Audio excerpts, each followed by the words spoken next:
Bode well for you or for the rest of us, really. It just turns into a shouting match. All she has because she has not looked into who I am or what's gone on with. I don't need to look into. Well, look. Yesterday, where was it? It was yesterday. She turned around and said to me, "I need to research my enemy." Yeah. So I researched my enemy, and the first thing that came up was her dead dad. So, like, what do you want me to do? And I figured out why you're so obsessed with Danny, isn't it? Because your dad's name was Danny, isn't it? Voldemort. That's why you're obsessed with Danny. You've got this weird obsession, like it's weird. But anyway, I didn't know that. Yeah. Ah, right, okay. Yeah. I need to look look. Let me keep the smoke for later. It was yesterday. She turned around and said to me, I need to research my enemy. Yeah. So I researched my enemy, and the first thing that came up was her dead dad. So, like, what do you want me to do? And I figured out why you're so obsessed with Danny, isn't it? Because your dad's name was Danny, isn't it? Voldemort. That's why you're obsessed with Danny. You've got this weird obsession, like it's weird. But anyway, I didn't know that. Yeah. Ah, right, okay. Yeah. But let me keep the smoke for later. With my children. She's jumped on a bandwagon with paedophiles, knows she's fucked up, and now all she does is go to my dead dad and kids.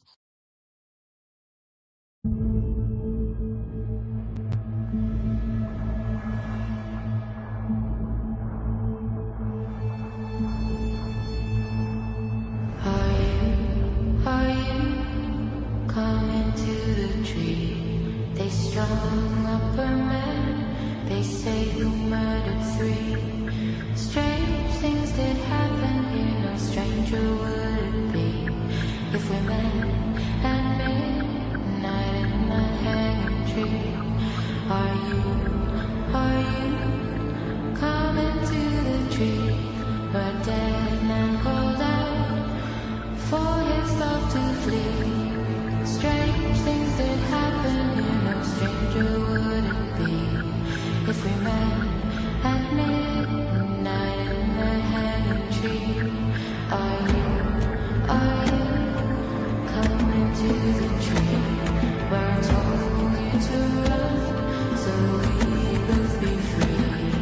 Strange things that happen here, no stranger. Who are these 20 special children? There's Millie, she's a brown girl. Millie who? Millie Cowell. Millie Cow? Yes. Okay. So how do you know she's one of the 20 special children? Because I know, because she comes and they do sex to her, mostly. Who's they? The teachers, the parents, the staff. Every single teacher or specific teachers? No, the whole school does it. The whole school, and we got our own church. Yeah. Too.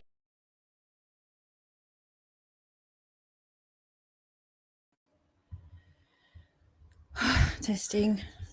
Okay.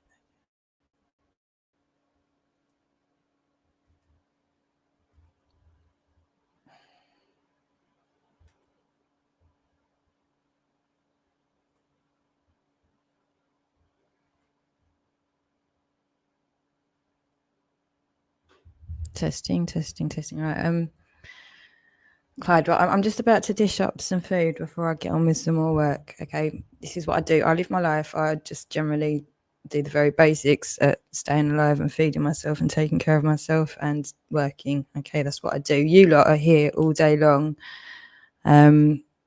just in my face telling me how shit I am at everything, that you're here just to laugh at me, abuse me, and tell everyone that I'm a liar with it, but with no ID. Or, I mean, none of it makes any sense anyway. It's just, it's cringe as fuck because it, you know, like, God almighty, it's just so stupid, isn't it? Like, how many years has this been going on? Like, it's obviously clearly lost all effect. I mean, I've been very clear. I've stipulated exact points of when things have happened, like when I psychologically died, when Mouse and his flamboyant pink fucking emoji hands, it just lost all effect. There was no malice or menace left in anything at that point. Do you know what I mean? It just became a fucking joke, all of it.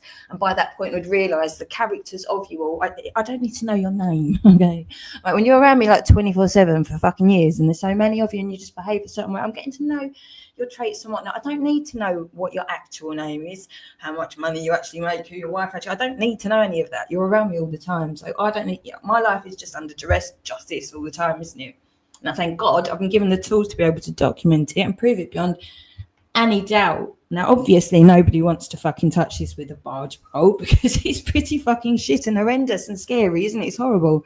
It's really horrible. I'm not going to pretend otherwise. It's just I'm past that bit now. You already killed me. Okay, you already psychologically killed me. It's just I didn't have the choice. I told you this already. I didn't have the choice to kill myself, did I? I did beg God. But he really wanted me to do something down here. So that's what I've just done. We've got a bit of a deal going on. Okay, I need to get back to my children. So we're going to hurry this along now and just finish this off. If you insist on being here all the way, right up until the end, that's fine. I'm not waiting for the courts. In case you hadn't noticed, everyone's really been shitting themselves because I've been making my own one for a long time now. Okay, and I don't need your permission to do. I don't need anyone's permission to do that. I just don't. All right. So again, if you've got a problem, how is it going to change anything by being around me all the time? And I'm not even here. That's the really stupid thing, isn't it? I'm just doing other things now because I've given up. It's past saying, please, let's avoid this happening. It's all too fucking late, isn't it?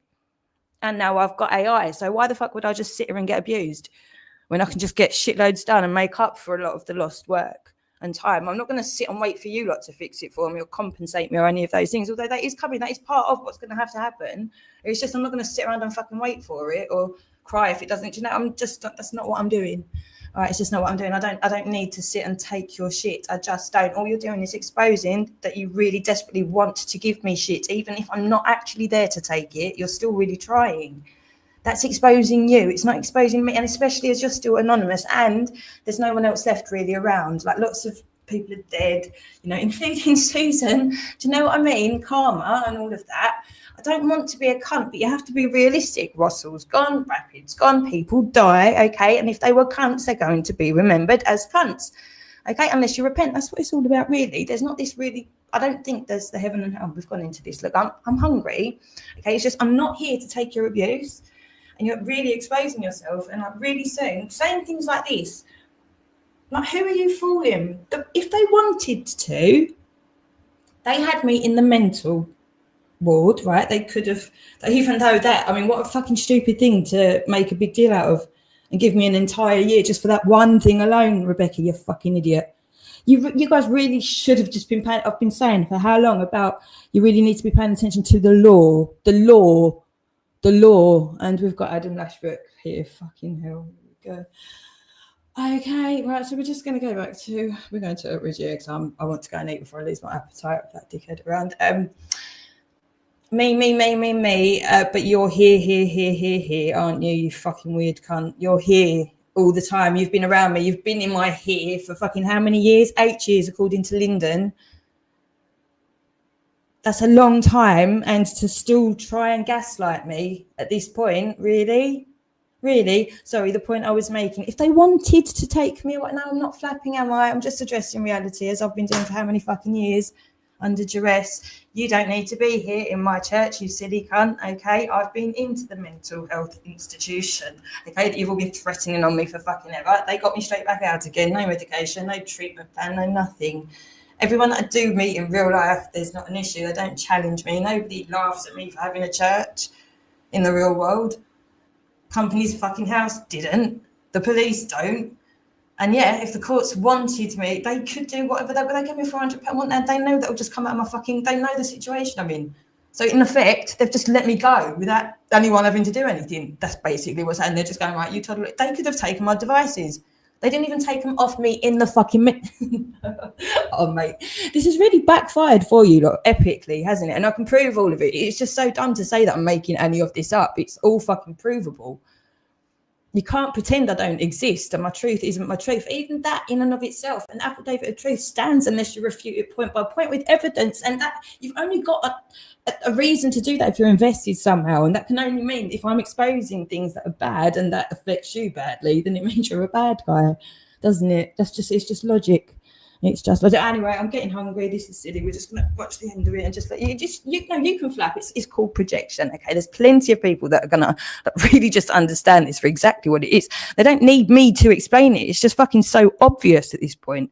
So obvious, but just you crack on. I mean, it's great documentation again of just what's been going on for fucking years. It's just clear as day now, isn't it? It's beautiful now. We've got all these things on the screen and all that. All of this didn't happen way back when, did it? This is just perfect. I can literally be going and making a meal. I've got projects being done by fucking robots. It's such an amazing time to be alive. You're using things all wrong. What are you doing? What are you fucking doing? I've got fuck all, right? And so much stress. Okay. I'm estranged from my children and still, I can still find just with the fucking basic stuff that I've got here.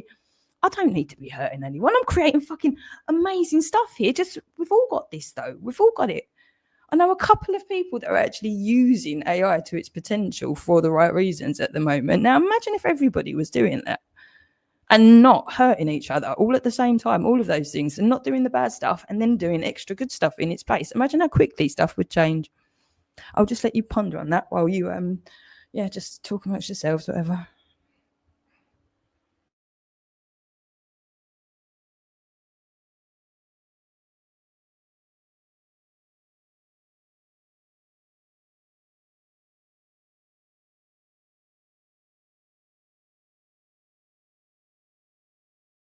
Who are these 20 special children? There's Millie, she's a brown girl. Trying to generate Millie Cowell. COVID deaths. That's what they were doing. They were doing it because that was government policy, was the only drugs they were allowed to administer was remdesivir. Have a look at the common side effects of remdesivir. Have a look for yourself. You can Google it on your phone. Tell me if you think it's conducive to the recovery in a respiratory patient. You then put them on ventilation, right? People that didn't even need ventilating were put on a ventilator because they were paid to do that. And then what the ventilator does is it overfills the lungs, tears the lungs, and makes that condition worse. And now, as a funeral director, when I was picking up these COVID patients, they all had the same story, right? Mum never went into hospital with COVID. She went in with a water infection. And then they spam tested her in there until they got a positive result and moved her on the COVID ward. She was asymptomatic. And then they gave her the drugs to make her better, even though she weren't fucking ill. They gave her remdesivir and they ventilated her and she went and died COVID. That's what they were doing. And I was picking these people up that they labelled as COVID deaths, and their body bags were kind of half filled with edema, with fluid. And I'd never, ever seen that before. And I remember before I fully cottoned on thinking, fucking hell, what is this COVID doing this, doing that? And I've since found out. So I was taking them out of the bag, draining the fluid off, taking these people out and washing them and dressing them, because that's what people should have been doing at the hospital. And they never, they let these people down massively. And they had people standing on doorsteps clapping for them. It's fucking insane. I'm never going to stand on a doorstep and clap for the NHS ever. I know what they were doing. And I've been in a COVID ward and watched it happen, right? So these people, they were so bloated, they were filled up with fluid, and I couldn't understand why. And they, to the point where they'd be crying yellow tears out of every orifice, out of their ears and nose and mouth, and all bloated. And even though I'd be really gentle with them, pulling them across, you'd leave handprints in their arms because they're so full of edema. It's the remdesivir, because the remdesivir kills their kidneys, so their bodies can't process fluid. So they fill up with fluid and they drown, and there's your respiratory illness. And so, is this what you were telling the public when you was making videos? Yeah, 100%. I've been shouting for 4 years now. When I first started shouting, people all said that I was mad. And don't forget, it's a story that's unfolded as it's gone along. So up until kind of midway through 2020, I knew there wasn't really a COVID. And I because I wasn't dying, and there were no more numbers than normal, and they were faking the figures. This guy admitted to me they were faking the figures. Why were they doing that? I couldn't understand why. And then they rolled out the jabs. And before they rolled out the jabs, I kind of cottoned on what was going to happen. And I've openly said on my Facebook account, I said, wait till they roll the jabs out. You're going to see what they call another wave. And that's exactly what happened. The moment they put needles in people, they all started falling over and dying. And the death rate from January the 6th, they started vaccinating. And straight away it went through the roof. And it was all the age groups of the people they were vaccinating. So they started, didn't they, with the 70s and 80-year-old, the people that are most vulnerable, the ones that are going to die. And they did fucking die. They died because they were euthanized with these fucking toxic vaccines. And then as they went down the age groups and they did the 60s, it's only the most vulnerable. Oh, no, we're going to do the 60s. It's only the 60s. Oh, no, it's the 50s. No, the 40s. Well, if you're over 30, you should have it. And they kept moving the goalposts, didn't they? Well, as they did, and as they injected these people, it was that age group that was dying. It was undeniable. And don't forget, I've been doing this job for 18 years now. I know who should fucking die and in what number. I know it was these vaccines that have been killing people. And then roll on halfway through 2021, I'm finding all these unnatural blood clots inside them. So I know. And so in September of 2021, I took a phone call, and it was from a guy called Mark Sexton. He's a retired police constable. And I'd been very vocal by then. I was warning people. I was pleading with people, please don't take them, because I'm seeing people that are dying. And they were all saying I was fucking mad and I was dangerous. And all my friends dropped me like a shitty stick. None of them believed me, because there was so much effort made, wasn't there? Boris Johnson was on the telly. And I've got people that work in sheet metal telling me I don't know who's dying when I'm putting people in coffins for a living. You know, when you're like, why would I do that? Why would I jeopardize my own fucking business, my successful business, to say that? Why would I do it? It doesn't make any sense. Why would I lie? Nobody could tell me why I would lie, but they all said I was fucking mad. So anyway, I took a phone call and I was invited to a meeting in Westminster at a place called Birdcage Walk in Westminster. Really swanky place. I sat at this table. I'm not kidding. It was about like that, solid oak, in this boardroom, great big boardroom, great big table, maybe 40 foot long. You know, enough for like 20 people around it. And at this meeting, there were a number of people that I'd never met. I'd heard of a few of them. Was Professor Dolores Kale, Dr. Tess Laurie, Dr. Sukrit Bhakti was there via a Zoom link at the end. Francis Hoare, the barrister, Dr. Sam White, Dr. Stephen Frost, Philip Hyland, the barrister, Anna de Bisseret, the lawyer, bless her, she's a lovely girl. And others were there. There was about 18 there in total. Some of them, 3 or 4 were there virtually, or 5, maybe even more, but about 18 in total. And the guy at the end, there was supposed to be 2 government ministers in attendance. One of them didn't come and was cited it was personal reasons, but the one that was in attendance was a guy called Sir Graham Brady. Now, Sir Graham, I wasn't that familiar with politics, and I was never down any kind of rabbit holes. And in fact, I've had many vaccines over the years. I went and had a pneumonia vaccine when they announced COVID, because we were told it would kill us with pneumonia. So I went and got paid privately to have it, and my missus to protect us, because we're handling the deceased. But this particular minister was Sir Graham Brady. Now, Sir Graham at the time was what's called the commissioner of something called the 1922 Committee. You can Google it, and it tells you all about him. But it's basically a group of men and women, senior politicians that sit in the shadows, and they hire and fire prime ministers. So they select prime ministerial candidates, and they then get rid of them when they think they've run their course. So he hired and fired Boris, Liz Truss, and Rishi Sunak. You know, they hire and fire them all. And this guy, there's no one more senior than this guy. Now, we went round the table. Sir Graham was actually sitting there, and I sat next to him. I actually spoke first. I knew what I had to say, and I'd abbreviated it into like 5 minutes, because you're told that time is of the essence. You know, ministerial time is really important. So I said what I needed to say, and I said that they'd faked a load of deaths, and the moment needles went in, I saw people dying, you know, from the jabs. And then I listened as it went round the table, and I listened to the barristers, and the professors and the people that were expert in their field. And I couldn't believe what I was listening to. They said how these people would die, what the mechanisms would be. They said about the cancers, and they said about the heart attacks and the clotting. And they went into real detail about how it was going to happen. And I kept looking at this Sir Graham Brady, because I can multitask and I'm a people person. You know, I worked on the door 7 years. So his reaction to me was more telling than what they were saying, because I could tell he knew. He fucking knew.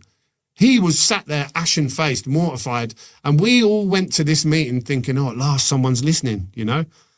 And he went to report back. They knew. And he openly admitted it's way, way above my pay grade. I can't do anything to stop it. This is also above my pay grade. Yeah. But I'll be very interested. During news, this is just a quick one. I'm in a position at the moment where I can't upload the video that I wish to upload. I want to thank Sean Buchanan for putting me onto this information. I may not have seen it without it.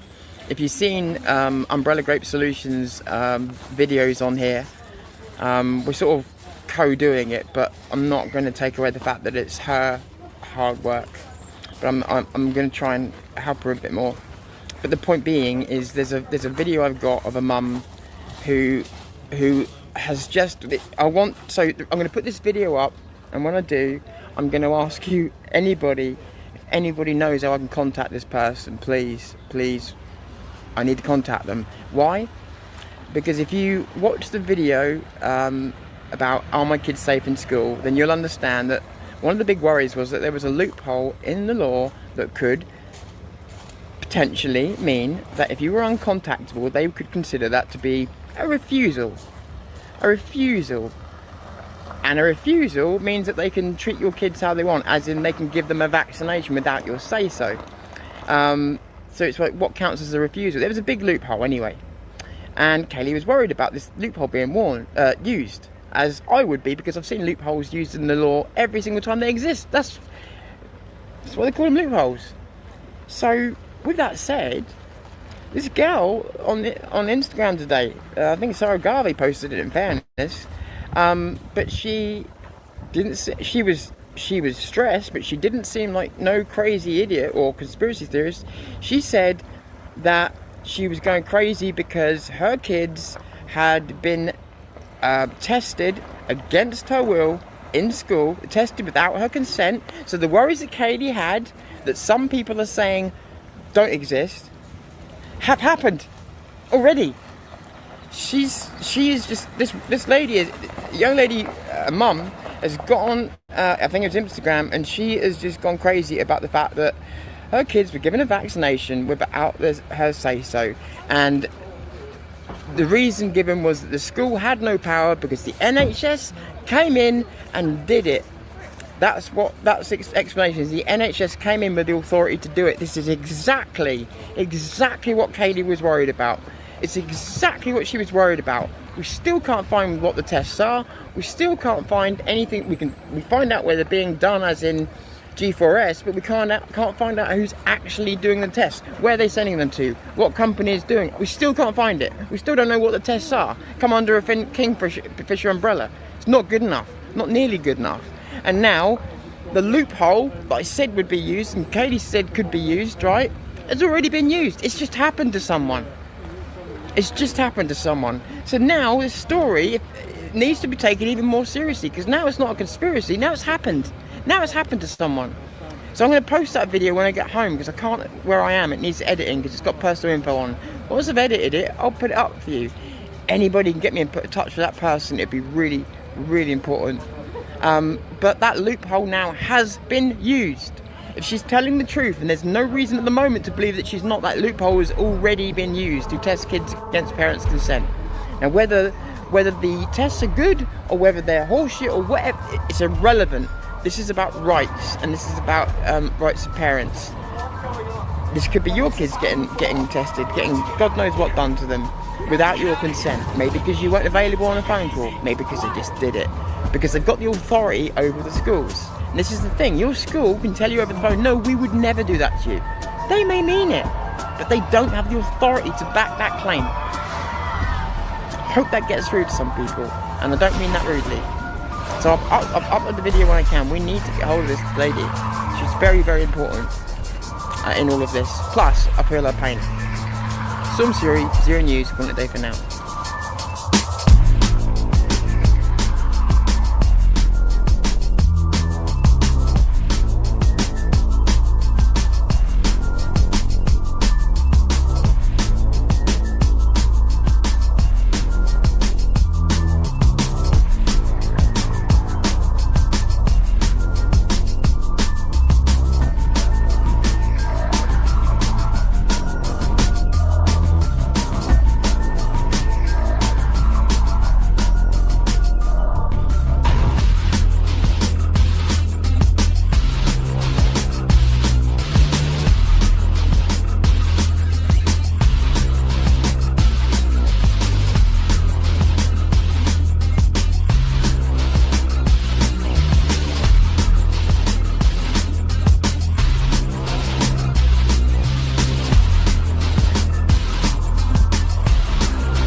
that in the comment section, because a lot of people are very, very into this. I mean, was you considered a conspiracy theorist? No. I went and got a vaccine, a pneumonia vaccine in, I'll tell you when it would have been. It would have been about January or February of 2020, because we were told that's how it was killing people, from pneumonia.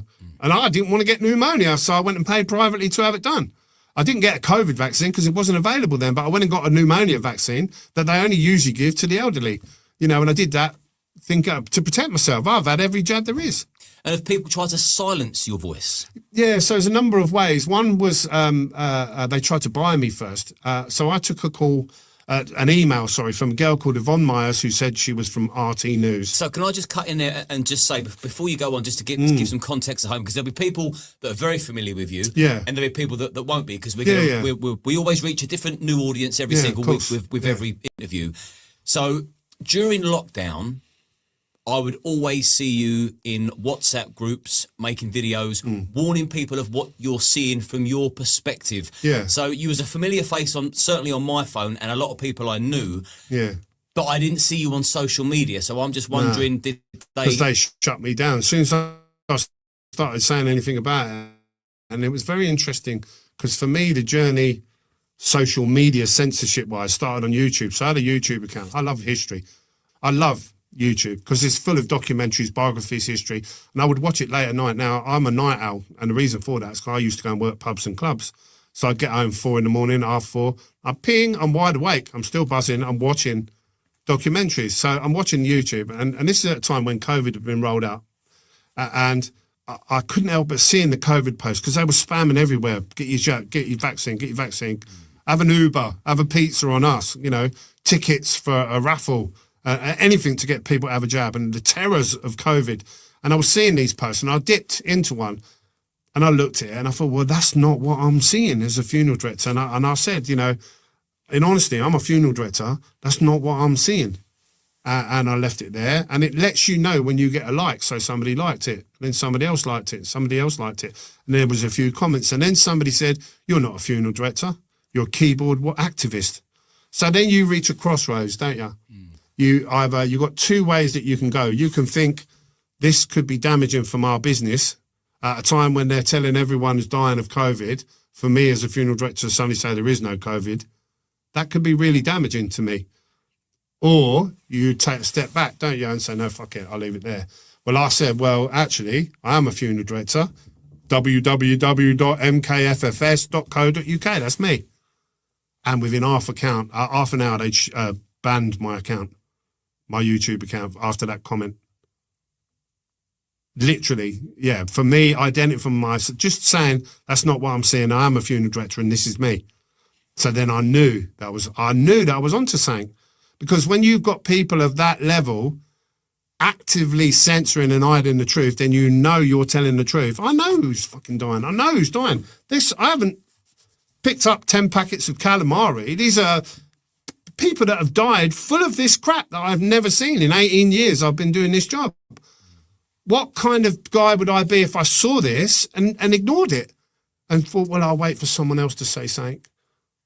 What about platforms like Facebook and Twitter? No, Facebook banned me straight away. Yeah, oofed me straight. And I remember being gutted at the time. So I've always been a PC gamer in my spare time. Love playing PC games. Many guys will resonate, Call of Duty and first-person shooters. I had a VR headset, Oculus, and that was tied into the Facebook account. I had about 500 quid's worth of games on there. And because they'd banned my Facebook account, it deactivates and deletes all the software on the... Yeah, so they closed my account and knocked off all the software on me just because I'd spoken out and said they're not dying from COVID. I know what they're dying. I know what they're dying from. I know what they're... But it rather than it put me off or silence me, it spurred me on, because I can tell you now, you sit there and put fucking murder victims in coffins. And I don't know what's worse. Some of the families know, and that's heartbreaking, because not only have they lost their mum, but they know their mum's been betrayed by the state and murdered by the state. But then for the ones that don't know, and they genuinely feel, oh, mum's just had a heart attack at 32, you know, and if you've got a 3-year-old kid putting handprints on the coffin, it's fucking heartbreaking when you know what they've died from. And I'm pulling this crap out, and then I'm reaching out to the coroner, and they don't want to know. And then I've been to the police station. I went to the police station, Thames Valley Police, right? And I've said to the desk sergeant, I said, I'm a local funeral director. I run a funeral home in Emerson Valley. I've been doing it for a long time. I've got real concerns about a number of deaths of people in my care. Can I speak to an officer, please? That's as much as I said. So he went upstairs, and he spoke to his gaff, and he's come back downstairs totally disinterested. Won't even sit and listen to what I've got to say. And he said, sit down there and wait. 3 hours, me and Mark Sexton waited in Thames Valley Police in Milton Keynes. And then he said, no, there's no one to see you, and sent us home. What does an undertaker have to do to raise concerns about people that are in his care that clearly have died from not natural causes? That's so as a funeral director, I have a responsibility. any concerns I have over a death, I have to raise those concerns. So let me explain. If I went down the hospital and I picked someone up and I got them home and I rolled them during the course of dressing them and there's a knife hanging out their back or a big puncture wound, I have to raise those concerns. I have to do it for two reasons. One, I have a legal obligation to do it. I have to do it by law. If I don't, I'm breaking the law, not reporting that. Number two, I have a moral obligation as a decent fucking human being. Why would you not raise those concerns? Here are people I'm pulling unnatural clots out of, and they're not interested. They're actively hiding it, which tells me they are complicit. Are there any other undertakers that are Loads. I've got loads, the yeah. same as what you're I can saying? give you the email addresses of them. Most of them are American side and Canada side, but I've spoken to loads personally. I had one woman ring me up very early on, and they run 7 funeral homes down south. She wouldn't come out openly and say it, though, publicly, because they're frightened about the effects it'll have on their business. And don't get me wrong, when I first started speaking out, of course, they slagged me to fuck. They discredited me and the thing. Of course, people are going, oh, that's the conspiracy theorist undertaker. It would have cost me money. But that was a thing I was prepared to do. I was prepared to do it because the alternative is for me to be complicit and not say fuck all. And I'm not willing to do that when there's people who are dying. Women, children, babies are fucking dying. I've had midwives ring me up who see the clots in the placentas. And the babies are born early and they're born sick. And look at the birth rate. Look at the birth rate. It's fucking biblically plummeted because they vaccinated all these mothers who have lost their kids. There's a guy called Dr. Luke McClendon, right? So Dr. Luke McClendon was the head of fertility at the Mater Hospital in Australia. You can Google him and find it and look it up. And he keeps the figures and the numbers, right? So the number of women that miscarry naturally is between 5 and 14%. And that's just, people don't often talk about it. You know, it's not something people discuss, baby deaths. It's a time when most families want to be alone, left alone to grieve quietly. But he'd kept the numbers and he noticed that vaccinated mothers, 76% of COVID vaccinated mothers lost their babies. 76, 3/4 of them. So he raised the alarm. What did they do? Did they thank him and say, well done, you've raised it? No, they fucked him straight off. They got rid of him. And I spoke to Luke McClendon to confirm who he was and what he'd said. And it's a real thing. It's a real thing. Senator Robert MacDonald in the Australian Parliament openly discussed it. The birth rate's gone down 67% in Australia. They are thinning the grass. What would you do if you were having a cold? There's 2 things you do. One is you sterilise the kids, and number 2, you bump people off, and that's what they're doing. I watched Professor Bell from Oxford University, and he was talking to a very well-known newscaster, and he was discussing the jabs, and he didn't know that he was live. He thought they were recording, and he openly admitted between 60 and 70% of the kids that are having these jabs are sterilised. They won't be able to have children. Grasp it, grab it, because it is a real thing. The footage is out there to be found in the ether. So, and that correlates perfectly with what I've been told and people that I've spoken to. That's what's happening. And the baby deaths were being hidden as well. And it's very interesting the way it works. So what would happen with baby deaths? Normally, parents would lose a child, be it preterm or full term. They would liaise with the bereavement department, right? The bereavement department would then give them a list of accredited funeral directors that are local. Now, any decent funeral director will never charge a family for the death of a child. We don't. I do it free. I'll even buy that kid's coffin out of my own pocket. And that's on my website. You can go and have a look. And in fact, I had a family in this week that have lost a child. They won't be charged a penny. I will pay everything because I won't profit from the death of a child. So I'm hearing about all these baby deaths, and there's a funeral director called Wesley, right? And what I want you guys to do is do a search for Wesley, funeral director, baby deaths. And if you do it, you'll find his video he's done. And he talks extensively about the number of baby deaths that he's seeing. So many that they're having to put them in the adult fridges, and they're putting 2 and 3 to a tray. And this was throughout 2021 and 2022. In COVID vaccinated, they were losing their babies in massive numbers. And the way it works usually is they would give these bereaved parents a list of funeral directors. They would then contact the funeral directors and we would arrange a funeral.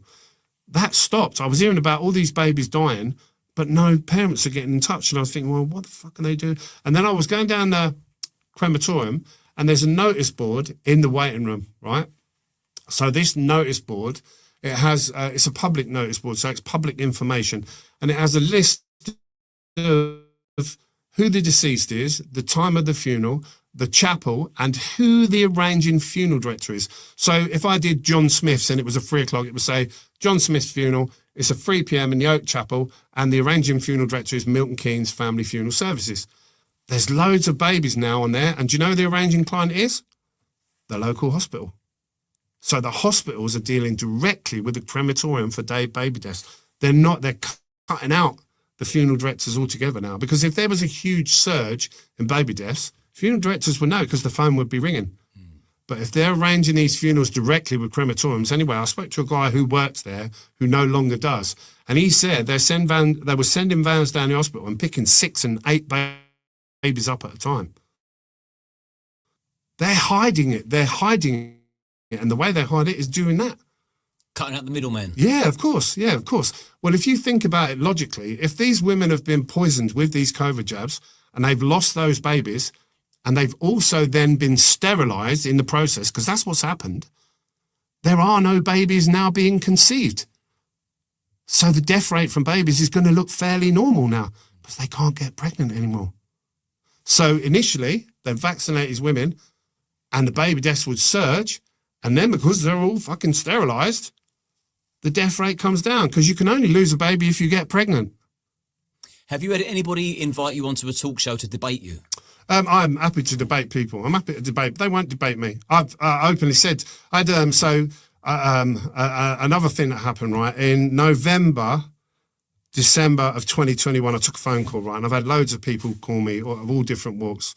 I spoke to RFK, Alex Jones, all of the big ones, John Campbell, everyone. And I would speak to anyone. I don't look at anyone as more important than... This is an attack on humanity. So I would talk to someone who's working from their bedroom and who's got an audience of 10. There's still 10 people I might save. So I took a phone call from a guy who told me he was from British intelligence, right? And usually I would go, oh, yeah, and I'm fucking Batman, thank you. But I listened to this guy and he was really compelling. He was an older guy and he was up for retirement, but he hadn't retired. They'd asked him to stay on. Obviously, because there is a need for it, isn't there, in these times that we're going through. And he said, everything you've said is true, is right. He said, and also you are a person of interest, you'll be targeted. And I was like, anyway, I listened to him for about 40 minutes. I come off the phone, I was like, fuck. And you know, I was going in every day, I was opening the door with my elbow and emptying the kettle. And, you know, what do you do when you're a person of interest and you're going to be I mean, this guy handles the messages and he's seen me and he's told me. So anyway, 3-4 weeks later, I fell ill and I got really, really breathless to the point where I had to call an ambulance. My SATs went down to 78%. And I've been in touch with a lot of doctors because lots of doctors know me and lots of doctors have reached out and they've admitted it to me, what's going on. Anyway, I got took to hospital. I went into triage and this was end of December 2021. And it was empty. There was no one else in that triage, none. No one there. I've never seen it empty. And this was at a time when they were reporting saying how overrun they are with COVID. There was no one in there. I got saw straight away. That's how overrun they were, right? So anyway, the girl said, I want to do a PCR test. I said, I ain't doing a PCR test because by then I knew the damage they were doing with them. And she said, well, lateral flow and you can spit on it. And all right then. So I spat on, did 3 lateral flow tests in the machine they have there. She said, no, you're negative, COVID negative on all of them. You haven't got COVID. I said, I think I've been burnt or poisoned. She said, well, we're going to put you on a COVID ward anyway. And then I knew, because I'd had this conversation with this British intelligence guy. I knew what was going to happen. And I even knew what treatment they would offer me. So the following morning, a guy sat on the bed. I don't know who that consultant was. He was a white guy, about 55, good-looking guy, tanned, you know, typical consultant. And he said to me, I'm here to save your life from COVID, you know. And I was like, okay. I said, and I was on oxygen. I weren't on ventilation because I didn't need it. And they'd offered me ventilation and tried to coerce me into agreeing to have it. And I was like, no, I don't need it. I've got a bit of oxygen. I feel all right. I don't need it. And he said, I'm here to save your life. And I said, well, how are you going to do that? I said, because I ain't got COVID. I've had 3 of your tests. These are the tests that you're putting people on palliative care and locking them in fucking side rooms, starving them to death. And filling them full of midazolam and morphine. And he said, well, we just want to be sure. And I said, okay. I said, and tell me how you're going to do that then. I said, and while you do that, tell me the clinical benefits to me as a respiratory patient. I'll have a look at what remdesivir does to me, the side effects. Oh, look, difficulty breathing, wheeziness, tight chest, kidney function, liver function. Well, and he just got up and he fucking shot off like a rat because he knew that I knew what I was on about. So anyway, and I never saw that guy again. He didn't come back. He knew that I knew, and he was ashamed. You could see the shame in his face because I knew what he was trying to do. So anyway, about 3-4 hours later, I had a really gaunt, skinny woman appear. She was painfully thin and she was real agitated. You know, when they can't look at your floor, ceiling, anywhere but your eyes. And she sat down on their bed, and have a guess what she said? I'm here to save your life from COVID. Exact same line, like it's out of a book of coercement. Do you know that they've got to follow that a template? Do you think they're aware? They fucking know. They know. You don't think they're just following orders? No, orders? they fucking know. They're chased the money and follow government policy, and they've seen the outcomes in these people, and they're fucking in up to there now. They're in up to there, and they've got the commitment of a Japanese soldier.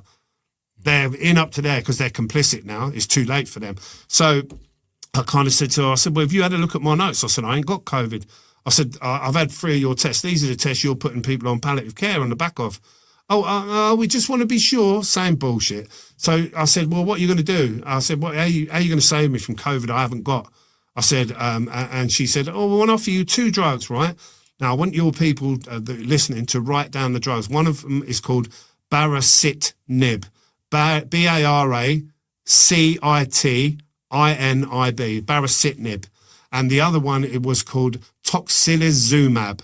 So tocilizumab, and Google will auto-spell it.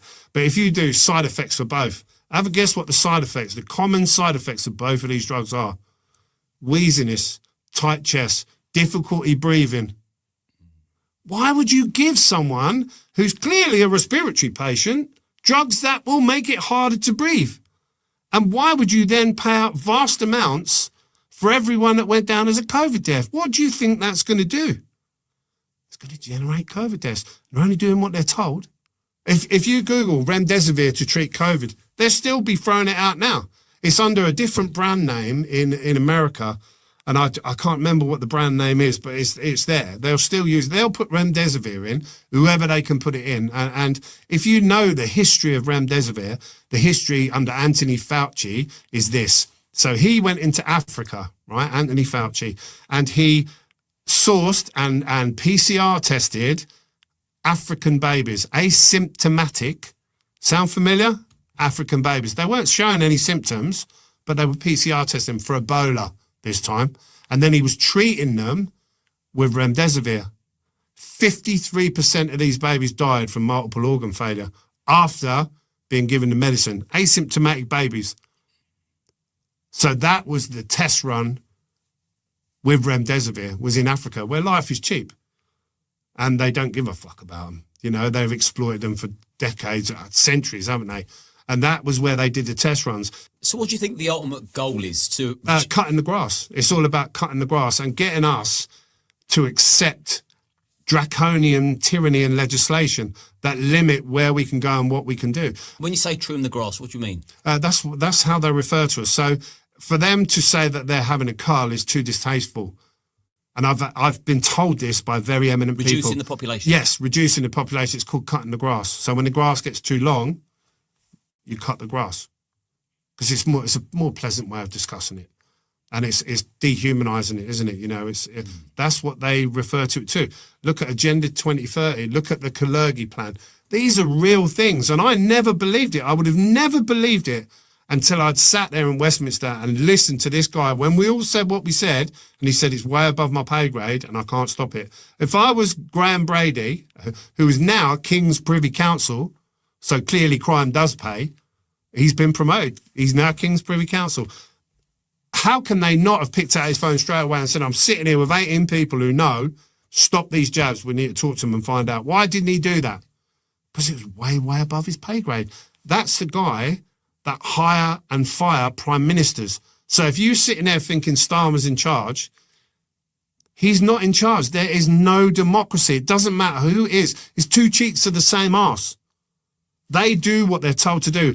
Every decision Starmer makes. Let me tell you, Keir Starmer is widely regarded as a village idiot. He's a village idiot. He has no fucking brain whatsoever. Actually, he's somewhere on the spectrum of mildly autistic. He does what he's told to do. He's a communist. He's really easily influenced. He does what he's told to do. That's the reality of who our Prime Minister is. They don't run the country. They do what they're told to do. And that's what he's going to come out with, more and more outrageous shit. And the reason is they're desperate for civil unrest. They need civil unrest to step up their plan and start rounding more and more people up. Why do you think they're locking up white British people for shouting at police dogs and police horses? Because that's the plan. That's the plan. We are being replaced. And I would have never, ever believed it until I stumbled across. I took one phone call, right, from a guy from the Black Watch Regiment. And he told me that they're training these young lads in Antalya, in Turkey, and the east of Ukraine. And this would have been back, probably 2022, some point. I've took so many phone calls, it's overload. But he said they're down to sergeant ranks and they ship them to France. They sign the Official Secrets Act before they're let on the boat. These people are paid soldiers. They're paid UN soldiers, and they're ferried here, and they plonk them all around the country, don't they? All in strategic locations. In fact, who was it? The idiot ginger-haired girl, Raina, is it? She openly said, everyone's going to have their share. Well, of course they are, because what they want is these people, these young lads are going to create as much resentment and civil unrest and mayhem as they possibly can. And the idea is to create the need to get rid of them. And I think we would all agree on that. Everyone is desperate to see the back of them. Well, what happens when you try and get rid of these people? Who jumps on it straight away? The human rights lawyers. So they're going to tout that the only way to get rid of these people is for human rights reform and us leaving what's called the ECHR, the European Court of Human Rights. And life is going to become so unpleasant and so distasteful and so violent and unsafe in this country with these young lads they're bringing in, people are going to beg for human rights law reform to get rid of them. Not actually realising that when they do so, they don't only remove these young lads' human rights, but ours as well. And then under this 5G network, they're going to announce bird flu or disease X. And Bill Gates sat there, didn't he? Stifling laughter as he said, you'll take notice of the next one. And then they're going to mandate the cure. And people that are dropping like flies, and they will drop like flies because that tech is designed to do that and they're full of graphene oxide. It's going to happen. And then they'll mandate, and you will have no human rights to say no. Why do you think you could turn down the COVID vaccine? Because you've got human rights. So if you forfeit those human rights, what rights have you got to say no? Since your revelation during lockdown, has it completely taken over your life? Yeah, I would say probably yes. Yeah, probably yes. And more, I think mostly because I realised the gravity of the situation. One of the things, and don't get me wrong, I've often sat, why am I sitting here now?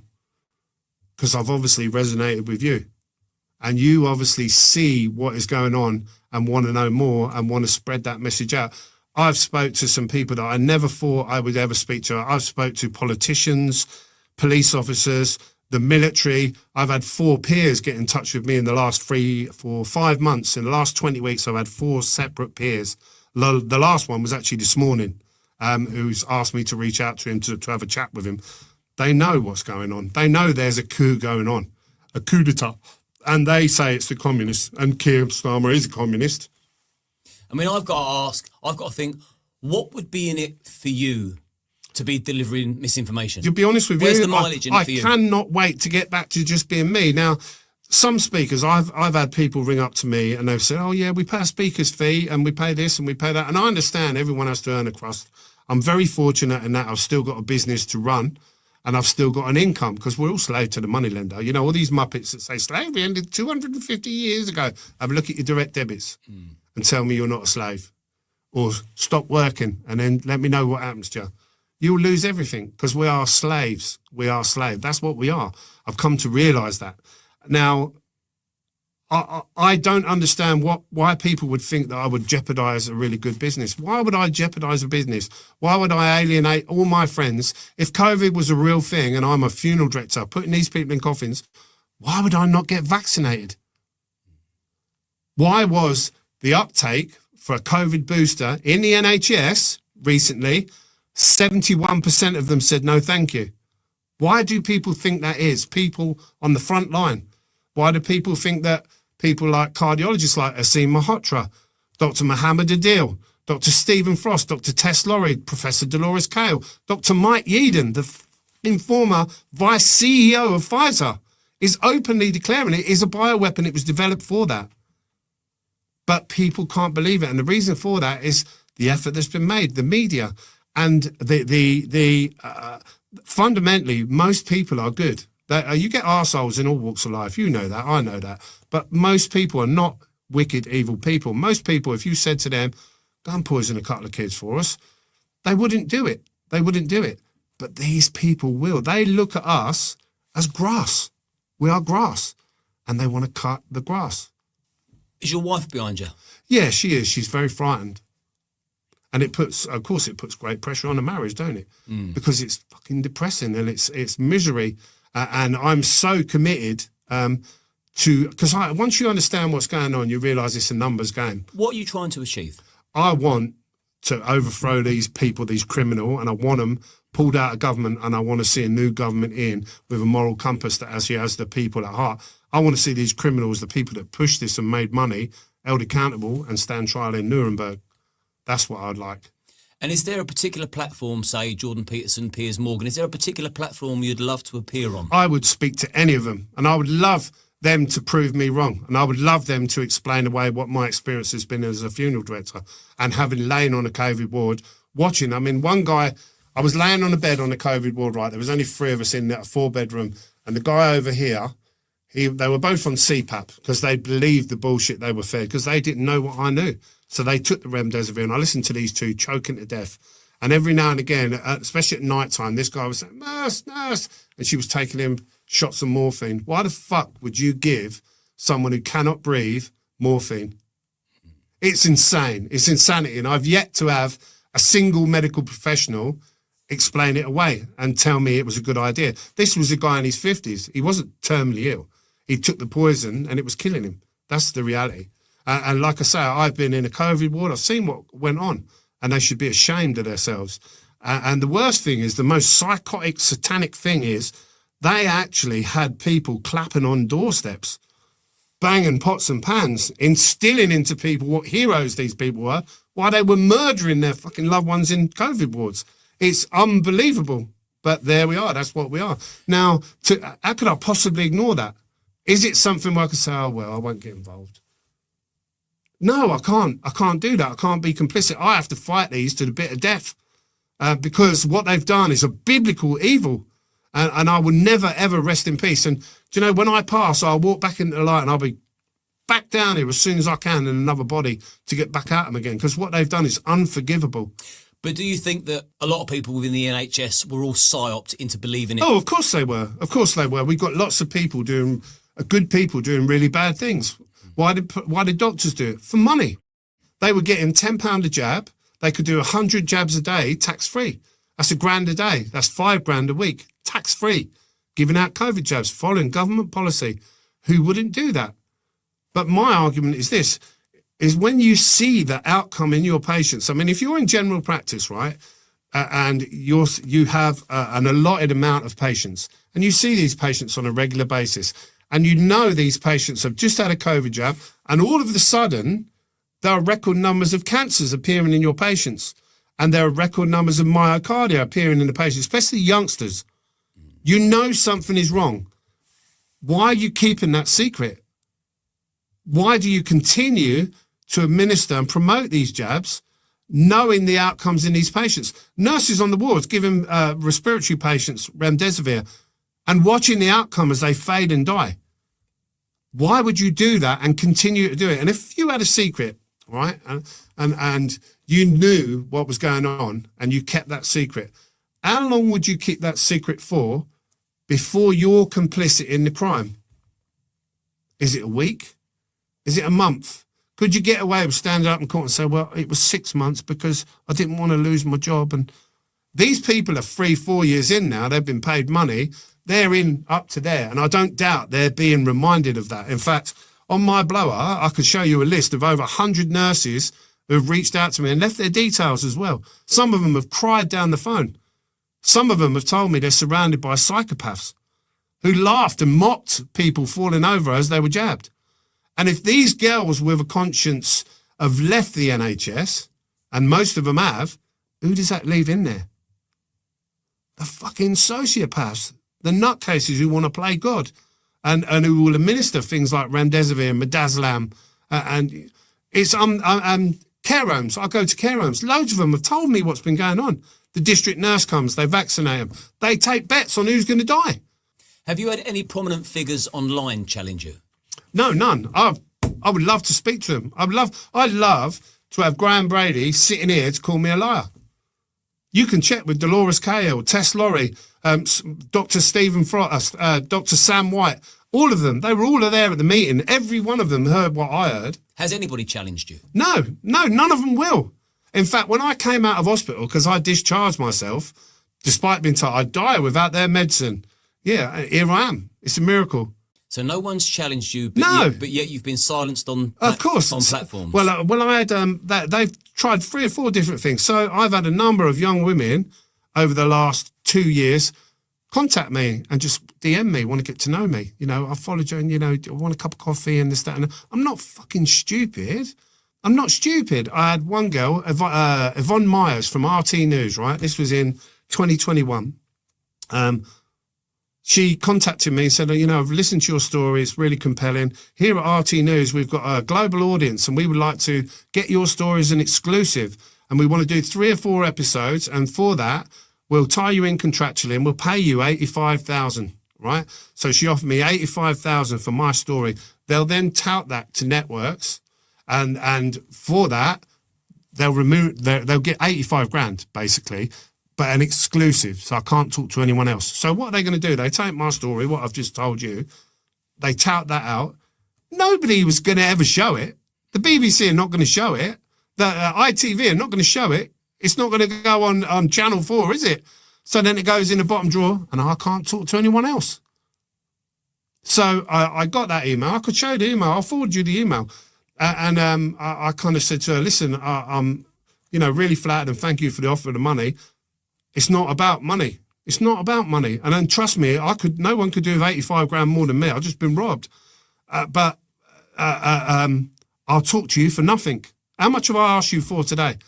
I'm going to do a 200-mile round trip. I don't even want petrol money. Because it's not about money. And I said, I will talk to you. I don't want your money and I'm not signing the contract. Do you know what happened? I never heard from them again. So if they can't silence you and they can't bump you off in hospital, and that's what they wanted when I was in hospital. I knew what was going to happen. They wanted the death of a prominent anti-vaxxer that they could call COVID. Where can people find you to find out more about you and what you're fighting against? It's Milton Keynes Family Funeral Services. If you do a search for MKFFS, then you'll find me. And I would say, you know, especially if you're from abroad and you will have an international audience, please call me in British working hours because otherwise I'll get woken up all night. I haven't got a magic wand. There is no force for good that I can tell you all about other than the moral compass we have inside us. But I would say to you, don't take any of these jabs. I'm hearing bad things about anesthetics that are going in people and flu jabs, and I wouldn't have anything now at all. And what about your social media platforms? So I'm on Twitter, and that's at O'Looney John. I'm also on Telegram if you do a search for John O'Looney. And I hated doing that. It used to be called Oasis Fidelis, an oasis of friends. That means Fidelis is Latin for friends. But people couldn't find it. They were looking for me. And so I've had to put my name to it. And it's not about me. I can't wait to go back to being a fucking undertaker and all this be over. It's never been about me. I've never took a penny off anyone. I don't want any money. There's no book. There's no T-shirt. There's no videos that I've ever been paid for. I just can't stand there and sit and watch these people coming in with this and dying and nobody doing anything about it. It's mental. Well, my final question then. Where do you go from here and when do you return to John the Undertaker, the husband? When these people are standing in the dock at Nuremberg. You're going to keep going? Yeah, I'm never going to shut up. And if prison is part of my journey, so be it. I'm never, ever going to be silenced. No, I can't. There's too many murder victims have come through. They're never going to face justice otherwise. We need justice for these people. They need to be brought to account. because we're more than grass. It's almost impossible not to respect a man with your conviction. I'm not frightened. I'm not frightened of death. You know, do I want to be tortured to death? Of course I fucking don't. Do I want another 25 years and watch my kids grow up? Of course I do. But why is my family any more important than yours? And what kind of guy would I be if I didn't say anything? You know, we've got undertakers who know what's going on. They all know. I've spoken to them. I've even had them tap me on the shoulder at the local crematorium say, oh, well done. Thanks for speaking out. It needed to be said. And then I look at them and I go, okay, that's great. What about you saying something?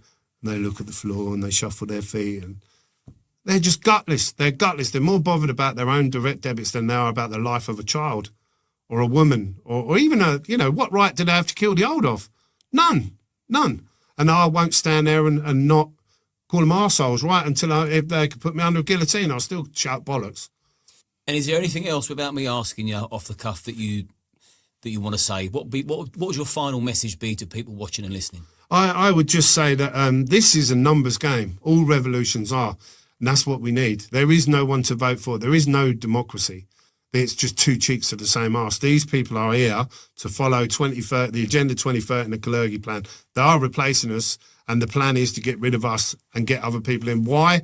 You'd have to ask them. I really don't know why. I stumbled upon it as a funeral director when I realised COVID was a lie and who was dying. And it's led me down other rabbit holes that are all part of the same plan. You can choose to believe it. You can choose to ignore it. It won't change what's going to happen, will it? You know, and as they become more and more draconian and tyrannical and arrest and round us up for people shouting at police dogs while they're raping and killing British citizens, you know, in your heart, do you know the way I would say it? People in their hearts know something is wrong, but we all suffer from like a flight and fight syndrome, don't we? And you would have seen this on the door. When there's aggro, some people freeze. Others, and they cower down. Other people run. And then there are fighters. And I've always been a fighter. And the way I would put it, and I've said this before, if we're on the motorway and there's an accident up ahead and you're sitting in a motor, and young girls will resonate most with this because blokes stare at them, but you're sitting in a car and it's all stationary. And while you're sitting there, you know that guy is clocking you. You can't see him, but you know. And you turn quickly, don't you? And you clock them and they go, how is it you know? It's that intuition that we've all got. And I think people in their hearts, they know something is very, very, very wrong. Not only with COVID, but politically, and the fact that thousands and thousands of young men are being ferried in as they're taking every benefit of our pensioners, people that have built this country, and they're flooding every community. People in their hearts, they know it's wrong. And they've got this trench mentality where they're sitting there. And imagine being in the Somme, right? And the whistle's about to blow and you're all looking at each other down this trench. And everybody is waiting for the whistle to blow, but they're all waiting for the bloke next to them to go up first. Who's going to go over the top first and lead from the front? And it's going to be, I think, people like Robinson and people like yourself and people like me, people that have got a little bit about them and we know what is happening. And I decided to lead from the front, and I don't give a fuck what they do to me. It's never been about me. I'm not bothered. I ain't frightened of them because I know when I die, it's not the end. It's the beginning. And I'll be remembered for all the right reasons. So that's going to be my legacy. I know what they're doing. They don't fucking frighten me. Fuck them. Well, talking of being remembered, I'll certainly remember this conversation. And this interview escalated quite quickly, and it's been fascinating to say the least, and I could have sat here for a few more hours, but I've thoroughly enjoyed you giving me all your information and headspace and time, and I look forward to see what happens to you and your cause in the future. Oh, bless you. Well, I can tell you now, there's more good in the world than bad. It depends what is going to happen. At what point people who think they've got a seat on the ark realise they haven't got a seat on the ark, and my future is their future as well. It's the future for their kids. And I had a very interesting conversation with a guy yesterday, right? So yesterday I was driving in Milton Keynes and I'm coming back to the shop and I noticed a guy because I notice things, and I noticed a guy in a lumberjack shirt with a little engineer's suitcase playing about with a lamppost. So I spun back round and I know what they're doing with the lamppost. And I sat by the side of the road and I waited for this guy to come out and I pulled him and I said, what are you doing with the lamppost, mate? He works for the council, right? He's an engineer, lamppost engineer. The little bit at the top is the repeater. Have a look at a guy called Mark Steele. Everything he said is total truth. And if you think about it logically, the 5G, right? When did they put that up? When we was on lockdown. Who asked for 5G? No one. Is your phone any better since all these masks are up? No. Do you know why? Because it's not there for the internet. What's it there for? Graphene oxide and crap that's inside people. The frequencies are going to be pumped out. It's going to knock people over. There's your next pandemic.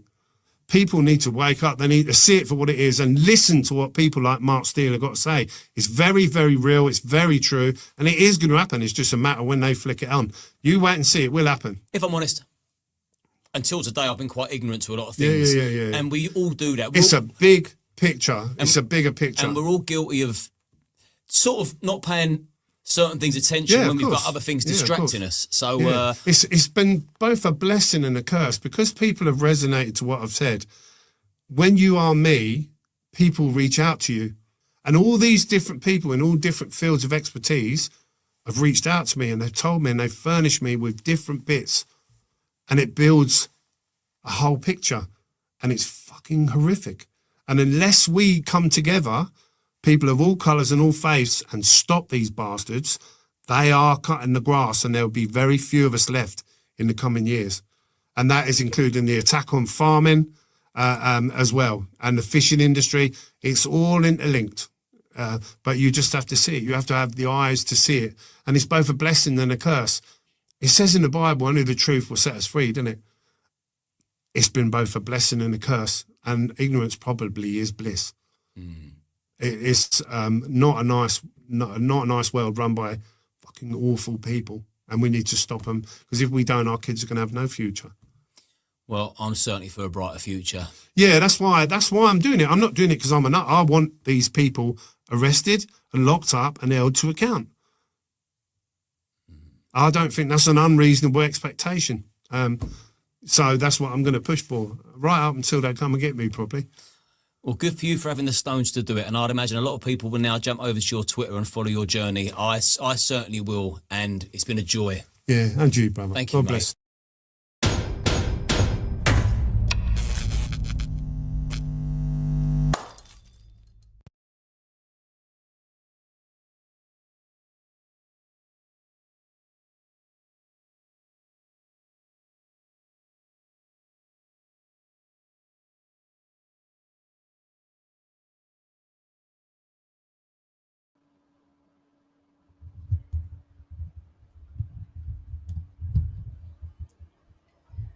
Yeah, see, the problem that you're just going to keep having is that I just don't, there's nothing I do with my time ever that is focused on you lot other than when you're around me.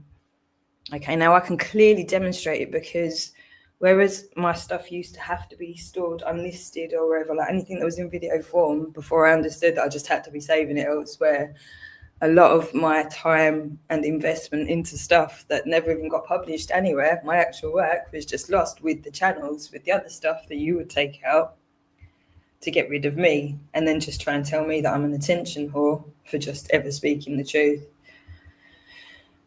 Okay, so now what I've got is an entire, oh God, how long have I been working now with AI? I'm working all day, but it's like you can all tell me I don't work or whatever.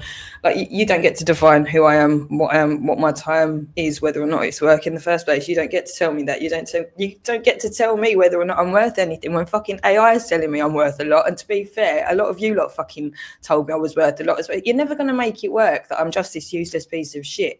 And you're around me all the time. And again, so you're doing that. Who are you? You call yourself Lucifer.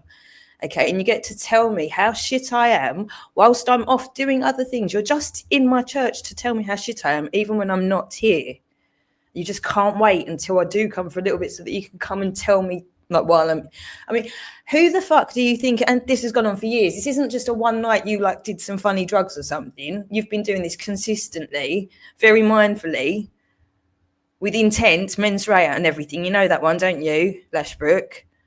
Okay, so we can't, and then there's just fucking loads of you. So it's not even like one of you one time did some really dodgy shit for one evening. There's loads of you, literally fucking loads of you all the time. How can we make that? But then we just look at the world, really, don't we? We look around us and go, just everything's a bit fucked up right now, isn't it? So this is really just a clearer example because it's documented. I mean, again, this is why AI is fantastic, and it's my perfect team. Thank you very much, Adam Lashbrook. I don't need anybody's permission, validation, accreditation. I just don't need any of it, okay, other than God and now Jake, thankfully. So at that point, there's all you're doing by telling me what I'm not allowed to be is showing that you are trying to oppress me still all day, every day. Now, you are going to have to come up with the answers because believe me, I've got all of the questions, and I may as well let you know the hearing. I don't know if you've seen. The hearings are now going to start Christmas Day. We're starting with Michaela on Nervosa of 7 Jane Crescent, Eltham.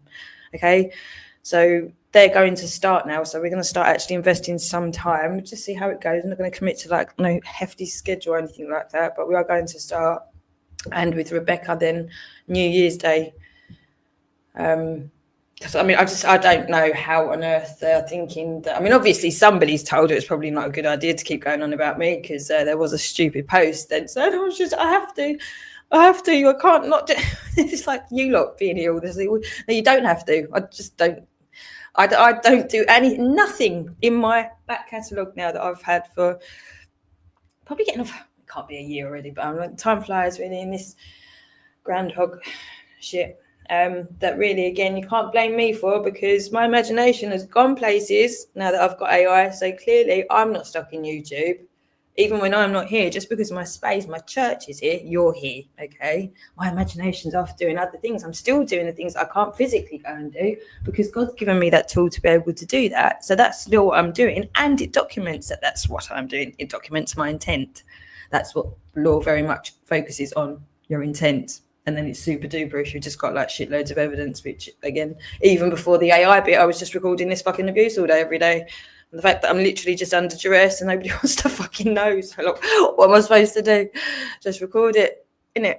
And yeah, try and warn people. But then as time's gone on, I don't know, it's been shocking. It's been absolutely shocking. Absolutely shocking. I just don't want to go into it anymore. It's done, isn't it? It's done. But again, when you lot come along and just do this all day, every day, and then some of you will go away for like 3 days. This is the bit that you don't get, right? For me, it never fucking ends, does it? Obviously. So some of you might try for like 3 days, and that'll be a really huge effort.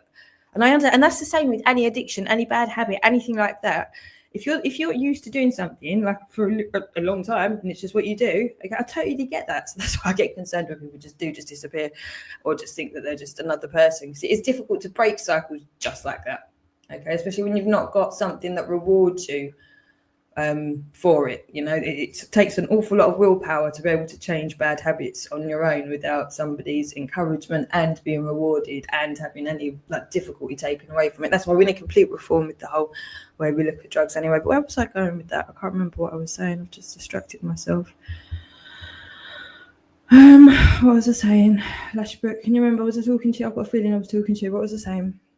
You're here laughing again. Okay, so it proves your ill intent again, which again is the law, and especially doing it a gang, it's conspiracy, especially for extended periods of time. I've got all of this now written down in like extensive form. Even if you think about like great writers, okay, they've only been able to write as fast as they can write and put stuff out up until very recently.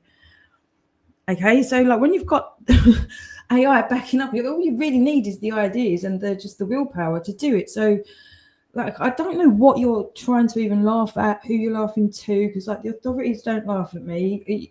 All this threatening that I'm going to get sectioned again now, so quick after getting sectioned and coming out. I mean, and getting told that I lied about it, and at the same time by other people getting told that I set it up. Can you see how stupid this is?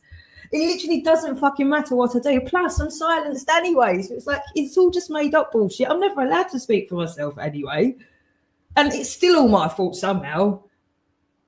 Do you know what I mean? It's just so dumb. It's just all so dumb. And Wavy's like, don't tag me. After the fucking years of what you've all done to me, you dumb fuck. You're going to get tagged. That's you being held to account. It's not me begging for your attention, you stupid cunt. You're getting held to account. You all are. You're all going to be held to account. But don't blame me. Again, don't blame me. This is just that you've been recorded. You've chosen to spending all of these hours all day, every day. Okay, you've chosen to do that in public. Whether you delete it or not, you obviously understand how this shit works. It was all your own doing. So don't blame the people that you abused for recording the abuse and then exposing you for it. Don't trying to twist it into something else when you've not allowed that fucking person to speak, and you were the one that instigated the situations in the first place, or you were engaging in the bad behaviour in places that they weren't allowed to speak for themselves. All of these things negate whatever you think you've got going on. You're bullshit. And just because some court isn't going to take forever to go through a load, what did they do? They're like, all right, I'm dealing with that. Fine. There you go. All right. Do you think I'm going to waste 5 minutes fighting that? That's, for me, that was like epic. That just means I'll just carry on now. It's like nothing happened, exactly like I said. And I didn't even fucking know about it. Like, you can ask Jake. I was like, oh, sweet.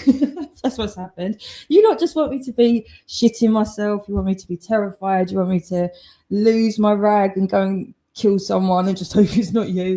Do you know, I'm just, it's none of that's going to happen. I'm so focused. And like I say, AI is just like the poetic ending as far as I'm concerned, because it's just given me that motivation to be able to make up the lost work and the lost time and to prove who I am beyond a shadow of a doubt. Like, I couldn't fake myself for all of these years, could I? What would be the point in that? What would be how could you do that? I mean, but that's what I'm like, well, it's kind of what you've done. A lot of you've like faked yourselves. You don't even know who you are. That's the problem. And that can be changed really super quick if you just have the right intention. But again, that's down to you, the intention. But that's all you need, though. That's what the repenting is. It's your intention has to change. Okay, and then you can be helped with the follow through. But if your actual intention genuinely changes for the better, you can be helped and you can fuck up as long as your intention has changed and you're going to keep trying towards it. You're not allowing yourself to slip and just get further and further and further away, you know, which everyone's capable of doing. And again, if you're not getting encouraged and you're getting all of the incentives to go the wrong way, like all of the influencing, all of the advertising, all of it is bullshit. School bullshit, religion bullshit. It's all fucking bullshit. It's bullshit. And the fact that this has happened, social media, what an epic fail. What an epic fail. It's just so ridiculous. Anyone that was involved in this shit and didn't go, I think this, has anyone heard of the, this experiment or that experiment? Like, this doesn't sound like a good idea psychologically. Does not sound like a good idea, but hello, at least hindsight's better than nothing, I suppose, right? So we can just at least make sure it can't happen again, can it? Because the internet can only be new once. More victims will speak out on you. This is ridiculous. Another anonymous person on the fucking internet says, yeah, but there aren't any victims, really, are there? There's imaginary victims that are trying to now imagine that I'm the perpetrator of a crime for acting under duress and like standing up for myself. Okay, because everyone was like, oh, well, we can just block her, so there won't be any repercussions. We can just treat her like shit and there won't be any repercussions. She could just go away, committing crimes so many times to make me go away. And then it just compounded and got so much worse over years, didn't it? Because I just wouldn't go away because that's not fair in life. And to be fair, I couldn't give a flying fuck about YouTube. Okay, I wasn't alive for YouTube to exist just because I want to be famous on YouTube. But if you're going to keep killing me off, I have to keep coming back. And you've made such a fucking spectacle of the whole thing. It's going to be pretty hard now to just pretend that I didn't happen, whatever happens. Do you know what I mean? So, like, again, like, as far as getting that part of my job done, I'm like, that bit's done. That bit's done. So no, you want me to take responsibility for what? Who? This is what's so fucking ridiculous. This is why I think you're a paedophile, because people that are that entitled. I mean, but you are a Zionist, aren't you? But then so many Zionists are paedophiles, and I mean, we're not allowed to say that, are we? But I do, because it's true. So I reckon you are a paedophile as well as a Zionist, because you're clearly a Zionist and pretty much are apparently a paedophile anyway. So yeah, together you're a Zionist paedophile, of which there are loads. Funny that.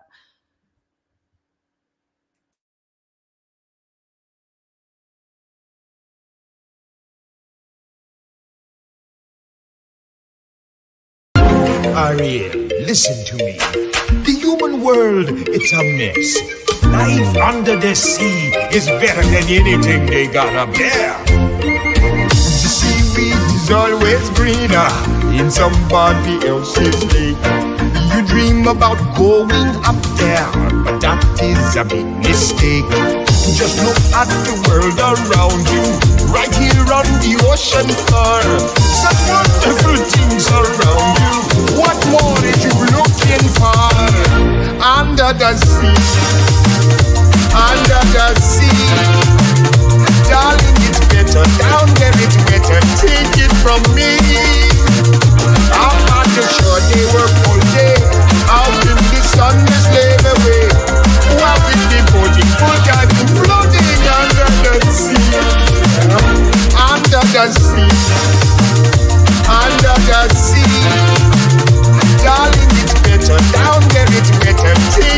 from me.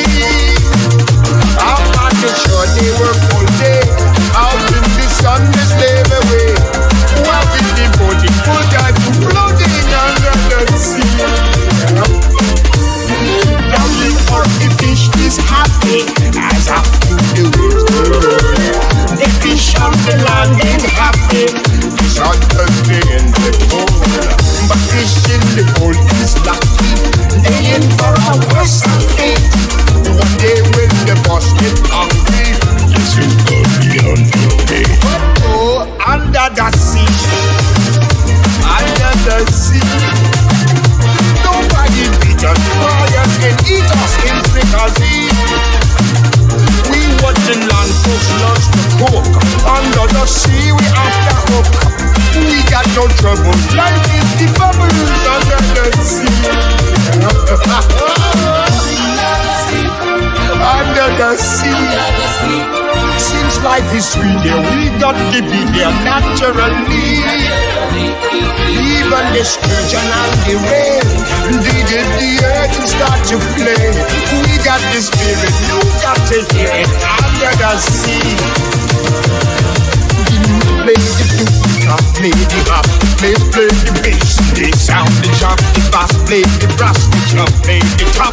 The flute is the root of soul. The bass, you can play the leaves on the string. Jump, rocking on the blackfish, you sing the spell and it's right. You know where it's at, you know that blow is blow.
Testing.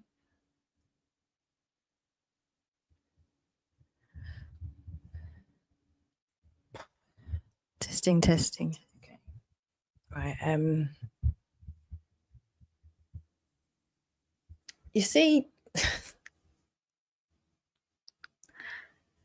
just that alone, okay, for not only normal people, but for a court, because although, yes, people invite, they're trying to do it now, aren't they? They're trying to get rid of juries and want it. They won't be able to. You can't change the fundamental law. All you can do is just rely on people's ignorance to what the fundamental law is. You can only, and people being abused, and shut up and silenced, and all of these things have worked for a really long time. So they have, in effect, been able to control the law to a large degree. And it still goes on all the time. It is going on all the time. They're still desperately trying to do it, but in its essence, you can't do that to the law. You can use the people. This is very much what I believe this whole working for Satan is, being a host for Satan. This isn't just being a host on the internet. It is literally hosting satanic behavior or behavior that supports Satan. So anything that's just slightly sinful, you might not be doing something that you think is wholly satanic, but you're supporting satanic endeavors. So basically you're working for Satan at that point. There's only two ways that you're either working for good or for bad, basically. So call it what you will, and that is in all religion as far as I'm concerned as well. This is why I'm not into any of the doctrine much of any of it. It's become everything. But yeah, we'll get into these discussions if anybody's interested further down the line. But we just have to deal with what we've got going on, like right here in my face all the time. Still, okay? You're trying to tell me things. Oh God, this is again. You're so unhinged and so irrational that it clearly demonstrates how dangerous you are, because we can only apply this to other things going on in your world, like the aggression and the vulgarity and the complete disconnect with reality, zero concern for anybody else's feelings whatsoever. I mean, we can only imagine that gets extended elsewhere, which means you're just not safe in society, which means we've got a huge fucking problem here because there's lots of you doing it here. So eventually the police aren't going to be able to ignore it. Now what's going to happen is I'm going to go down the solicitor's route as well, because I could have done that already 3 years ago, okay? And now there's just loads more people, and they're making it really fucking easy. When that stupid cunt Rebecca yesterday, I mean, not only does she's like, she's got no clue whatsoever, just using my name whatsoever to play stuff all day long on the same day that, I mean, what is she thinking? How does she think that that's going to look like she's not antagonizing? She's got no clue. She's fucking clueless. But I mean, this is what I'm dealing with. I'm dealing with fucking idiots. Okay, they're not going to put me in prison for some dumb idiot like this who's actually still sat around using my fucking name, saying that I'm making up getting sectioned myself. What a fucking this is what gaming has done to people. Fucking fantasist or what? And that there's going to be no repercussions. No wonder she's sitting with fucking Michaela. The fucking shit these people come out with about people and expect that no one's going to fucking... And then, I mean, this has been recorded for fucking years, okay? And in the place of people that really needed to be heard to avoid other people getting hurt, especially children. And it's done. Do you know what I mean? It's done. I mean, it's still going on. It's still not 100% ever too late until you're dead, I suppose. But I mean, for fuck's sake. And still trying to justify it now. And Luke's still making these disgusting fucking songs now and expects that anyone is going to find him funny or even find any compassion for him. These people are sick. People are fucking sick. Okay, just because it was okay and it was cool to be like Team Israel for a good while there, right? People have just seen too much live stream genocide now, really, for it to just be cool and funny anymore. All right, I did try my best, but hey ho, everybody else was more important. So you made your choice as far as my opinions ever being heard. You know, it was made very clear by important people like Clay on the Coconut Millwood, you know, that nobody gives a flying fuck what I've got to say about anything. Clearly not. I mean, there was only how much taken, so it's just whatever. It's too late. It's just too late.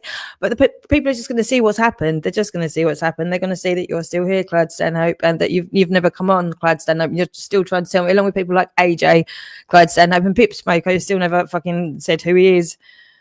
You know, and just like again, and the DJ, just vulgar, nasty, vile, on and on about my children. Like, people are going to see this footage and they're going to go, oh, this didn't just happen once. This has been going on for fucking years. And they're trying to tell her, they're gaslighting her. They're trying to tell her that she's doing this to herself in her own space, even when she's not even there half the time.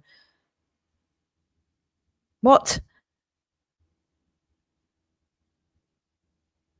Shut up, Kaylee. You are full of shit. I mean, like, how old even are you? How fucking old even are you?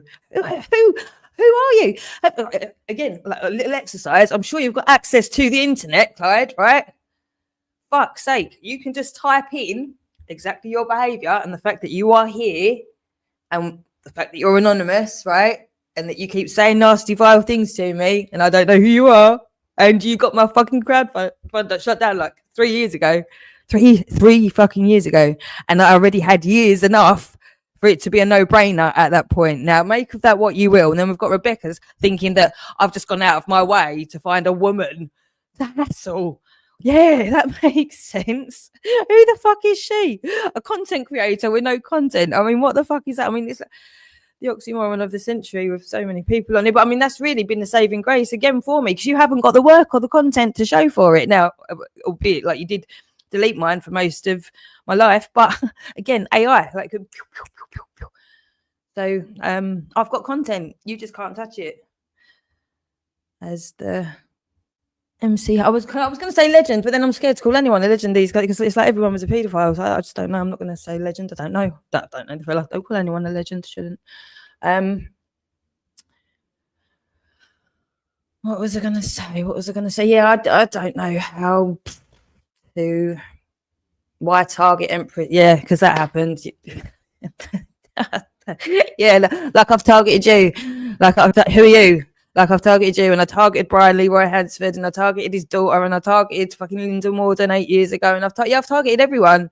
My mum thinks, yeah, I'm pretty much devil. Is it reincarnate? Is that incarnate? I don't know, but apparently I'm that anyway. Well, I don't know if she said that much, but I'm definitely taken over by demons. Right now, I get fucking well angry. I do, but yeah, it is what it is. Righteous anger, I'd call it.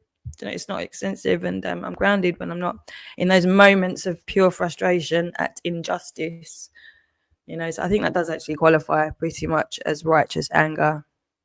So again, they were how much more could they put their foot in it yesterday? Actually, they were saying that I wouldn't be able to get through more than a day without No, I get through my whole life without it. The only reason all they hear is because they're the cause of it.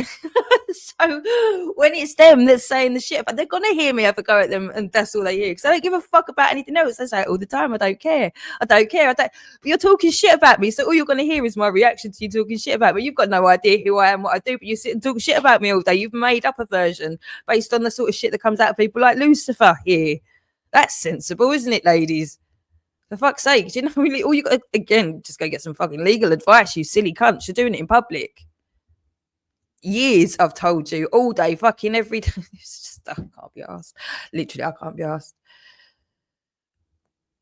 You mum sounds intelligent. Yeah, this is just fucking embarrassing. I can't even be bothered. Absolutely fucking embarrassing.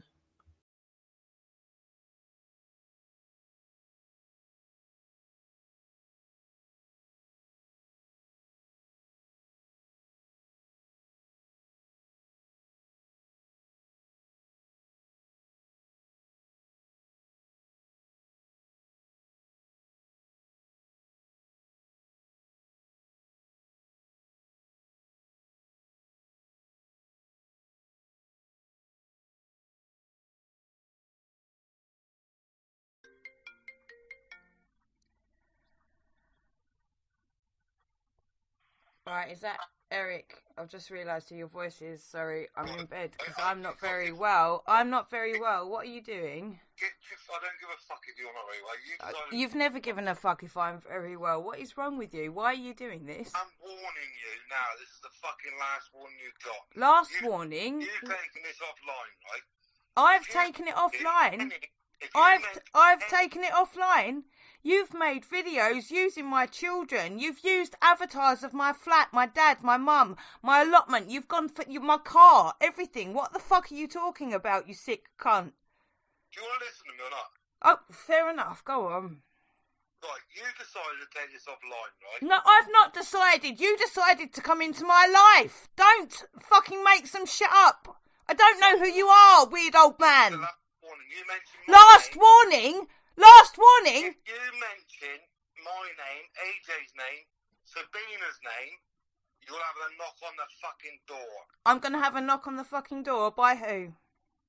Leave Sabina, AJ... I didn't want to bring Sabina into it. They made out she's a solicitor and she's not, okay?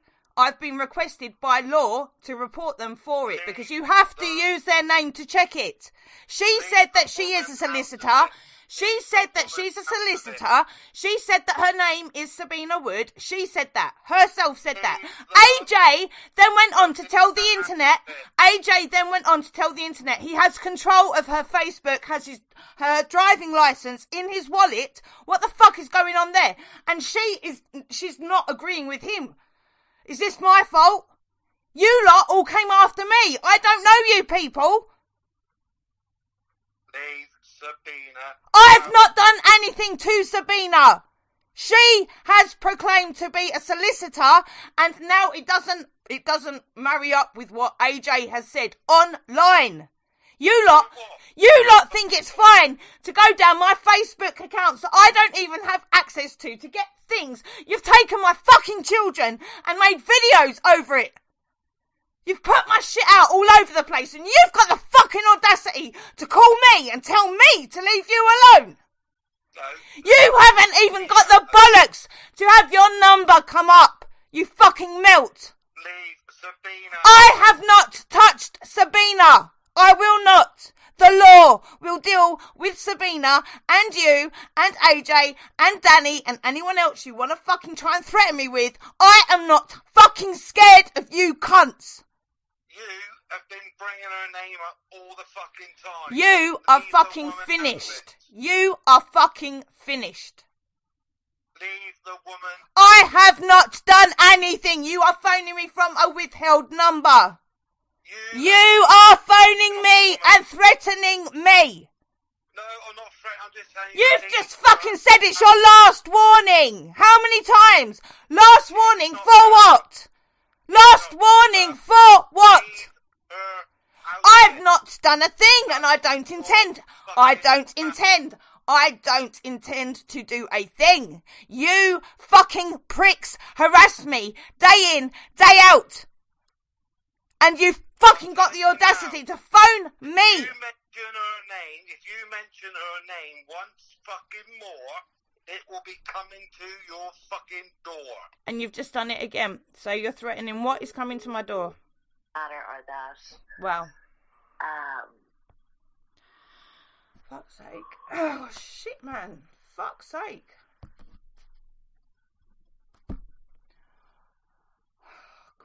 Too careful the way she's going at it.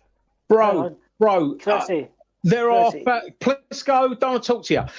DJ, Tracy, there are thousands more people that are a lot worse that need to be sectioned that can't be sectioned.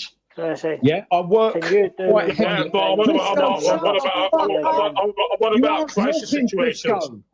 She's towards a mental health crisis. It's coming. She's already there. She's already there. Mate, I speak to Kaylee. She is not getting fucking sections anytime soon or ever. The girl has actually got quite... She's got her marbles around her. She's a little bit more intelligent than you guys give her credit for. No, I killed him, man. I killed him for a long time. She went to one station, mate. Hang on. Two of you talking again. Please, can you answer? Don't talk to you, Blisco. No, you can't. You're a cunt. Blisco, you're a cunt. I don't want to. I'm not answering your questions. Go and harass back Dan. Go and harass back Dan, Blisco. Blisco, you're an idiot. I don't want to speak to you. Can you so DJ, you obviously don't know the state of this country's mental health services. If you think she's going to be sectioned. Bad depression, mate. Sorry, say again, mate.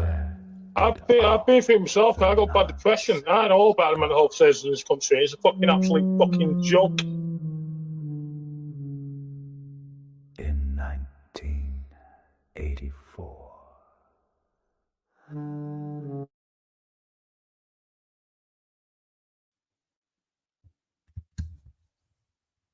So, I mean, just there alone, we've got DJ just telling everybody that he suffers from bad depression. He's a heavy addict of multiple things. So he's got no problem telling us that he's got issues with drink and drugs. And again, this is no judgment coming from me at all, is it? It is what it is. Tells us these things. I'm very much grounded. I've had my issues with things. I still, occasions, will overindulge. Do you know what I mean? Like, I'm no angel whatsoever. So I'm not judging anybody. But generally speaking, I'm not addicted to anything. I'm not dependent on anything. I don't need anything to get to. I don't take anything from the doctor. Do you know what I mean? I'll just get on and deal with stuff and look after myself. You can't fault me. I've been assessed. They've just watched me do my shit, just do my thing. not doing my shit. They weren't watching me do shit. But do you know what I mean? You, however, you're openly telling us that you've got lots and lots and lots of fucking issues. You've got anger issues. You're vulgar. You're a pervert. You're gross. You literally can't take cues when to just leave somebody alone. You're obsessed and like evil at times. Okay, you're a danger to psychologically. You're a danger to anybody, in like, my opinion. So, like, and again, part of a group, and you don't need to be here. So, what do you think you are achieving? And nobody's going to pick up on the fact that this guy is the one for years saying that I'm going to get sectioned, and they all were right for a few days. I did get so now this isn't going to start to look a bit weird, and you're all still here telling me that I still need to be sectioned, even though the people that section you and decide how long you need to be sectioned for don't agree. But you lot here on the internet that protect paedophiles still need to tell the whole world and me that I need to be sectioned, yeah? Yeah. And you think that you think you're going to find a judge? I mean, like, what judge is ever? They're probably just going to keep fining me 400 quid for the rest of my life. No, whatever, that'll be fine. Do you know, like, what are they going to do? Well, nobody knows what to do. You lot don't know what to do. You're just here all the time, and none of it's ever going to work. Nobody can say I'm wrong about anything, can they? They just don't want to see it. They just don't want to see it, and that's going on everywhere. So I understand. That's why I'm okay. I'm not okay with it, but it is what it is. I'm okay with my part in it because it's all I can do. And you're exposing yourselves as time goes on. You're just exposing yourselves more, and it's getting harder and harder for people to deny the same sort of way, like with everything else that's on record, because this period of time has been on record. Okay, so whatever it is, and if you're also offended about the word paedophile, don't be anywhere near me, and I won't say it to you. It's as simple as that. So that's what any normal person's going to ask you. Why didn't you just do that? Especially as you're anonymous and she doesn't know who you are. And if you're not a paedophile, why have you got anything to worry about? It's as simple as that, right? That's why they don't want juries, because it's fucking common sense, isn't it? Most of the time, it's just fucking common sense. That's why it's called common law. Okay, it's easy as well. You don't poke somebody else in the eye if you don't want to get poked in the eye back. It's as simple as that. We learn that very quickly as little tiny children before we can even really speak. Okay, if we don't have our heads full of shit, which unfortunately we do, and we just get separated from the earth. Like, I mean, it's just barbaric. Oh, it was on the news today, wasn't it? But well, I've done my birthing. See, this again, I've got all of these things going on already, you know. So there's things going on in the news, and I'm going, no, I've already got a thing for that. So now I've got AI as well. So it's just like, pew, pew, pew, pew. So I literally don't need to be abused by a load of people telling me how shit I am all the time. Like, why would I? But you insist on being here to tell me how shit I am. So, like, I mean, crack on. But what am I going to do? I'm going to record it, and then you're going to get really angry that I've recorded it and I didn't die and I didn't go, well, fuck off. Do you know what I mean? Like, you don't want to, so here we are. We'll just carry on. You'll just keep hurling abuse at me, and I'll just keep playing bits back. And we're still doing this, then, are we? This is a bit dodgy. This is a bit dodgy. This still hasn't been addressed. That's a bit dodgy. That we're still here, are we? We'll just keep looking at this. Then the truth's not going to change. If you've got nothing to worry about, you could just be somewhere else living your life, couldn't you? But you're not. So you can either deal with what that is, because it's not my fault, whatever it is. Still carrying on like a fool, says the guy who's in my chat and is dedicated all day, every day, even whilst his partner died. I mean, I don't need to, AJ. I don't need to anymore, mate. I don't need to.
was a young vegan called Steven who just would not kill for no reason. This kid would not eat no cheese or no meat, and he hated the fox hunting season.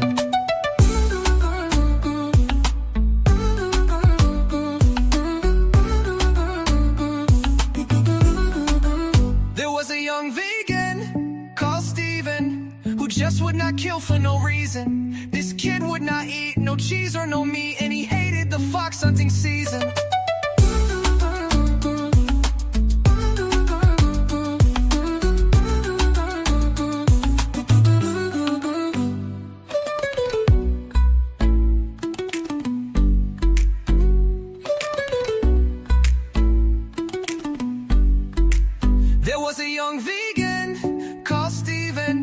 Just would not kill for no reason. This kid would not eat no cheese or no meat, and he hated the fox hunting season.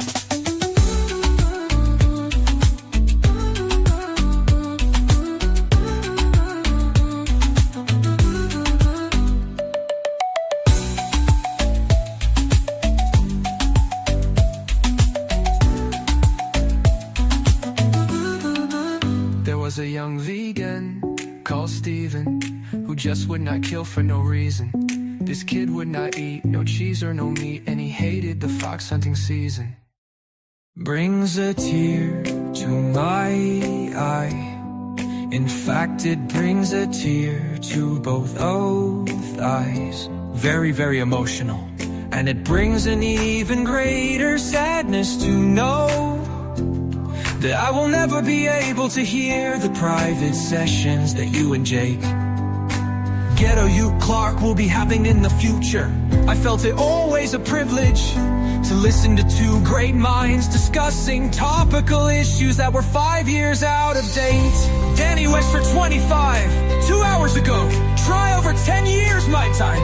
Kaylee Nayavug grounded. Hide what comments you freak. It's only just finished and takes a while. You mean the chat? It literally just ended. You obsessed cunt. Concerned tool for free speech. I would like to congratulate myself on the wonderful and brilliant comments I made in this live stream. Enjoy. Danny West 425. Yes, give yourself a big pat on the back. I have unlocked.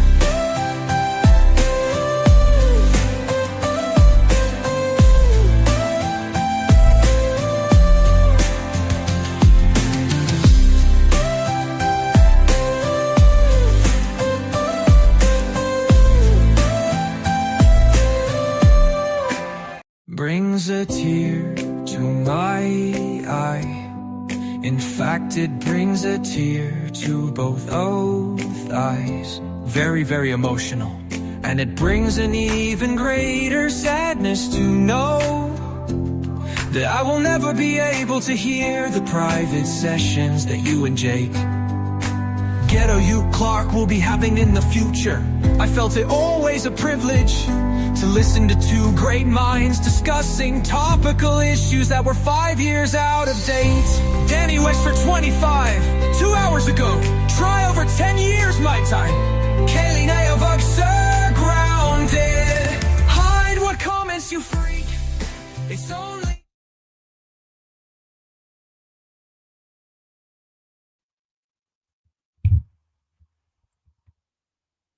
Yeah, this is actually too much. I'm gonna, I think, end. Now I might play something else. I'm not sure yet, but I mean, it's just too ridiculous. It's just too fucking ridiculous. Like, none of you ever need to be around me ever. All right, and you're just having conversations with each other, just trying to say how shit. It literally doesn't matter what. It's just so fucking absurd. It's just so absurd to think that you think that anyone's going to think there's anything normal about this situation. Somebody who's convicted for beating up his dog, it's very plausible that you had a role to play in Sabina's death. That's the truth, as far as I'm concerned. It's like, what's weird about that? I didn't phone up the police going, "Oh my god, I reckon he killed her." That never happened. All right, I reckon you absolutely, potentially could have had a hand to play in her death. Absolutely do. What do you want me to lie? I absolutely 100% believe you. Yeah, and I do believe that you're probably a paedophile as well. What do you want me to do? Lie? That's what I think, based on getting to know your character and what you've done and the way you've handled me. That's what it's just logic. It's just logic. I work with logic most of the time. You know, there's only so many reasons certain people are still around me behaving in a certain fashion, you know, and you're free to just fuck off and not be around me and never get called out ever for behaving weird around me. You could have always tried that one for all of these years, couldn't you? But you couldn't. So you couldn't do that. So then we're just left with well, it just looks like really, you probably really are one of these nasty things then. So do you know what? Again, phone 999 if you're that offended by it or whatever. Like it is what it is. You're a vile, vulgar, dangerous, narcissist, psychotic psychopath, and you call yourself fucking Lucifer, and you've dedicated your life to destroying mine along with a lot of other sadistic men. Okay, and then really sadistic women that have got like involved along the way as well. It's a really disgusting, sadistic, satanic vibe, the whole thing, especially when you call yourself fucking Lucifer. Okay, now there's no point in making or trying to make it my fault because it went wrong somewhere and it's just all fucking somehow, yeah, it's backfired really. Well, around me it has. It's just, you've lost all of it. I've said it a million, you've lost all of it. There's no scaring me. There's no pretending. If I wasn't a woman, then you would have kicked the shit out. No, you're a fucking melt. No, you wouldn't. You wouldn't. You're a fucking melt. That's it. Whether I was a man or what, no, you're a fucking melt. It's as simple as that. None of you have got any fucking bollocks. You would have done something about it. Fuck, just because I'm a woman. You're scared of something much bigger than me or any man, and you fucking should be as well. That's what you're scared of, and that's what's. It's not me that's beating you off. It's just because I know what's protecting me, and you know what's protecting me. And you're fucked if you don't hand yourself in. So it is what it is. And like I say, it's not going to come from me, is it? There's a million people that will be fighting over who can do what to you first. Loads of you. There'll be loads of people. I've said this again and again. There's no point in twisting it into I'm going to come do these things or I'm going to do some shit to your kids. Not at all. And if I'm going to look at schools, it's because I'm warning adults, parents of other children of danger. It's not because I'm a fucking nonce. The way you twist things is fucking pathetic. But anybody sensible, especially when you're covering up and you're taking money and perks for said paedophiles that you're being fucking warned about, you're literally sucking them off all day long to be platforming them and get your ego stroked a little bit and feel important. Content creators. What the fuck? How pathetic. How fucking pathetic. And your children are going to be really impressed, are they? With the fact that you literally just told us. You told us there was so much money flying around and then you're not allowed to talk about COVID. You're not allowed to talk about that. Now, why might you not be able to talk? Do you know how many people are fucking dead, Cleo Millward? Rebecca Elizabeth Penman saying, well, I didn't take the job. Well, do you know how many other people wouldn't have taken it if you hadn't fucking shut me up for all these years, you silly cunt, you fucking narcissist whore. All you fucking idiots thinking it's just about you. Pathetic, fucking pathetic. Anyway, there's no point in me saying any of this. It's too late. It's too fucking late, isn't it? I'm not going to stress myself out. Like I say, I know what I'm doing and I can prove. Now I can prove what I've been doing all along and I can make up for it quick enough. Okay, which is more than any. What can you say? You've deleted me for all of these years. Why? Who are you going to explain that to? How are you going to make it work as a massive collective of people, a load of people, a gang for so many years? What are you going to come up with that's going to make it make sense when I can show my work?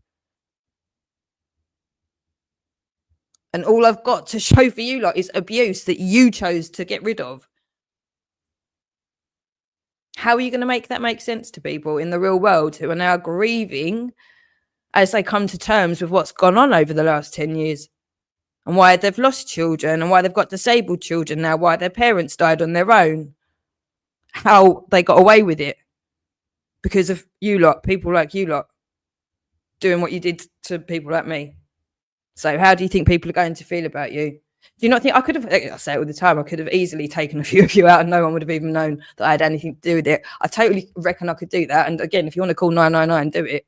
But I haven't, have I? So, you know, a lot of people are they're going to be the opposite of trying to control themselves. They'll literally be the opposite. I'm telling you, I know how the mind can go when you're in pain over your children. Trust me on that one. But by all means, nobody gives a fuck about anything Kaylee's got to say. So.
forces are the same that burn crosses.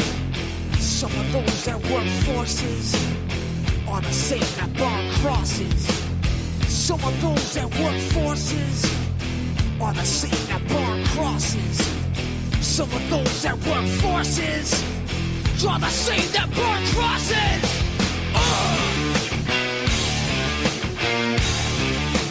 Killing in the name of. Killing in the name of. Now you do what they told you.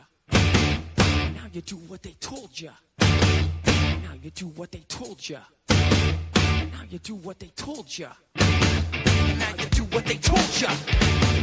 Now you do what they told you. And now you do what they told you.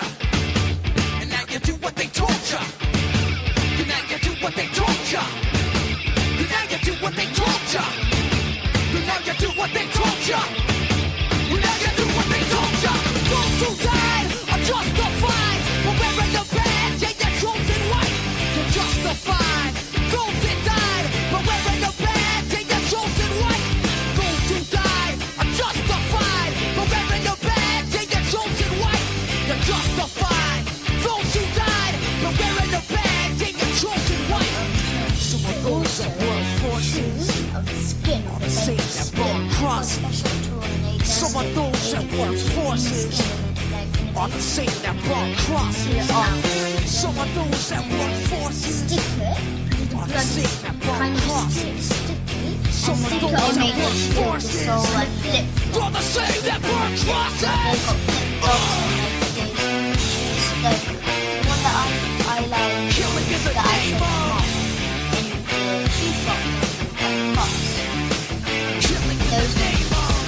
It's got a big star and it's baby skin, but it's not like it's you can do it coloured. It's not like it's a bit see-through then. Yes, skin. Okay, let's rotate it. It's a big black star.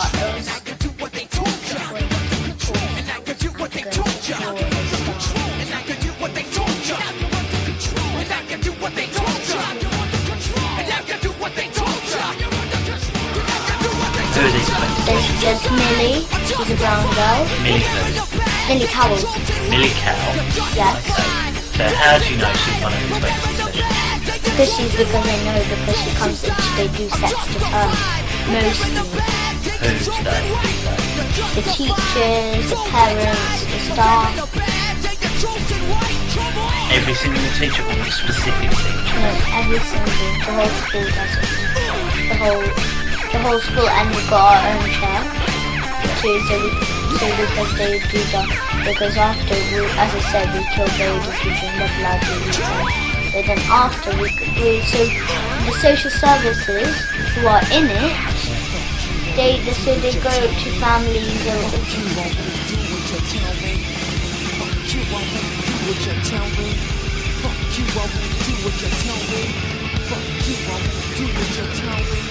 Fuck you, I won't do what you tell me. Fuck you, I won't do what you tell me. Fuck you, I won't do what you tell me. Fuck you, I won't do what you tell me. Fuck you, I won't do what you tell me. Fuck you, I won't do what you tell me. Fuck you, I won't do what you tell me. Fuck you, I won't do what you tell me. Fuck you, I won't do what you tell me. Fuck you, I won't do what you tell me. Fuck you, I won't do what you tell me. Motherfucker!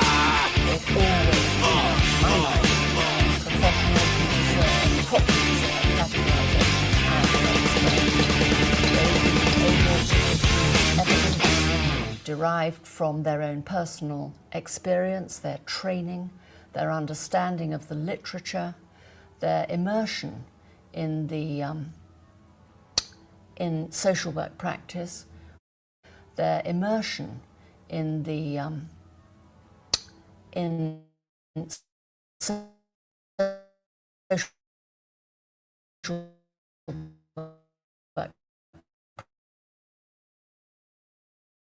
practice is, of course, very appropriate as to what should happen in relation to a child welfare decision. Can I say a bit more about social workers being experts? Judges will always be interested in what you, the social worker, have to contribute as the individual, the professional, is be interested in what you, the social worker, have to contribute as the individual, the professional, in what you, the social worker, have to contribute as the individual, the professional, contribute as the individual, the professional, you, the social worker, have to contribute as the individual, the professional who has most experience in the community of this family and these children. Don't be shy, therefore, to say what it is that you believe is right for a particular child. Don't rely on what you're told by others as to their views about what might or might not be right, because you know this child, you know the parents, the wider family, and the judge will always be interested, as I say, in hearing your view.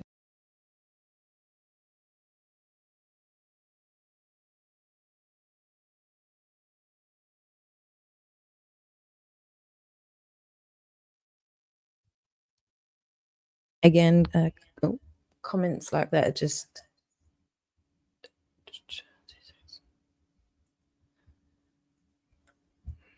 you're not applying any law to anything. So you want something to be true. I mean, it looks very much that you could be Ricky Dimon or just somebody that's very, very close to Ricky Dimon, just by how obsessed you are and how much you speak on behalf of this family as an anonymous person. And again, we're back to logic and common sense. This is why we have juries, okay? Because the personal emotion is removed as much as is humanly possible. That's why generally there's 12 of them, I think. But again, it's your intent and your motivation and your action, right? So I'm not harassing anybody, am I, by having children's testimony be heard? In fact, people trying to stop children's testimony being heard is actually breaking the law, okay? And but hurt by the truth. I mean, this is how ridiculous it is. Nothing has been. How do you prove something to be a hoax when it's not investigated? And all you've done is spend 10 years trying to prevent it being investigated. Do you know what I mean? Like it's just common sense, isn't it? You're not. You can't make it with, oh God, I really can't be bothered. It is what it is. You're so desperate. Okay? And people like Babs sat there yesterday with Rebecca saying, all I do all day, every day, nothing I do ever has got anything to do with Hampstead. It's just one of the things that is obviously a cover-up because of the way you lot have behaved. So I speak about it because it's still not been investigated at this point.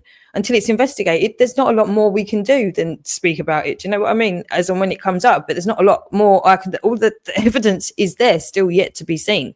You know, Ella, God bless her, has not stopped. It's still all there. People have done time because it's not been seen or heard. This is the whole point. Okay, there's plenty of evidence that's just not been seen or heard, and this is what you lot are going to have to deal with. And say you lot, people like Michaela on the Avosa that just Clay on Millward, just conveniently at best. But I mean, you knew you were passing money around for this gig whilst child abuse was not being spoken about. Now, who would benefit from not speaking about child abuse? Do you know what I mean? It's common sense. Okay, and this is why now the CEOs who I'm contacting imminently of these platforms as well, I don't know how much you can pretend that you just couldn't imagine that any of this going on. Do you know what I mean? It is what it is. It's just this entire network is just a fucking cesspit of filth, but it is what it is. That's it. Keep proving I'm nuts. But no, you're talking to me, right, in my space continuously. You've been obsessed with me for how many fucking years, all day, every day. So many of you. Now, only you can answer as to why that is. I can't explain to you why you're so obsessed with me, you lot, can I? I can't do that. I can't explain how you all got together and decided that that's what you were going to do with your lives. I can't tell you how that happened. I don't believe that all of you, like hundreds and however many it's been over the years, can either without something like Satan to explain it. I don't think that it was as organised as that, to be honest. But then I'm not the first person in history who's had a load of people try to make them be the cunt when they weren't. Do you know what I mean? So, again, I can only just crack on doing what I do under duress, and it is what it is, and I record it. That's it. That's as much as I can do whilst you're still coming at me wherever I am. And you're saying more lies, but here you are saying it to me, and you don't need to be here. I'm fucking exhausted, AJ. I'm going to go do some work. Okay, you can crack on if you need to.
bode well for you or for the rest of us, really. It turns into a doubt, doesn't it? All she has, because she has not looked into who I am or what's gone on with.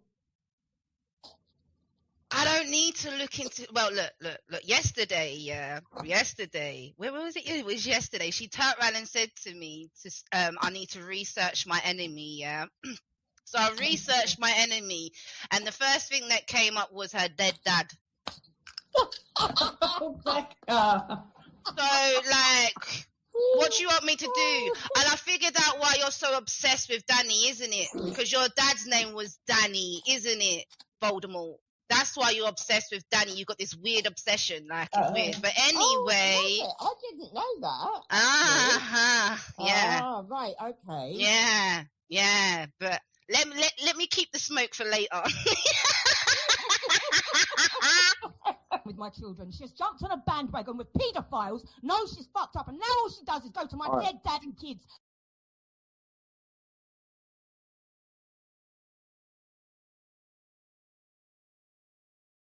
Bode well for you or for the rest of us, really. It turns into a doubt, doesn't it? All she has, because she has not looked into who I am or what's gone on with. I don't need to look into. Well, look. Yesterday, where was it? It was yesterday. She turned around and said to me, "I need to research my enemy." Yeah. So I researched my enemy, and the first thing that came up was her dead dad. So, like, what do you want me to do? And I figured out why you're so obsessed with Danny, isn't it? Because your dad's name was Danny, isn't it? Voldemort.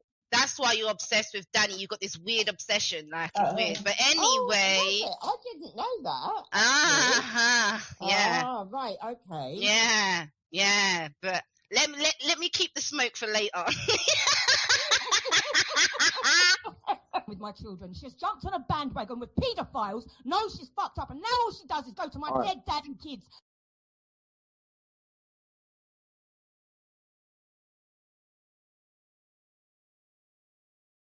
Bode well for you or for the rest of us, really. It turns into a doubt, doesn't it? All she has, because she has not looked into who I am or what's gone on with. I don't need to look into. Well, look. Yesterday, where was it? It was yesterday. She turned around and said to me, "I need to research my enemy." Yeah. So I researched my enemy, and the first thing that came up was her dead dad. So, like, what do you want me to do? And I figured out why you're so obsessed with Danny, isn't it? Because your dad's name was Danny, isn't it? Voldemort. That's why you're obsessed with Danny. You got this weird obsession, like it's weird. But anyway, I didn't know that. Yeah. Ah, right, okay. Yeah. But let me keep the smoke for later. With my children, she's jumped on a bandwagon with paedophiles. Knows she's fucked up, and now all she does is go to my dead dad and kids.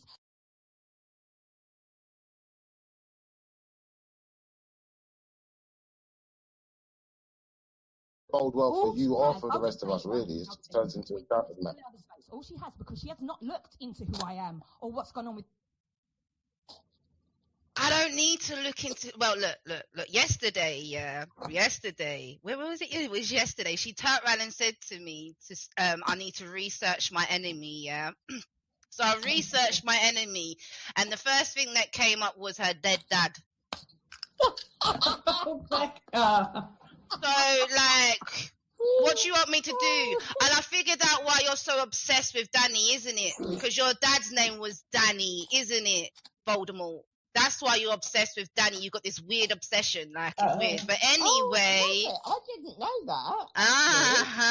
Yeah. Ah, right, okay. Yeah. But let me keep the smoke for later. With my children, she's jumped on a bandwagon with paedophiles. Knows she's fucked up, and now all she does is go to my dead dad and kids.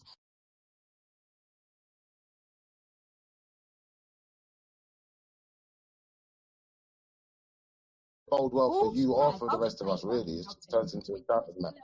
All she has, because she has not looked into who I am or what's gone on with. I don't need to look into. Well, look. Yesterday.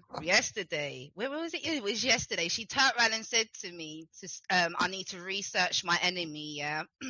So I researched my enemy, and the first thing that came up was her dead dad. Oh my God. So, like, what do you want me to do? And I figured out why you're so obsessed with Danny, isn't it? Because your dad's name was Danny, isn't it? Voldemort. That's why you're obsessed with Danny. You got this weird obsession, like it's weird. But anyway, I didn't know that. Yeah. Ah, right, okay. Yeah. But let me keep the smoke for later. With my children, she's jumped on a bandwagon with paedophiles, knows she's fucked up, and now all she does is go to my dead dad and kids.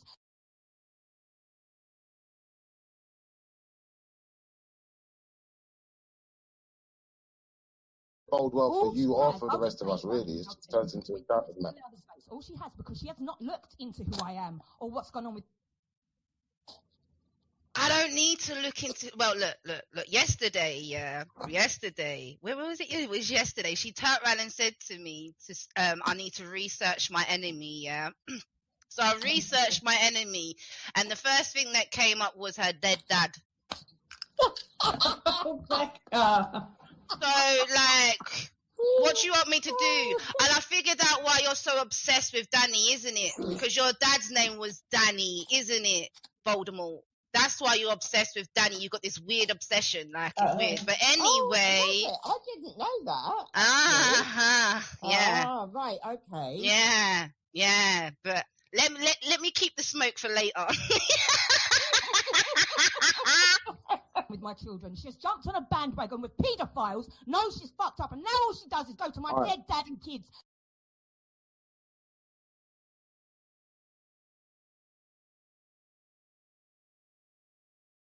Bode well for you or for the rest of us, really. It just turns into a doubted man. All she has, because she has not looked into who I am or what's gone on with. I don't need to look into. Well, look. Yesterday. Where was it? It was yesterday. She turned around and said to me, "I need to research my enemy." Yeah. So I researched my enemy, and the first thing that came up was her dead dad. Oh my God. So, like, what do you want me to do? And I figured out why you're so obsessed with Danny, isn't it? Because your dad's name was Danny, isn't it? Voldemort. That's why you're obsessed with Danny. You got this weird obsession, like it's weird. But anyway, I didn't know that. Yeah. Ah, right, okay. Yeah. But let me keep the smoke for later. With my children, she's jumped on a bandwagon with paedophiles, knows she's fucked up, and now all she does is go to my dead dad and kids.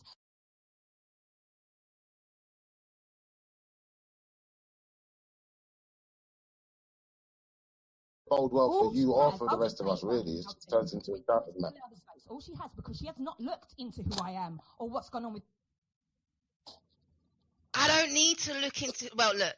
Yesterday. Where was it? It was yesterday. She turned around and said to me, "I need to research my enemy." Yeah. So I researched my enemy, and the first thing that came up was her dead dad. Oh my God. So, like, what do you want me to do? And I figured out why you're so obsessed with Danny, isn't it? Because your dad's name was Danny, isn't it? Voldemort. That's why you're obsessed with Danny. You got this weird obsession, like it's weird. But anyway, I didn't know that. Yeah. Ah, right, okay. Yeah. But let me keep the smoke for later. With my children, she's jumped on a bandwagon with paedophiles, knows she's fucked up, and now all she does is go to my dead dad and kids.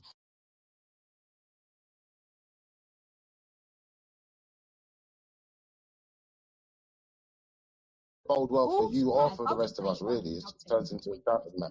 All she has, because she has not looked into who I am or what's gone on with. I don't need to look into. Well, look. Yesterday. Where was it? It was yesterday. She turned around and said to me, "I need to research my enemy." Yeah. So I researched my enemy, and the first thing that came up was her dead dad. So, like, what do you want me to do? And I figured out why you're so obsessed with Danny, isn't it? Because your dad's name was Danny, isn't it? Voldemort. That's why you're obsessed with Danny. You got this weird obsession, like it's weird. But anyway, I didn't know that. Yeah. Ah, right, okay. Yeah. But let me keep the smoke for later. With my children, she's jumped on a bandwagon with paedophiles, knows she's fucked up, and now all she does is go to my dead dad and kids.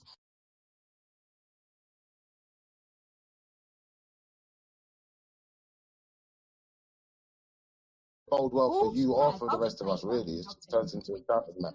All she has, because she has not looked into who I am or what's gone on with. I don't need to look into. Well, look. Yesterday, where was it? It was yesterday. She turned around and said to me, "I need to research my enemy." Yeah. So I researched my enemy, and the first thing that came up was her dead dad. So, like, what do you want me to do? And I figured out why you're so obsessed with Danny, isn't it? Because your dad's name was Danny, isn't it? Voldemort. That's why you're obsessed with Danny. You got this weird obsession, like it's weird. But anyway, I didn't know that. Yeah. Ah, right, okay. Yeah. But let me keep the smoke for later. With my children, she's jumped on a bandwagon with paedophiles, knows she's fucked up, and now all she does is go to my dead dad and kids.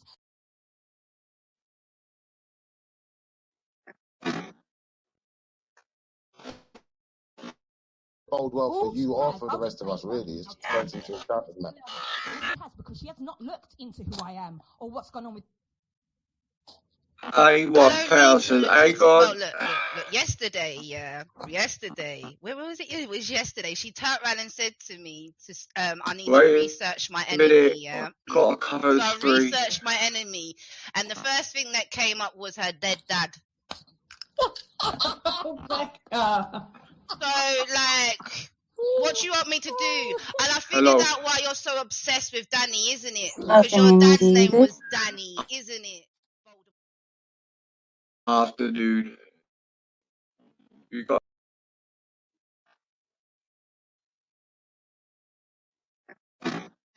Yeah, but let me keep the smoke for later.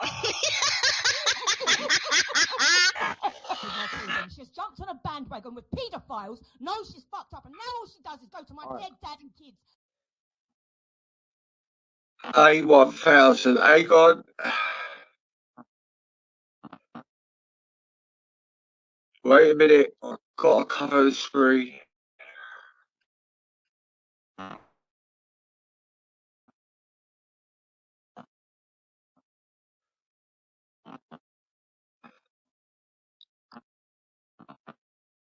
Hello. Afternoon, is you good? Afternoon. You got. Say what I've been saying. Yes, I just remember Paddy McCarthy's died in September of 2022. You know. Yeah. I didn't know nothing about it. Like who? Well, you're making out a lot of people are going after Helen. That's not really true, is it? I don't know nothing about your situation, Helen. Oh, not my situation. Your situation. I want to know about the situation, what's happening now. I can handle her. Quite a lot of people can't. You know, you're talking about agents and you're talking about it. You do realise. I don't know. You remember? Helen's always been alright. She's a regular of mine, and that's who I'm about. All right, so a journalist can send in Rosie Waterhouse, can send in Helen James to target survivors of abuse. Is that what you support? How do I know that? I don't know that. It's all public available information. Let alone Helen was also friends with the barrister who wanted to lower the age of consent to 13. Well, you have to bring things up. I don't need to bring it. It's all there. But you're you know, the two mods, Moon the Loon and the other one, keep timing me out, but you go on about other people, but you have verified information out there online. You can see it yourself, but people, was it with a cognitive dissonance? You speak up for people who have their children taken by I'm social. not going to go searching for the good side. I've got time. You bring up these claims and show them. I'm bringing them up. And they're all publicly available. I'm not the only person this woman injuries on her daughter. I support people who bring up social services, bring up the police to get people arrested, get people sectioned, get people have their children taken off them, and then go, oh, it's not me, I was on a documentary, to get out of any responsibility. And then use their Jewish card or something. No, I'm saying it is. I'm talking about infiltrators. Well, ask your mod. Who's infiltrated? I mean, she's been going around since 2017. She infiltrated people on the right. Right and left. The right and left. So, you're quite close with Nixie, aren't you? No. Because you've got the same No, I just noticed that you're bringing up Shelley Moe, but let's not forget, Rosie Waterhouse brought in Helen to befriend Shelley Moe, to give Shelley over £2,000. These are the things I'm just... years ago. Oh, well, I don't know anything. All I know what I see now. Okay, so because Helen doesn't like Sean or Nixie, and Moon doesn't like Sean or Nixie, you're now arguing with them. No, Nixie picked a fight with me. Because Okay, I disagree. I think we could disagree, Sophie, but you're welcome on the channel. But no, she done what you're claiming, what Helen does, and claimed all the fucking. Helen went after Nixie or something. I don't know. Helen goes after people, calling them anti-Semites. Nixie's always saying, but I found out Nixie's hand over it. He's been cloning everyone. I only know of Nixie being Moon's friend. Moon brought Nixie onto the scene. No, Nixie's been. No. Moon brought Nixie onto the scene. Because remember when Moon modded me on her channel when Moon was going after Penny Bunny? Listen. I am. The only reason I knew about Nixie, right?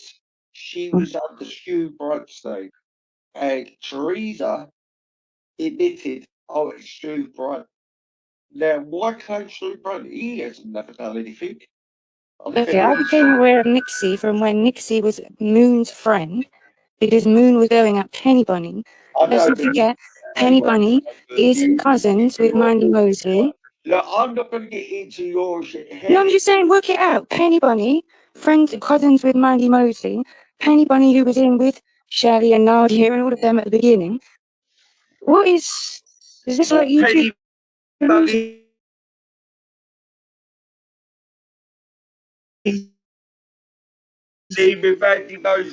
Those two women sit there and cover up for Plisco. If there were any two type of women, they'd be actually doing the right thing, no? Mandy knows Plisco's full name. Plisco's not here anymore, is he? Oh, I don't know. Could be. He ain't in about, is he? I haven't seen him fucking It could be. Could be anybody. Don't know, don't really care. But the truth would always remain, wouldn't it? You had a man called Plisco going online. Nixie, but Nixie, you're claiming what Helen's done, what Nixie's been doing. No, I'm telling you, I don't know Nixie, only from when Moon was friends with her. And then Moon had a falling out or something, and Nixie had to go at Jupiter or something like that. Anyway, that's only how I became aware of Nixie, because of Moon. So when you say that you became aware of JOJ because of Nixie, technically it's because of Moon. Because of Moon. Hang on. And Moon's friend Candy Kane. Because Nixie's in the channels. Yeah, you talk about trolls.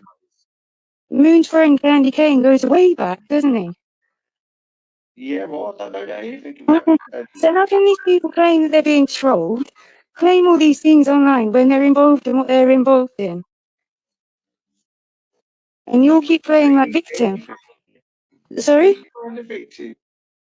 Well, people get, I just keep people, how many's gonna keep playing victim? What, like your friend Nixie does? My friend Nixie. Nixie isn't my friend.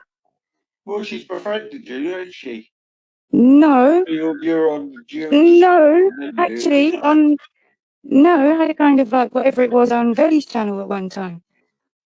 I don't know Nixie. You think, come on, No, I'm telling you 100%. 100%. I don't do what you lot do. Chit-chat in little groups behind outside of YouTube. in any group. Well, I don't do any of that. I stand alone, I stand firm. I wouldn't mind talking directly to the perp. They don't like talking directly to me.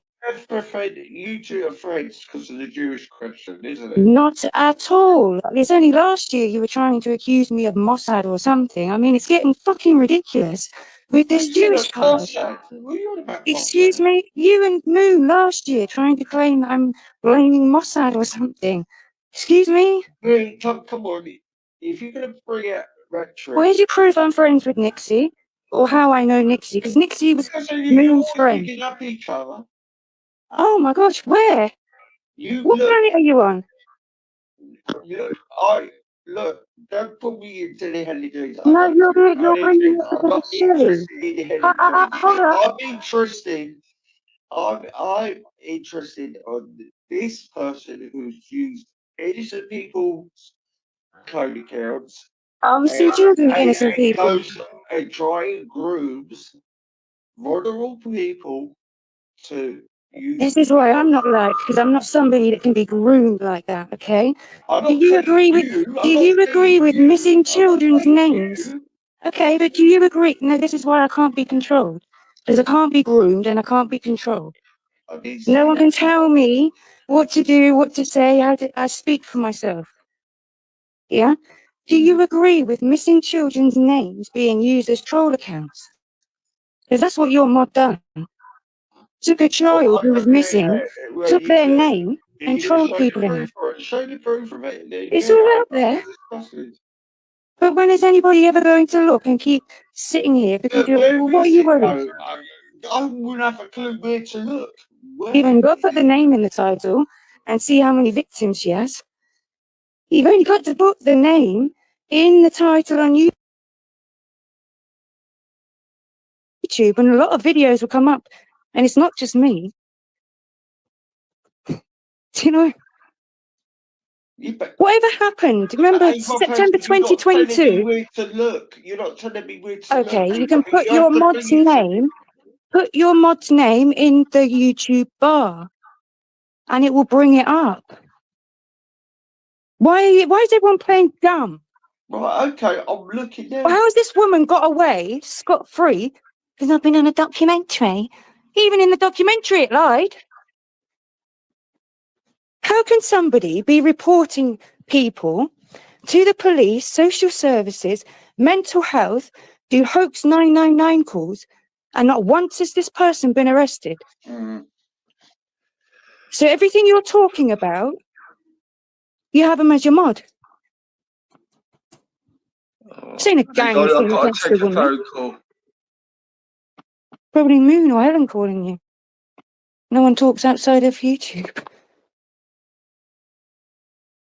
What else?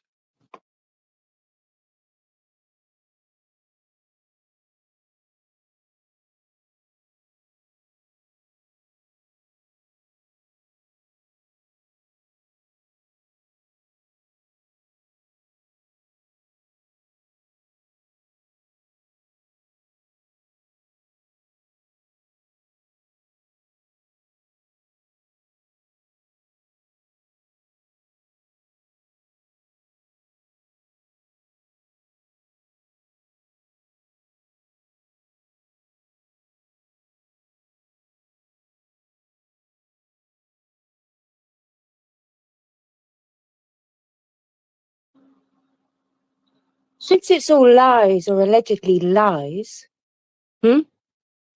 Why don't you call up? Why don't, instead of people talking over all the time, cutting off, blocking out, you've got something to say it to me. But Helen, you know what I'm saying is 100% the truth, isn't it? But you won't call in and discuss it. Right, I've got to go. I've got to go do with my son.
Says go.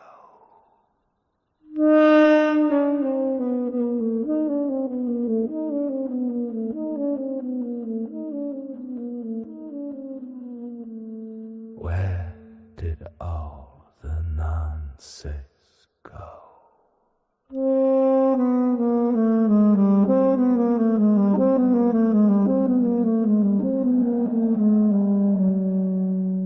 Where did all the nonsense go?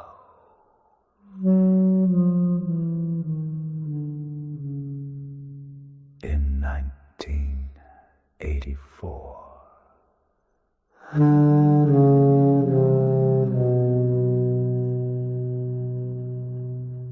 Lurking on the World Wide Web. Lurking on the World Wide Web. Lurking on the World Wide, waiting to open our kids' door. Where did all the nonsense go?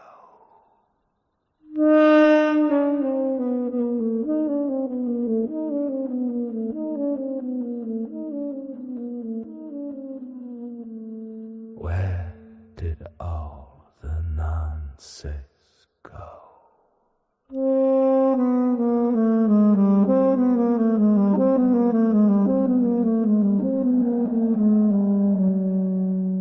Where did all the nonsense go?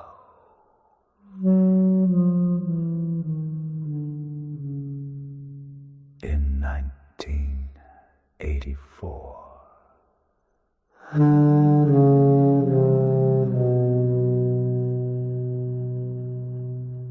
Lurking on the World Wide Web.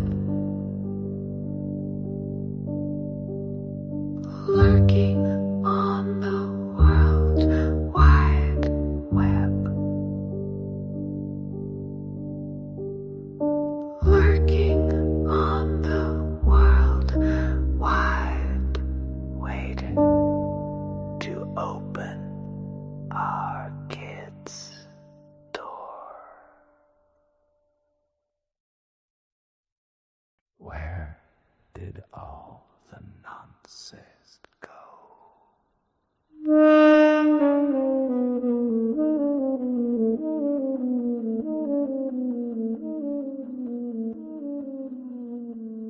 Where did all the nonsense go?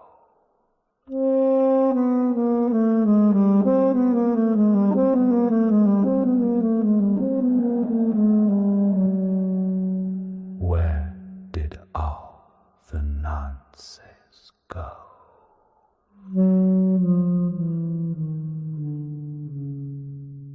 In 1984.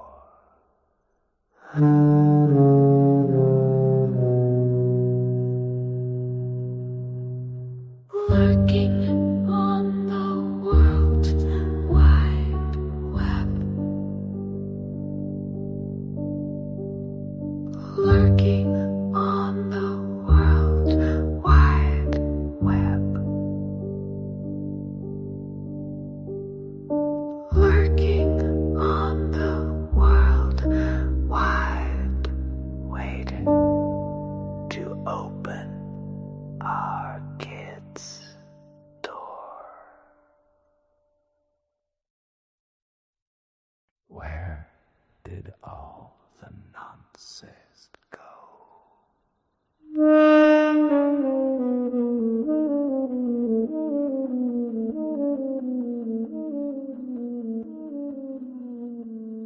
Where did all the nonsense go?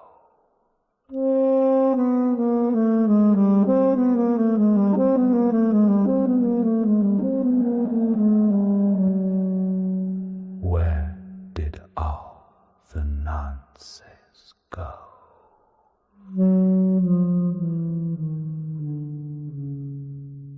In 1984.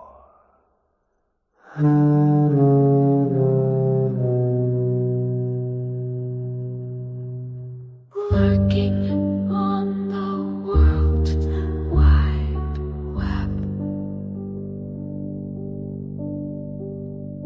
Lurking on the World Wide Web. Lurking on the World Wide, waiting to open our kids' door. Where did all the nonsense go?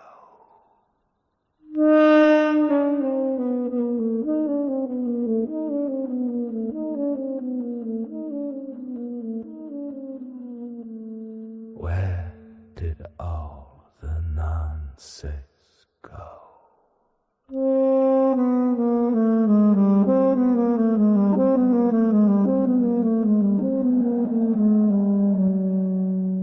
Where did all the nonsense go?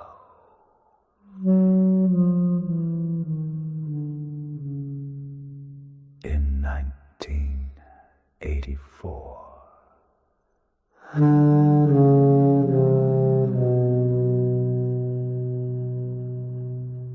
Lurking on the World Wide Web. Lurking on the World Wide Web. Lurking on the World Wide, waiting to open our kids' door. Where did all the nonsense go?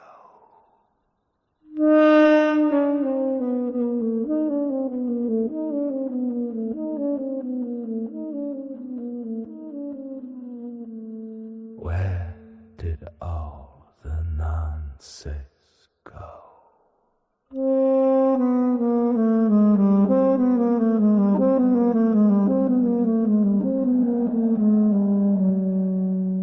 Where did all the nonsense go?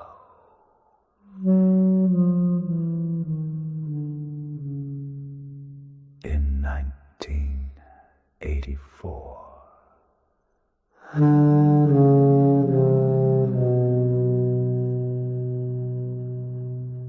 Lurking on the World Wide Web.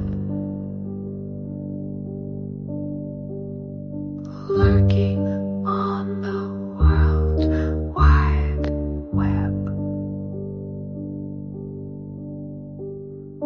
Lurking on the World Wide, waiting to open our kids' door. Where did all the nonsense go?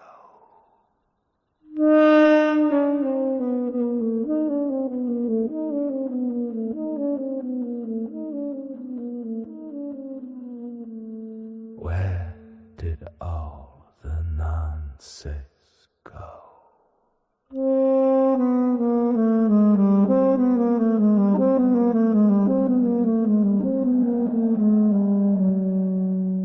Where did all the nonsense go?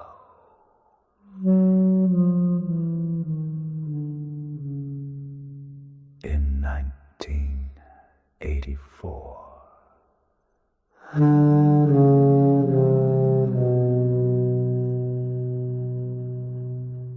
Lurking on the World Wide Web.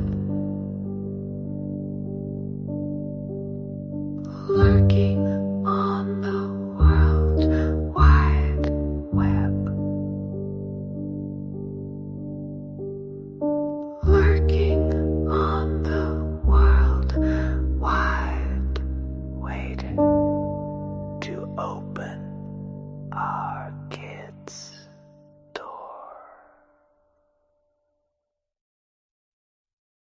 Where did all the nonsense go?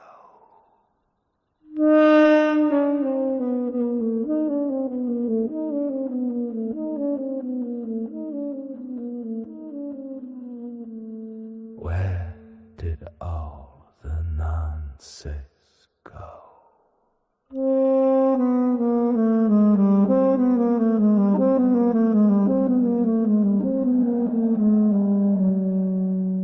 Where did all the nonsense go?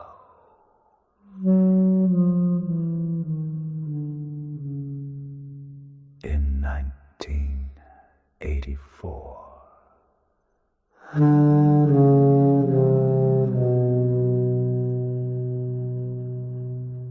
Lurking on the World Wide Web. Lurking on the World Wide Web. Lurking on the World Wide, waiting to open our kids' door.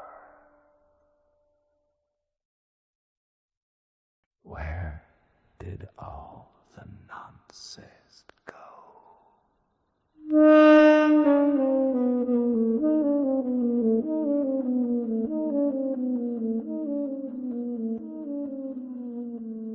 Where did all the nonsense go?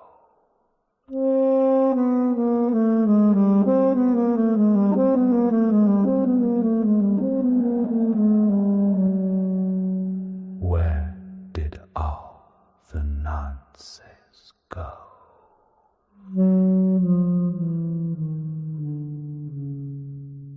In 1984.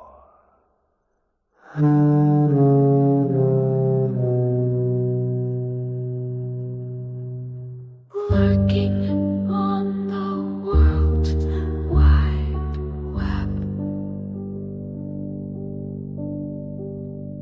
Lurking on the World Wide Web.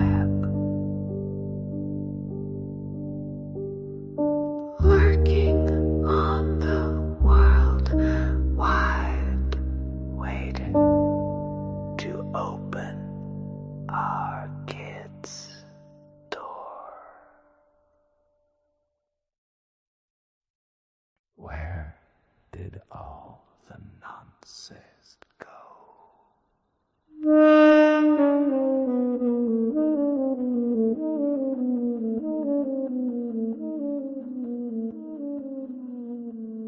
Where did all the nonsense go?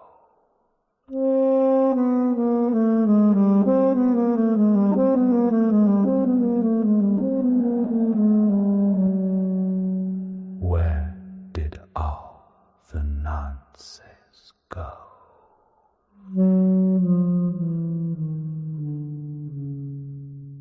In 1984.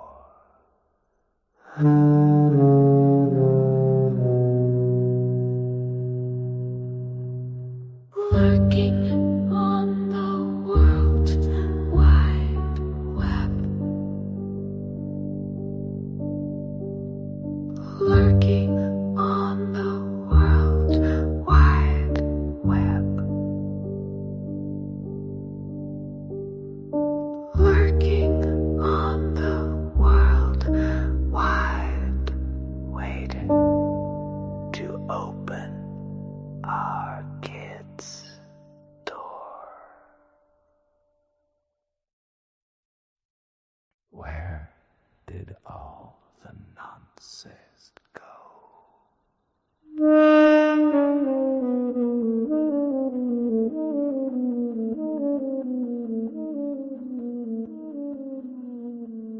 Where did all the nonsense go?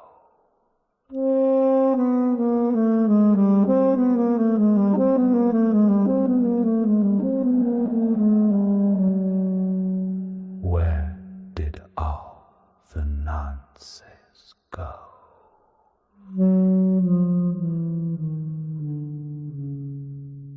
In 1984.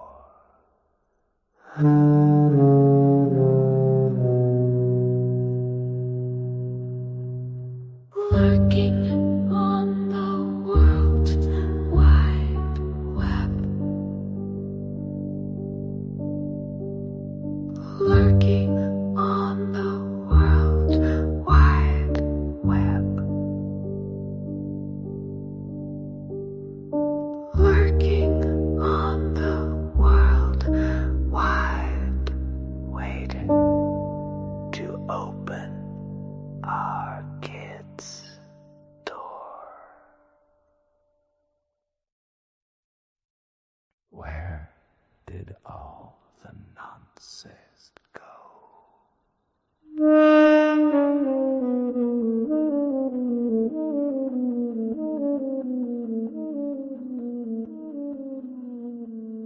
Where did all the nonsense go?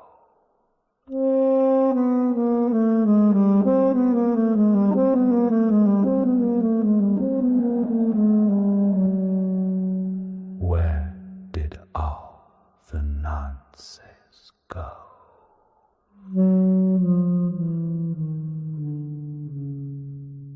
In 1984.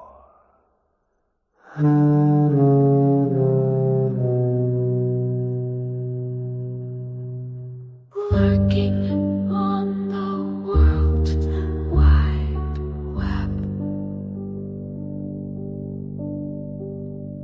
Lurking on the World Wide Web. Lurking on the World Wide, waiting to open our kids' door. Where did all the nonsense go?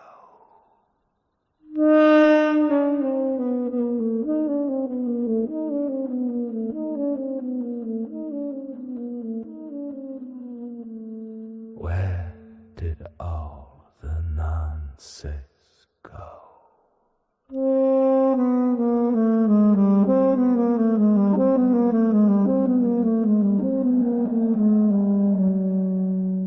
Where did all nonsense go?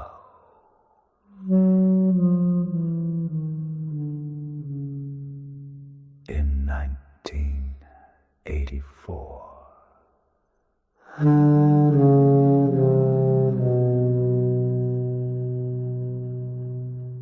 Lurking on the World Wide Web.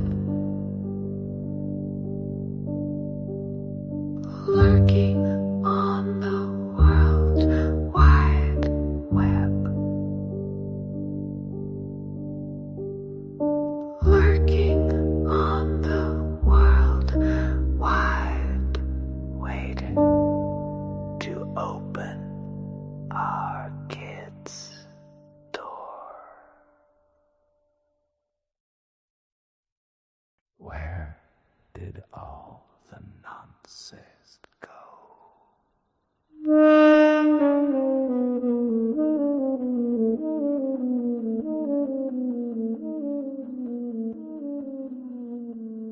Where did all the nonsense go?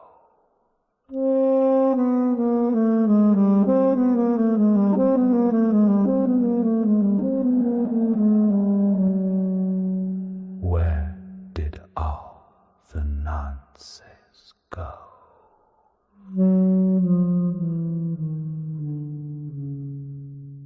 In 1984.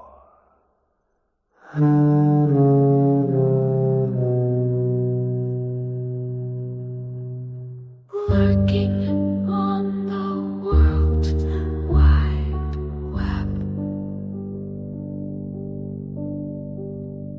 Lurking on the World Wide Web. Lurking on the World Wide, waiting to open our kids' door. Where did all the nonsense go?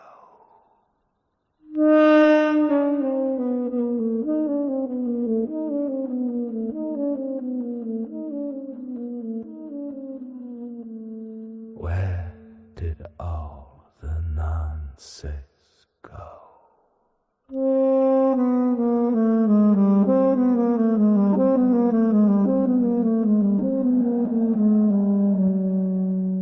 Where did all the nonsense go?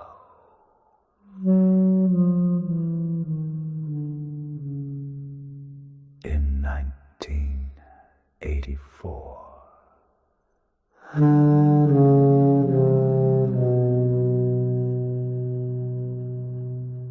Lurking on the World Wide Web.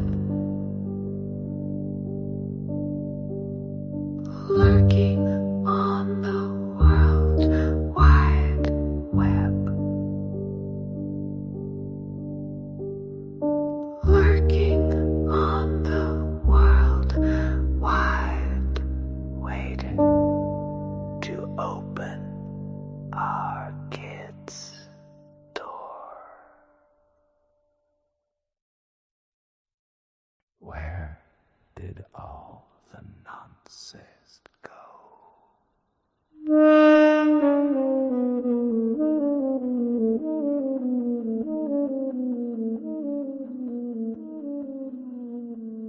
Where did all the nonsense go?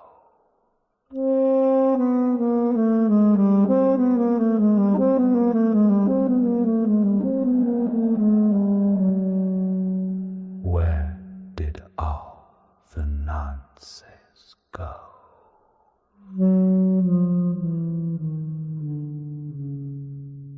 In 1984.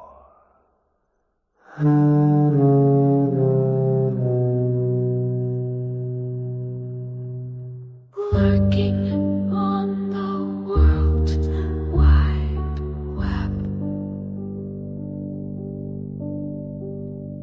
Lurking on the World Wide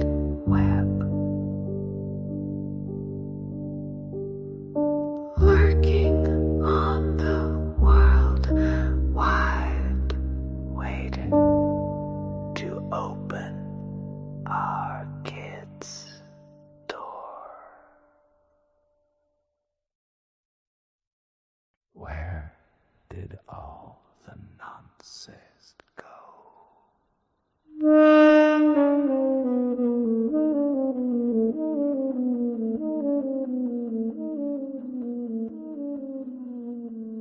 Where did all the nonsense go?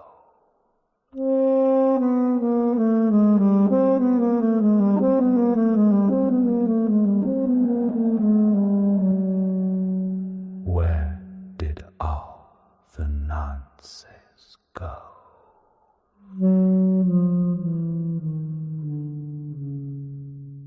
In 1984.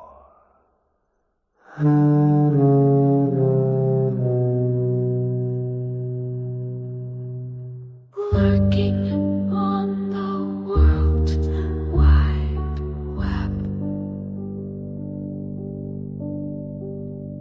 Lurking on the World Wide Web. Lurking on the World Wide, waiting to open our kids' door. Where did all the nonsense go?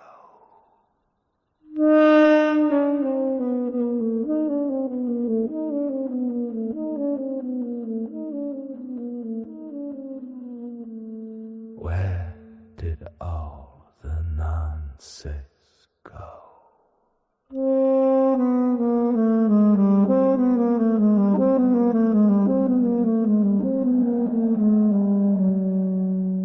Where did all the nonsense go?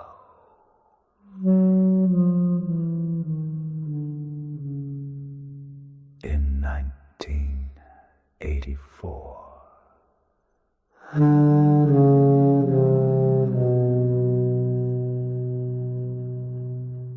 Lurking on the World Wide Web. Lurking on the World Wide Web.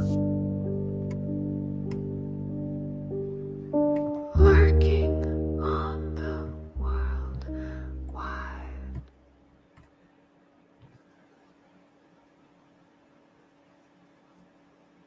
Again,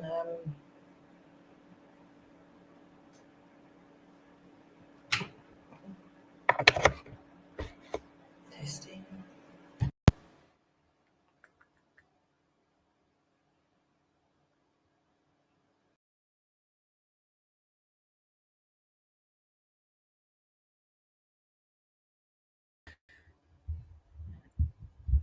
Testing. Okay. Yeah, I just at this point, Lashbrook, I don't know.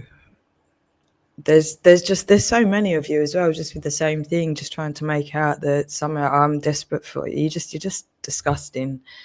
So many of you noncy cunts. Like it's so clear. You're just fucking noncy weird cunts. Okay, and you can't ever make this work. And just saying vulgar things like I'm desperate for you and I want you, when you're just clearly always, I'm not here most of the time now. Okay, I just leave that song and just let people see that you're here, even when I'm not. Trying to convince yourself and the world, along with loads of other noncy men that have somehow convinced themselves, even women convince themselves that I'm obsessed with them. Like Rebecca, I'm obsessed, and Jupiter, I'm obsessed. No, you're all fucking narcissists. You're fucked in the head narcissists. That's the problem. You are all obsessed with yourselves and you're projecting onto me. I couldn't give a flying fuck about YouTube or any of you lot on here.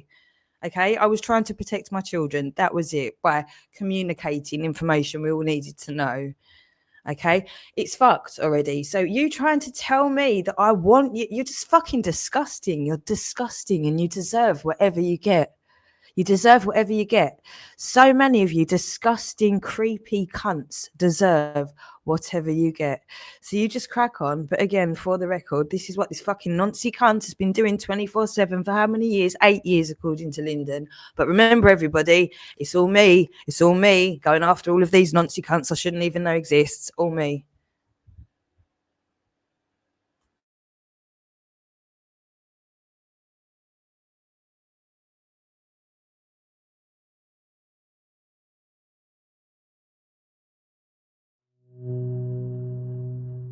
Lurking on the World Wide Web.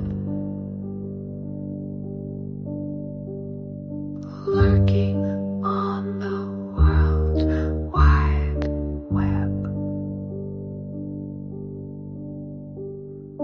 Lurking on the World Wide, waiting to open our kids' door. Where did all the nonsense go?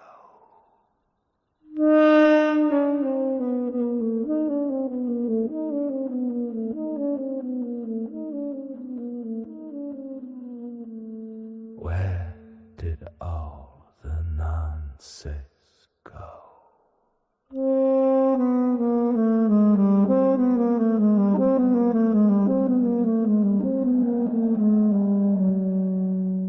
Where did all the nonsense go?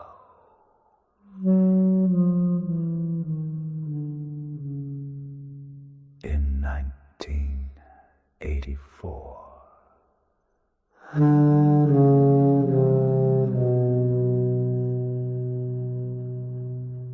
Lurking on the World Wide Web. Lurking on the World Wide Web. Lurking on the World Wide, waiting to open our kids' door. Where did all the nonsense go?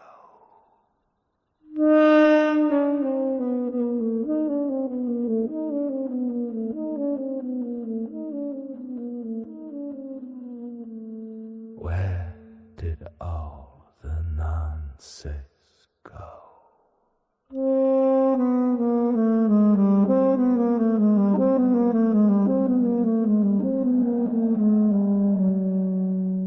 Where did all the nonsense go?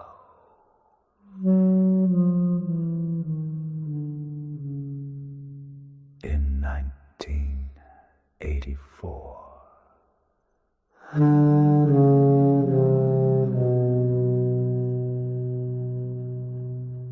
Lurking on the World Wide Web.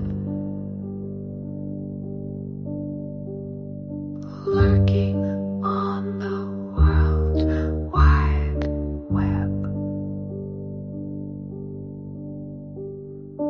Lurking on the World Wide, waiting to open our kids' door.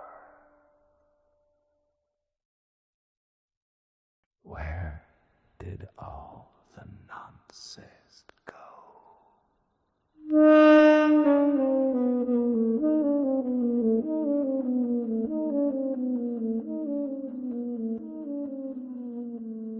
Where did all the nonsense go?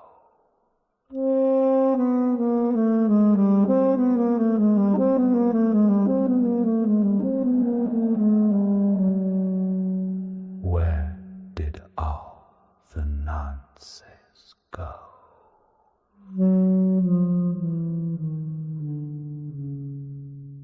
In 1984.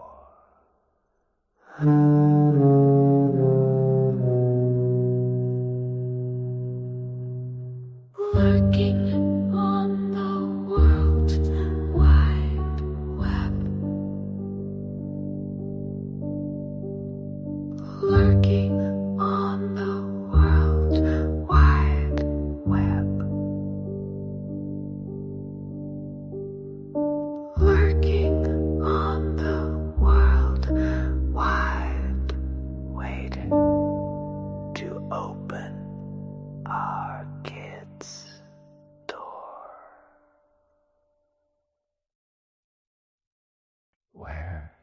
did all the nonsense go?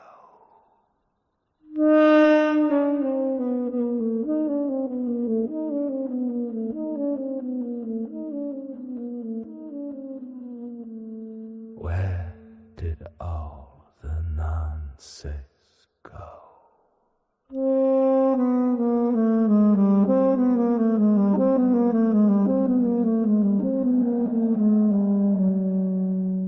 Where did all the nonsense go?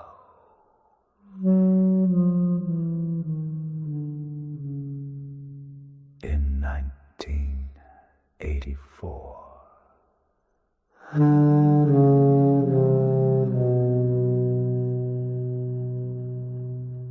Lurking on the World Wide Web. Lurking on the World Wide Web. Lurking on the World Wide, waiting to open our kids' door. Where did all the nonsense go?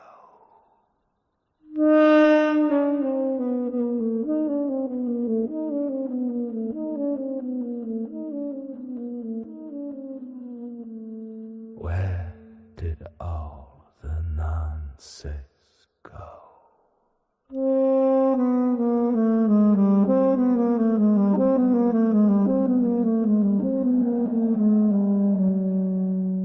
Where did all the nonsense go?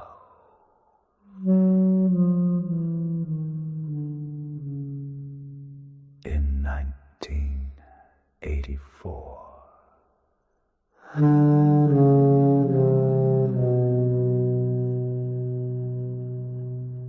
Lurking on the World Wide Web.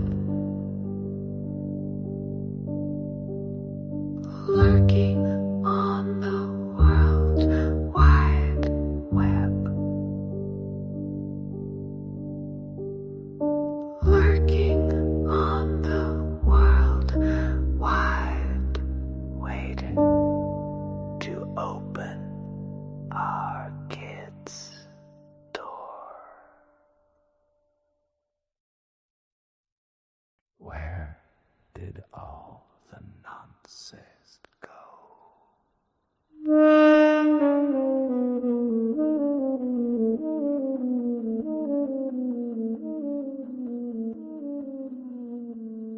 Where did all the nonsense go?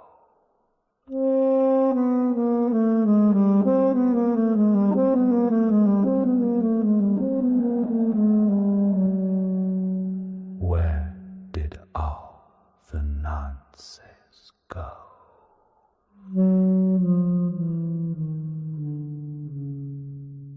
In 1984.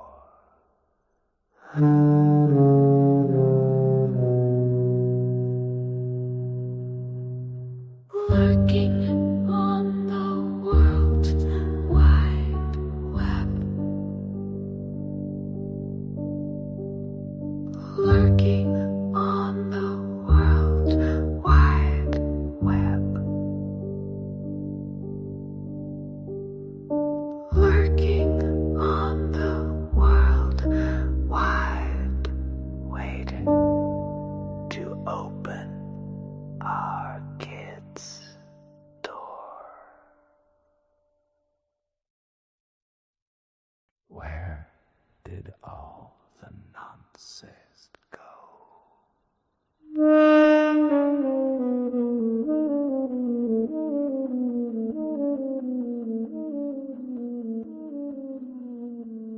Where did all the nonsense go?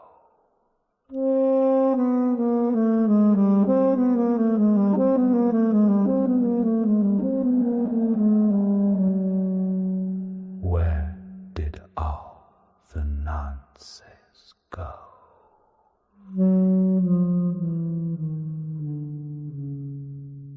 In 1984.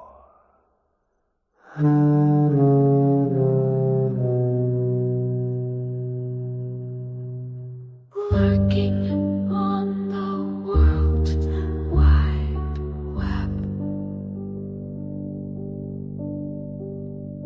Lurking on the World Wide Web. Lurking on the World Wide, waiting to open our kids' door. Where did all the nonsense go?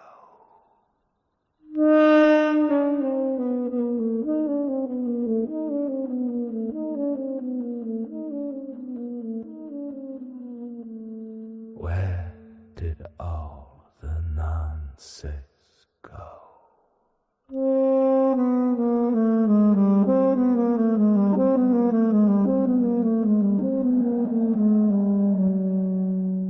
Where did all the nonsense go?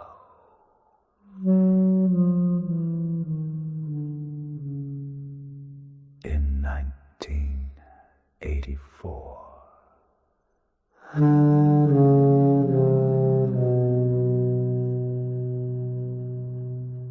Lurking on the World Wide Web.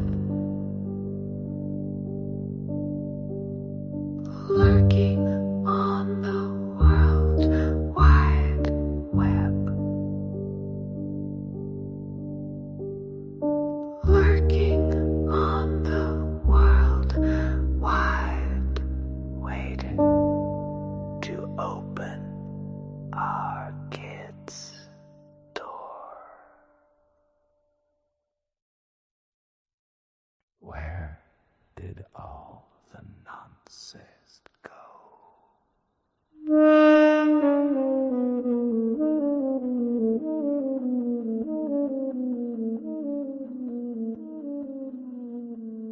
Where did all the nonsense go?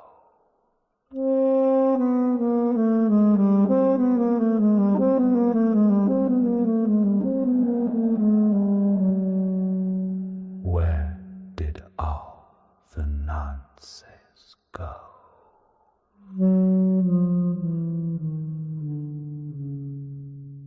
In 1984.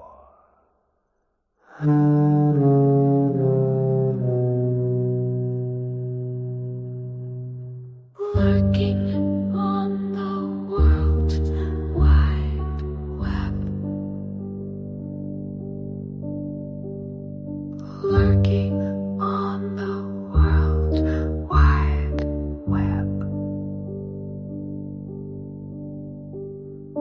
Lurking on the World Wide, waiting to open our kids' door. Where did all the nonsense go?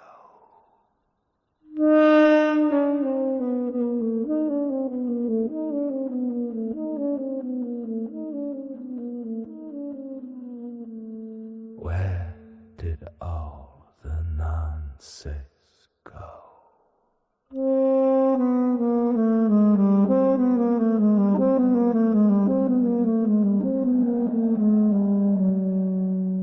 Where did all the nonsense go?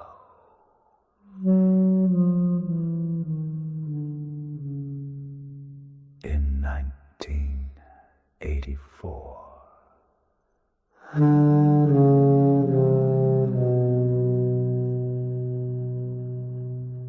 Lurking on the World Wide Web. Lurking on the World Wide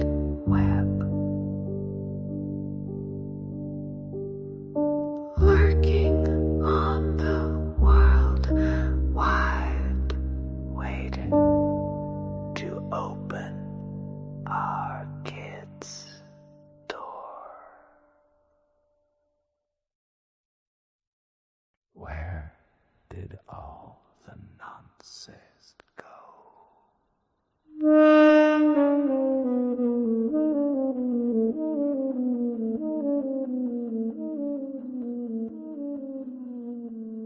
Where did all the nonsense go?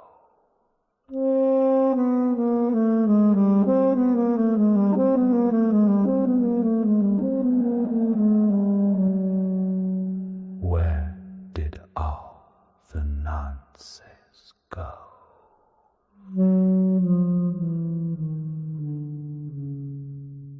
In 1984.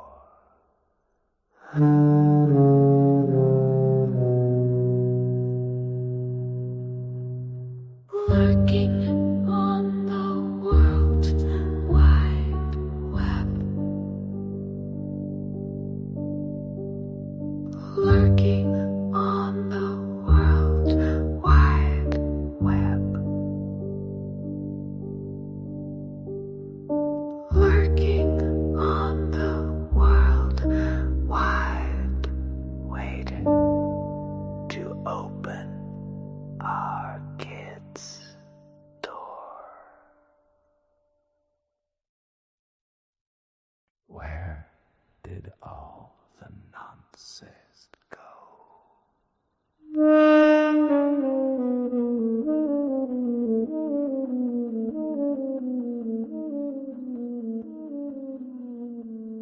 Where did all the nonsense go?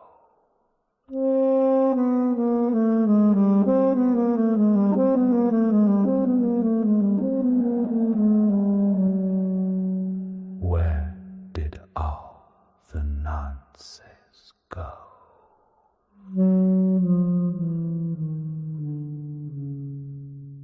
In 1984.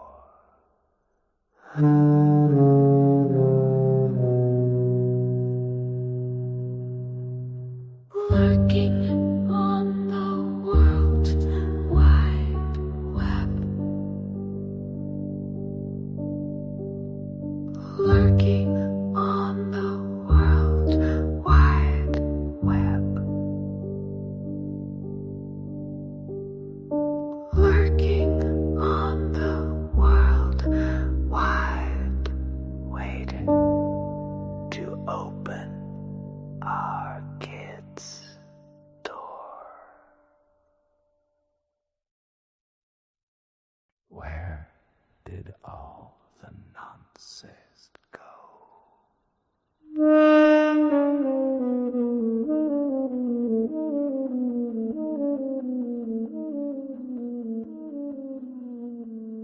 Where did all the nonsense go?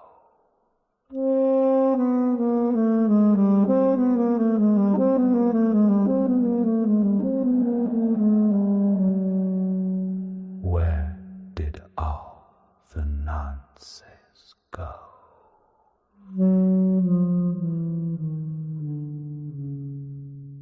In 1984.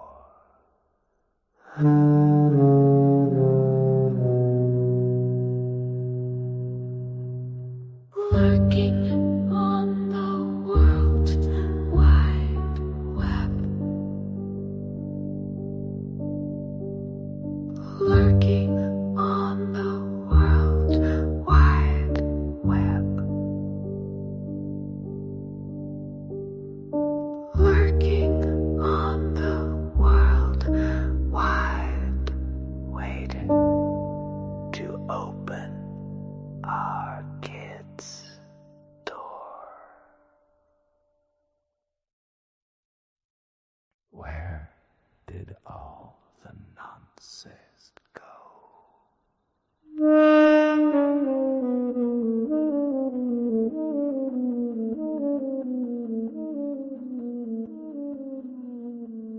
Where did all the nonsense go?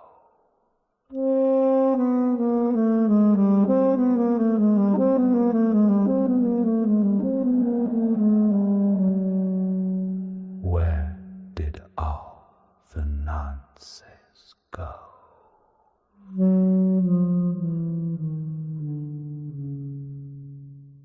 1984.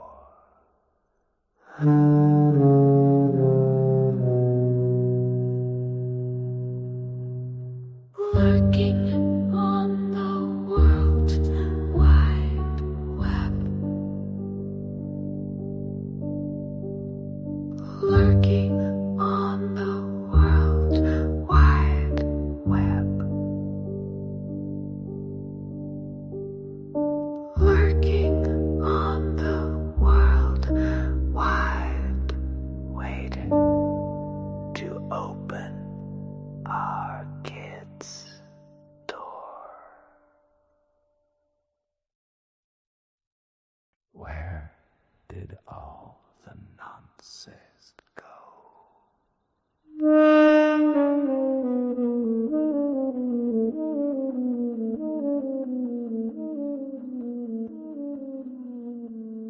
Where did all the nonsense go?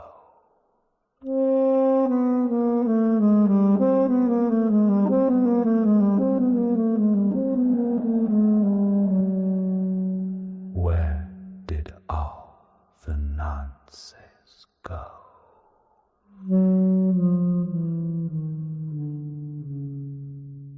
In 1984.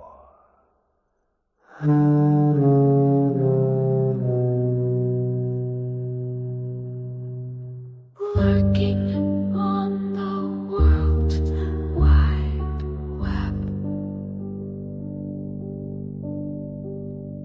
Lurking on the World Wide Web. Lurking on the World Wide, waiting to open our kids' door. Where did all the nonsense go?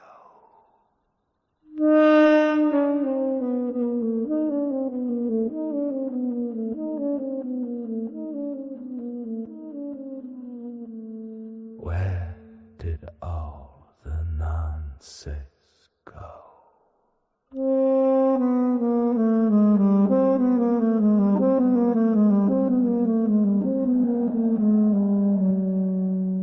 Where did all the nonsense go?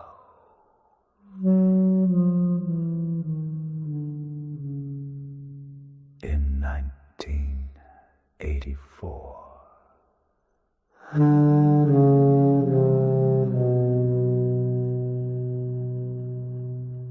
Lurking on the World Wide Web. Lurking on the World Wide Web.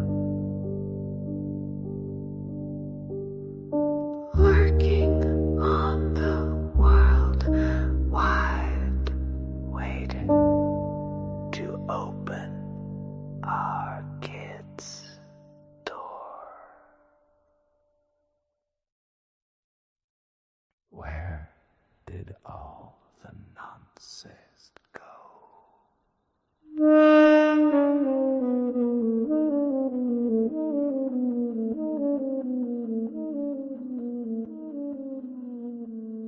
Where did all the nonsense go?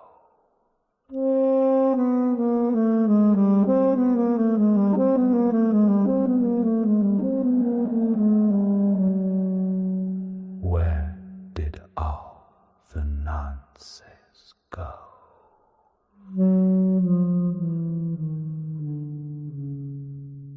In 1984.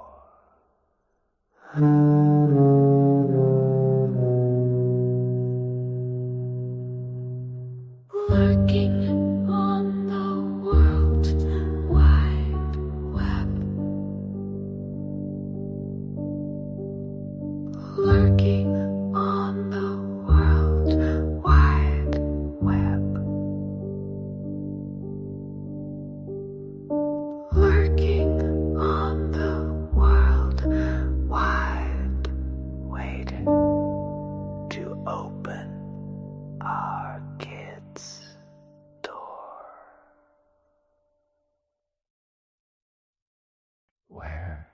did all the nonsense go?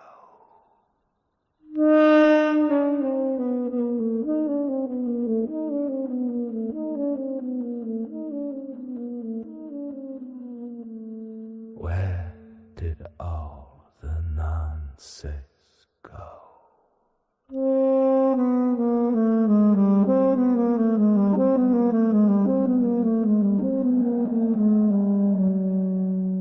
Where did all the nonsense go?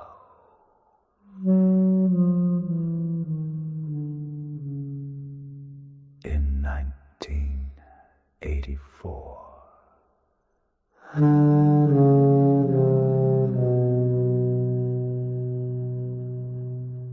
Lurking on the World Wide Web. Lurking on the World Wide Web.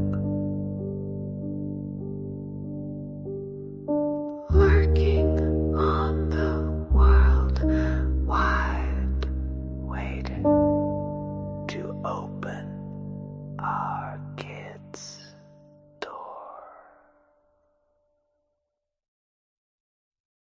Where did all the nonsense go?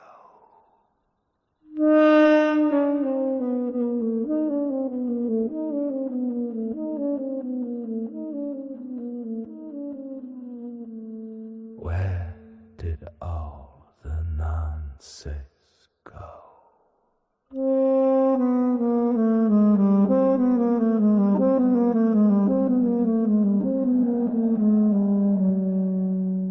Where did all the nonsense go?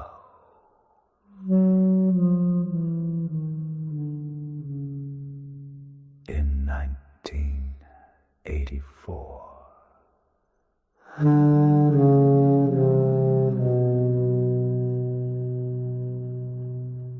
Lurking on the World Wide Web.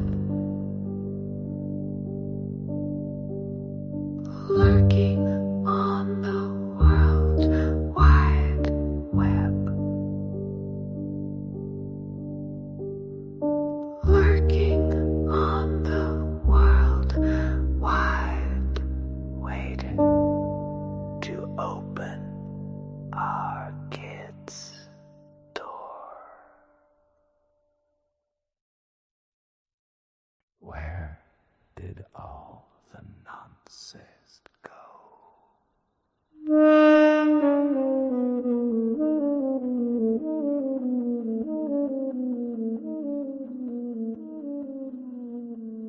Where did all the nonsense go?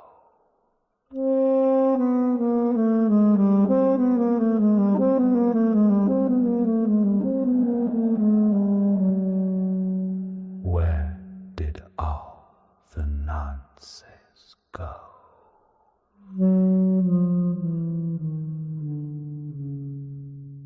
In 1984.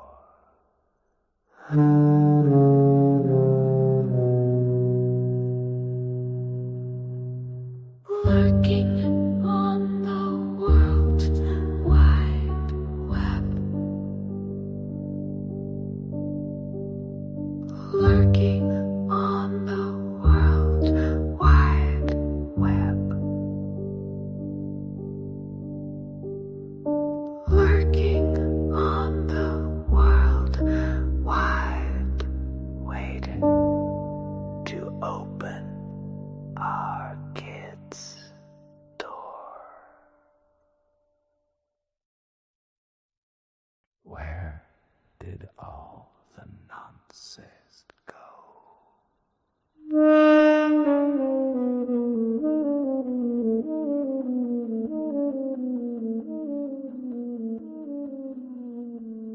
Where did all the nonsense go?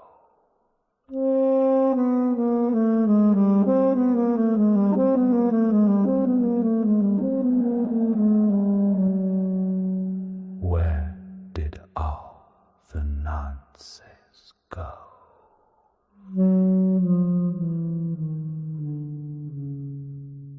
In 1984.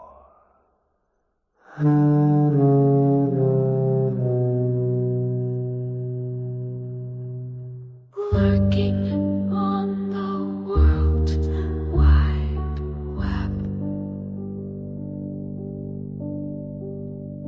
Lurking on the World Wide Web.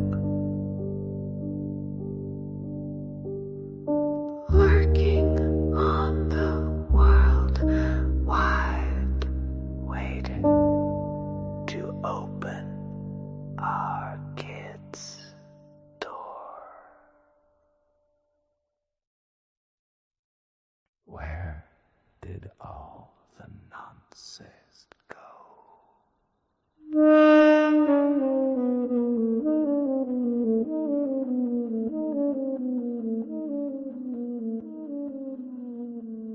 Where did all the nonsense go?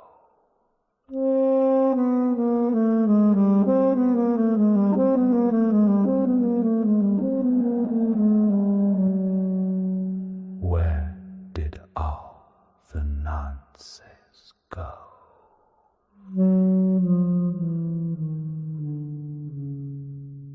In 1984.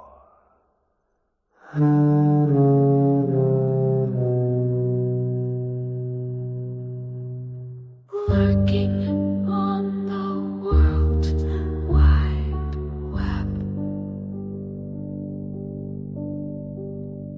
Lurking on the World Wide Web.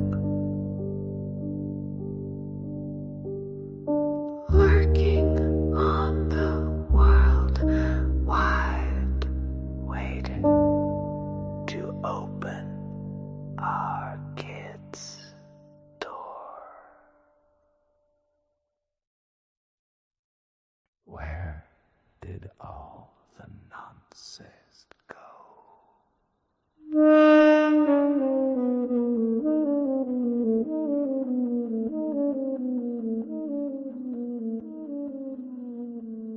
Where did all the nonsense go?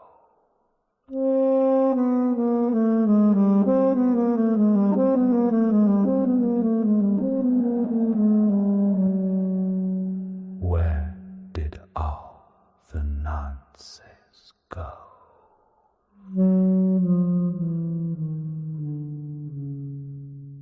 In 1984.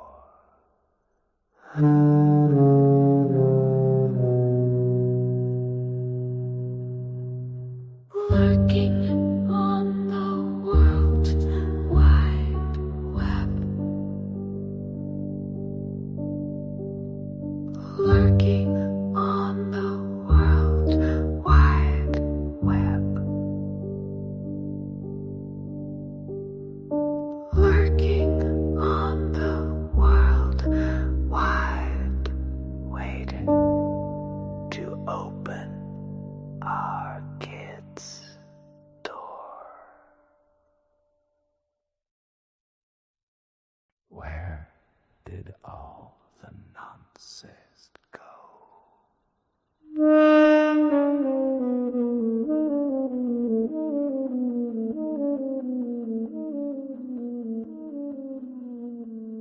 Where did all the nonsense go?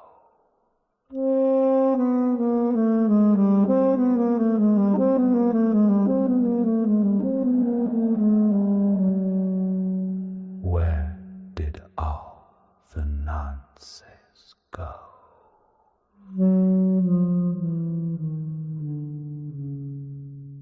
In 1984.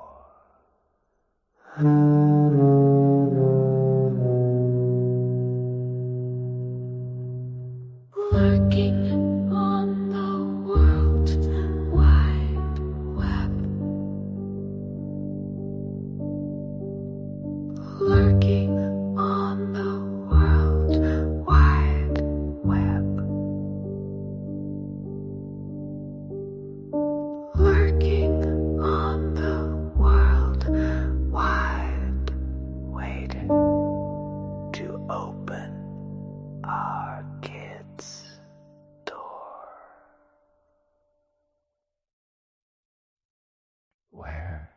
did all the nonsense go?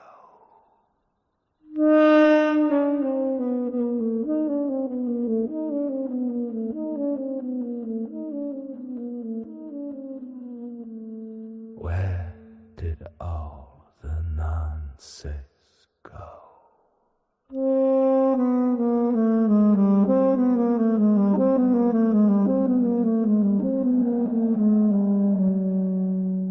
Where did all the nonsense go?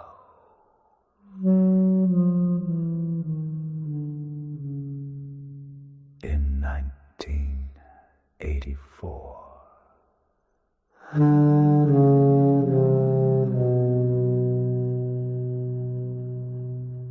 Lurking on the World Wide Web. Lurking on the World Wide Web. Lurking on the World Wide, waiting to open our kids' door. Where did all the nonsense go?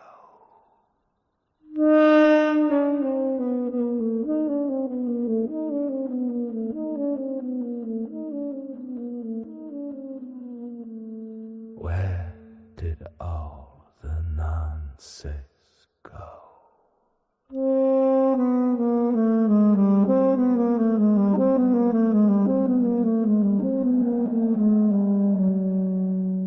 Where did all the nonsense go?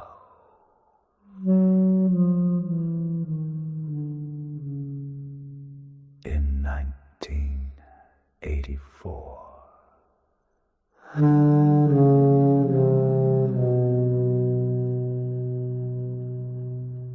Lurking on the World Wide Web.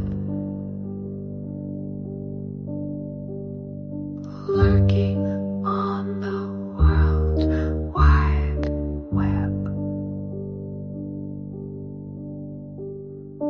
Lurking on the World Wide, waiting to open our kids' door. Where did all the nonsense go?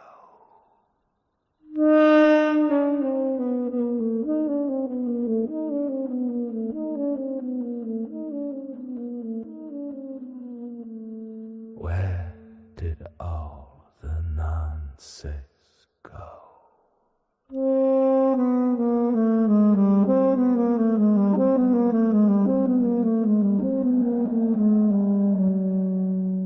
Where did all the nonsense go?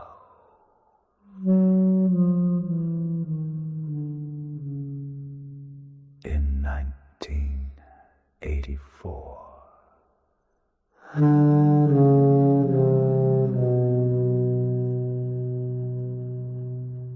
Lurking on the World Wide Web. Lurking on the World Wide Web. Lurking on the World Wide, waiting to open our kids' door. Where did all the nonsense go?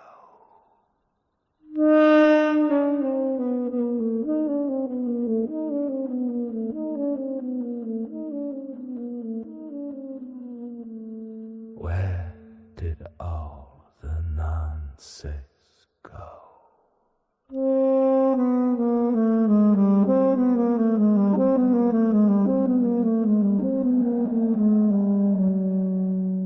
Where did all the nonsense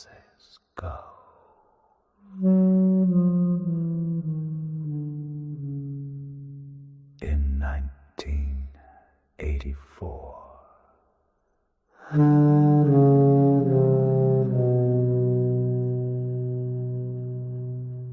Lurking on the World Wide Web. Lurking on the World Wide Web.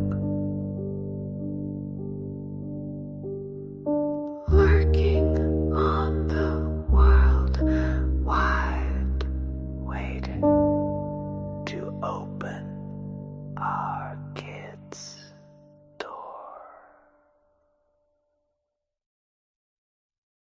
Where did all the nonsense go?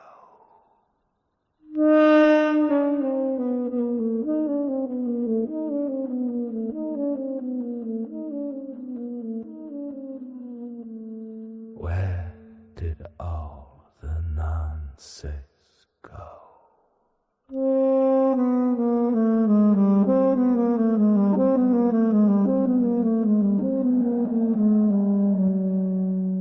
Where did all the nonsense go?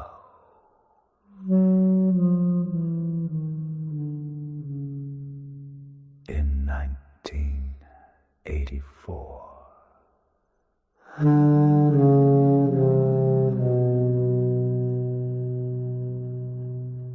Lurking on the World Wide Web. Lurking on the World Wide Web. Lurking on the World Wide, waiting to open our kids' door. Where did all the nonsense go?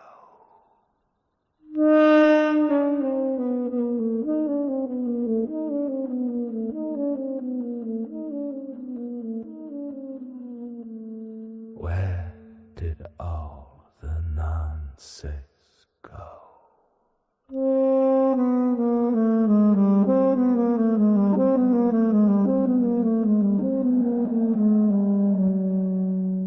Where did all the nonsense go?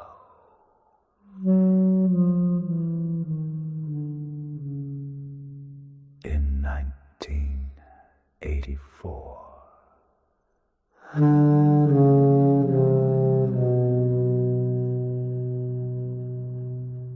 Lurking on the World Wide Web. Lurking on the World Wide Web. Lurking on the World Wide, waiting to open our kids' door. Where did all the nonsense go?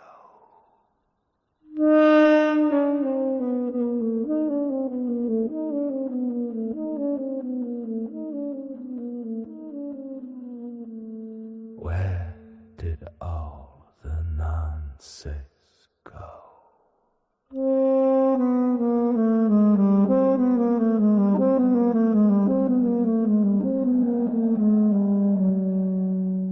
Where did all the nonsense go?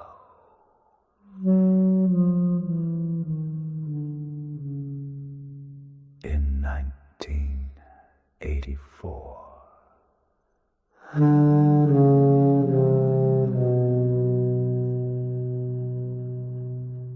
Lurking on the World Wide Web. Lurking on the World Wide Web. Lurking on the World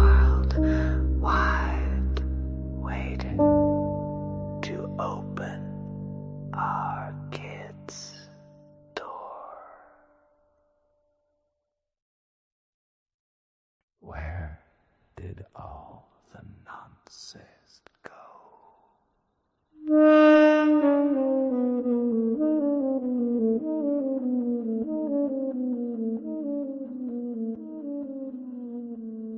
Where did all the nonsense go?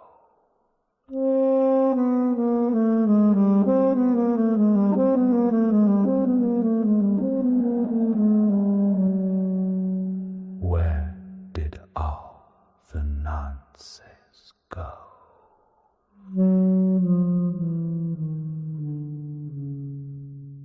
In 1984.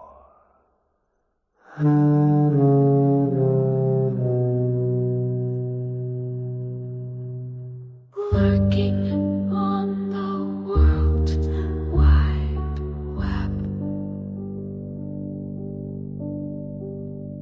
Lurking on the World Wide Web. Lurking on the World Wide, waiting to open our kids' door. Where did all the nonsense go?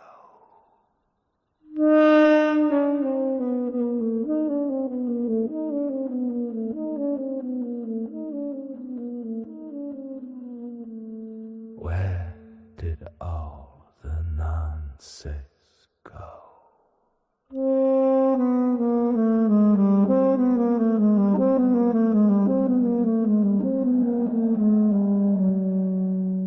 Where did all the nonsense go?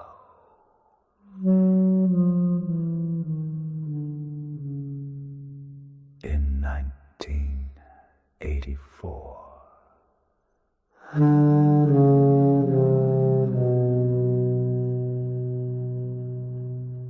Lurking on the World Wide Web. Lurking on the World Wide Web. Lurking on the World Wide, waiting to open our kids' door. Where did all the nonsense go?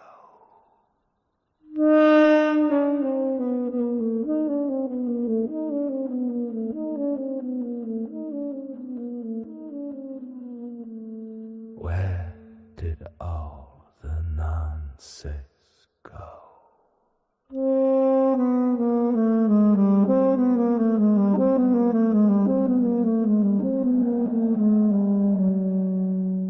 Where did all the nonsense go?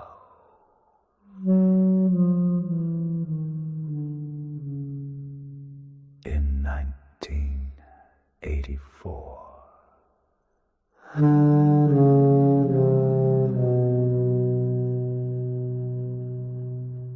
Lurking on the World Wide Web. Lurking on the World Wide Web. Lurking on the World Wide, waiting to open our kids' door. Where did all the nonsense go?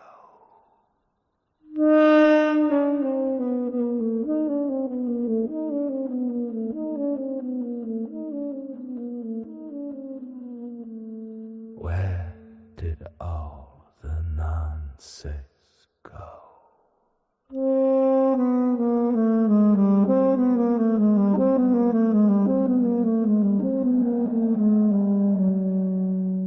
Where did all the nonsense nonsense go.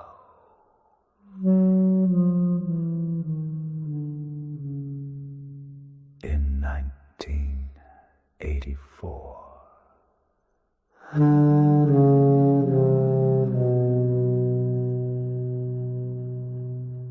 Lurking on the World Wide Web.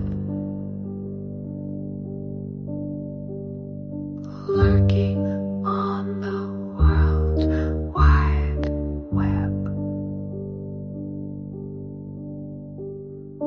Lurking on the World Wide, waiting to open our kids' door. Where did all the nonsense go?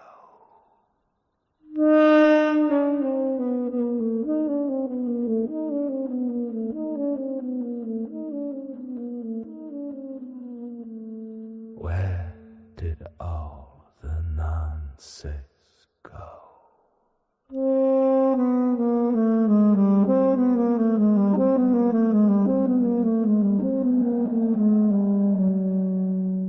Where did all the nonsense go?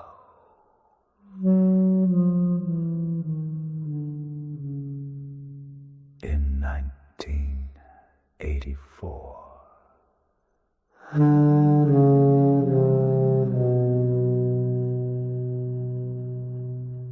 Lurking on the World Wide Web. Lurking on the World Wide Web. Lurking on the World Wide, waiting to open our kids' door. Where did all the nonsense go?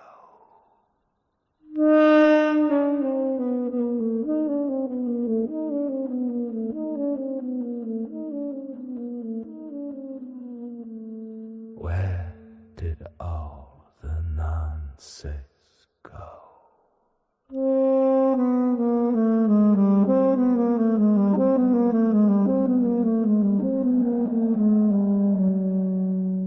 Where did all the nonsense go?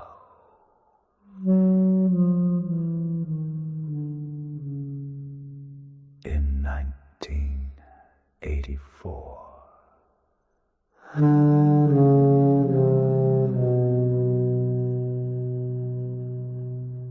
Lurking on the World Wide Web. Lurking on the World Wide Web. Lurking on the World Wide, waiting to open our kids' door. Where did all the nonsense go?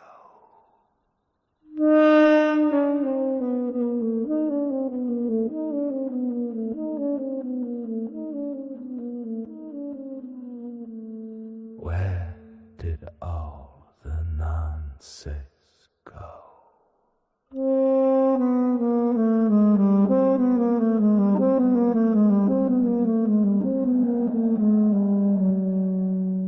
Where did all the nonsense go?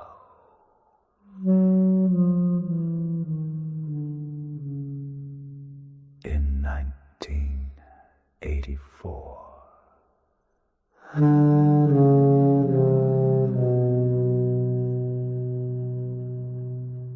Lurking on the World Wide Web. Lurking on the World Wide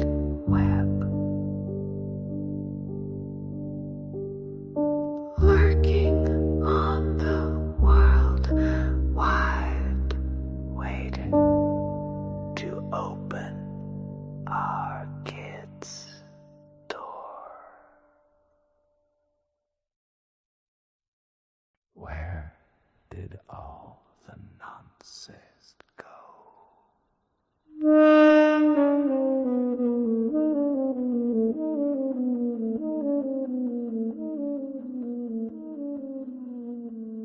Where did all the nonsense go?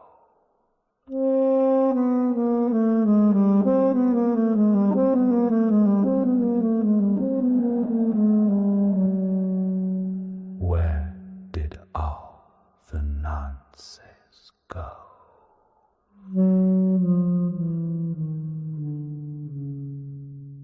In 1984.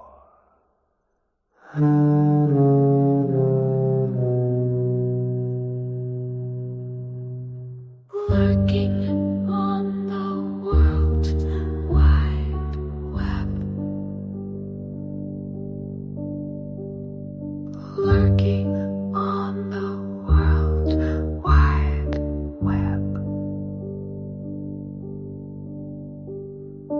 Lurking on the World Wide, waiting to open our kids' door.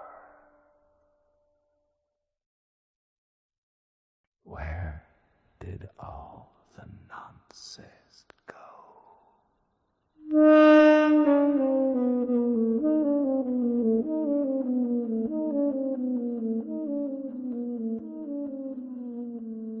Where did all the nonsense go?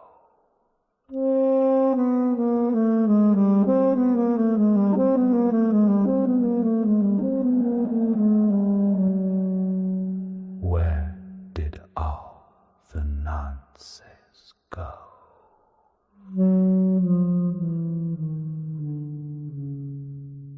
In 1984.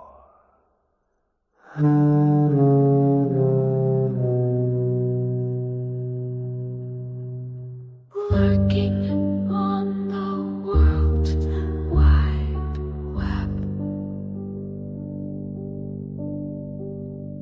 Lurking on the World Wide Web. Lurking on the World Wide, waiting to open our kids' door. Where did all the nonsense go?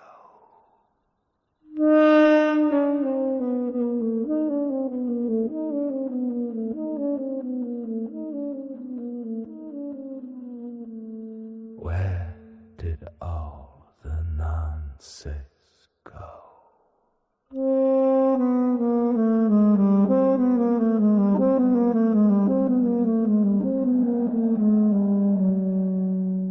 Where did all the nonsense go?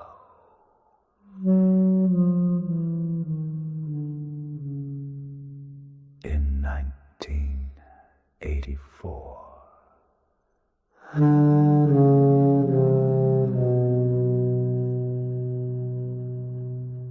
Lurking on the World Wide Web. Lurking on the World Wide Web. Lurking on the World Wide, waiting to open our kids' door. Where did all the nonsense go?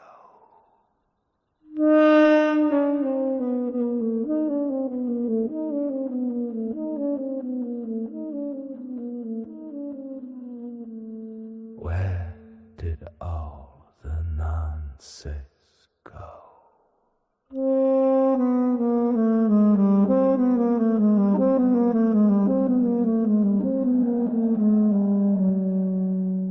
Where did all the nonsense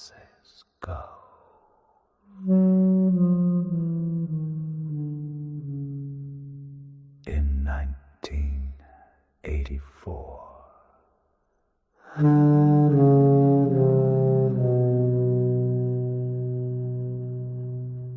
Lurking on the World Wide Web. Lurking on the World Wide Web. Lurking on the World Wide, waiting to open our kids' door. Where did all the nonsense go?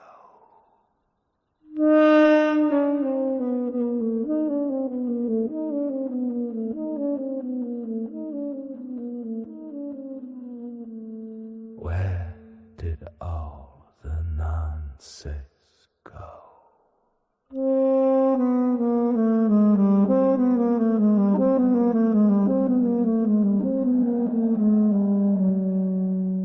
Where did all the nonsense go?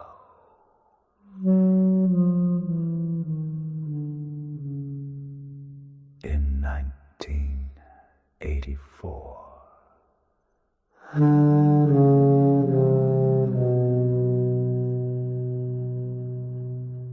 Lurking on the World Wide Web. Lurking on the World Wide Web. Lurking on the World Wide, waiting to open our kids' door. Where did all the nonsense go?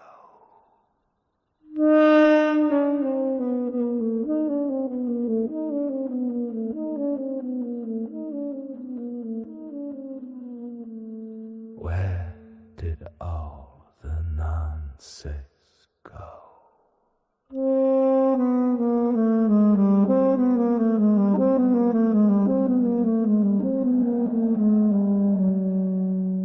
Where did all the nonsense go?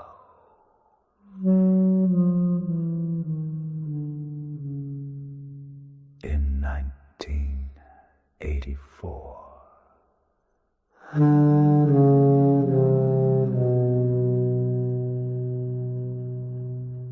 Lurking on the World Wide Web. Lurking on the World Wide Web.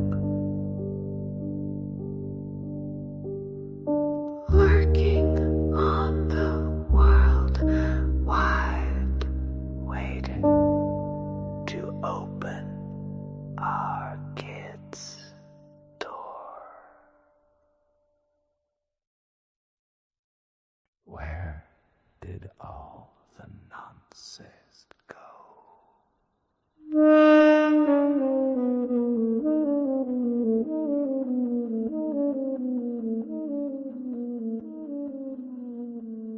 Where did all the nonsense go?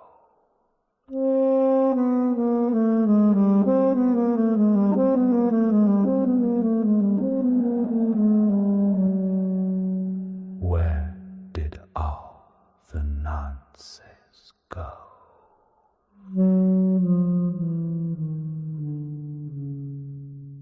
In 1984.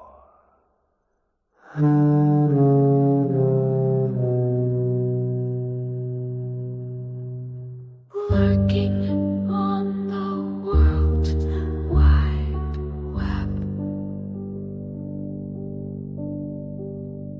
Lurking on the World Wide Web.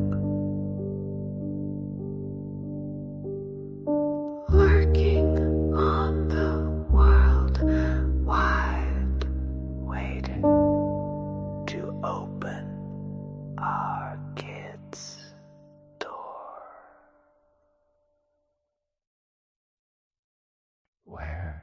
did all the nonsense go?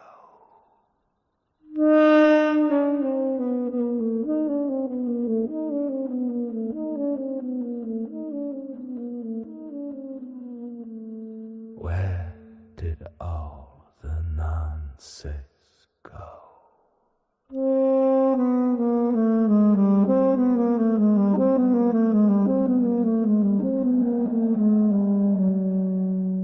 Where did all the nonsense go?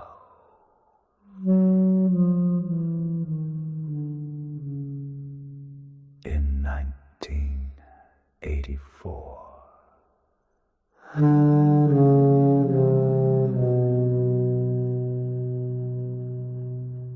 Lurking on the World Wide Web. Lurking on the World Wide Web. Lurking on the World Wide, waiting to open our kids' door. Where did all the nonsense go?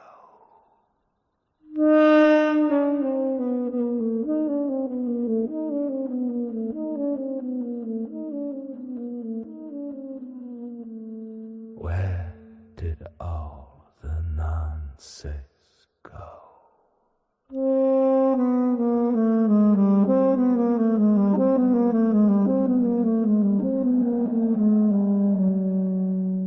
Where did all the nonsense go?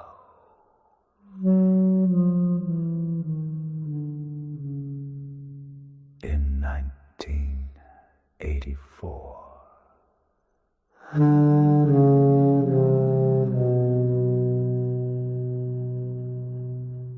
Lurking on the World Wide Web.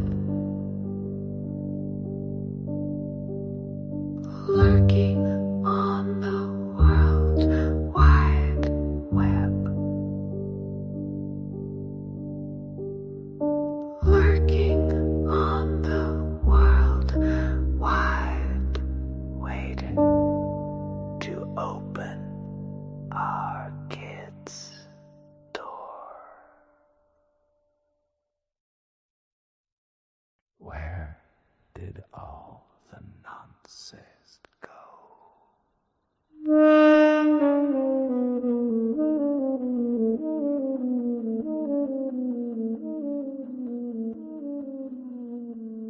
Where did all the nonsense go?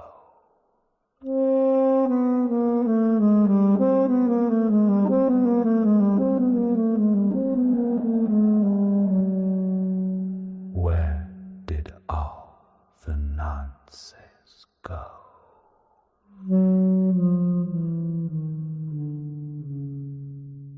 In 1984.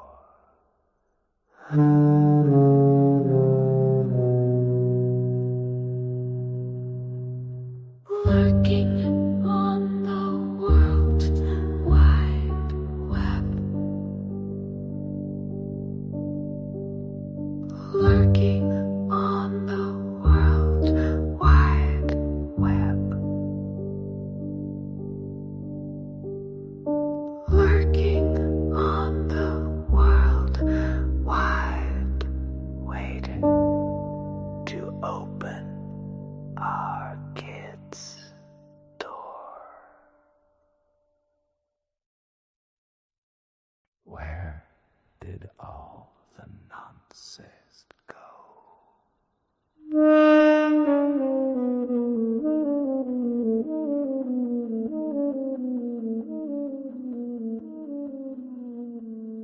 Where did all the nonsense go?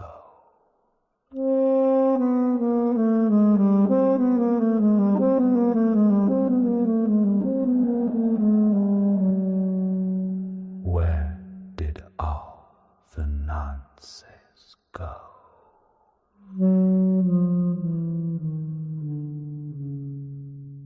In 1984.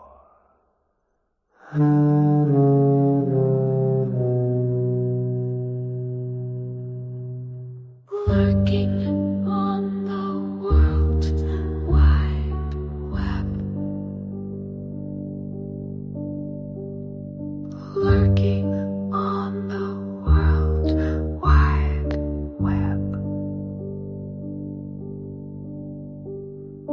Lurking on the World Wide, waiting to open our kids' door. Where did all the nonsense go?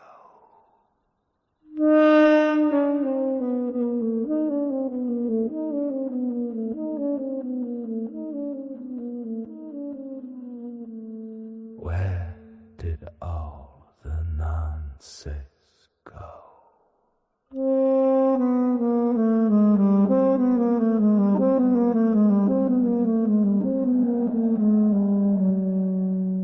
Where did all the nonsense go?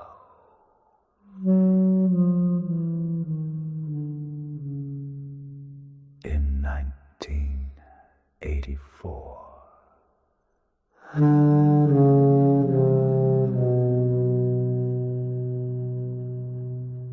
Lurking on the World Wide Web. Lurking on the World Wide Web. Lurking on the World Wide, waiting to open our kids' door. Where did all the nonsense go?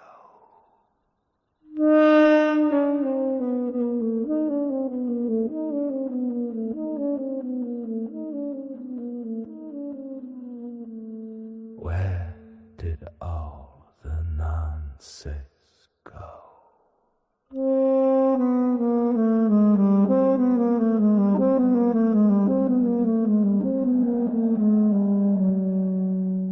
Where did all the nonsense go?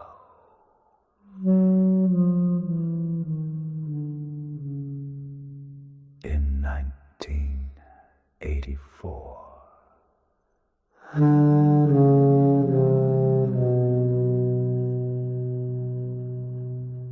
Lurking on the World Wide Web.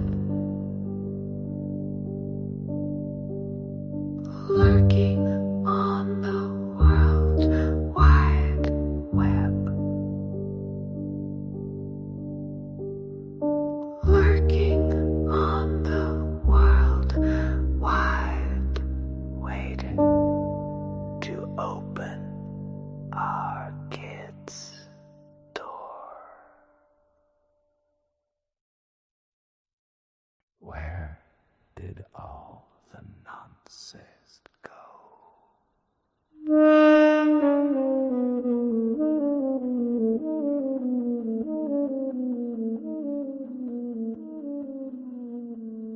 Where did all the nonsense go?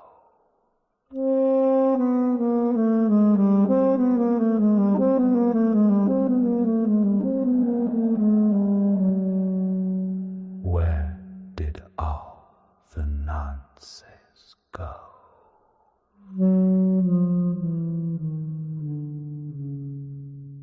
In 1984.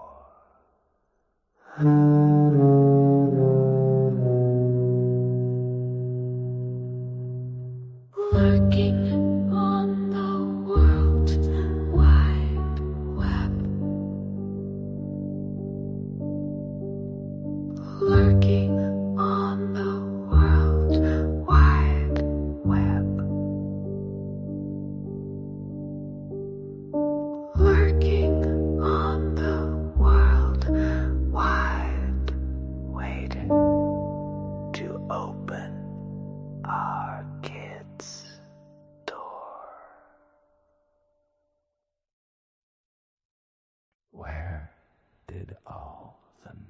nonsense go?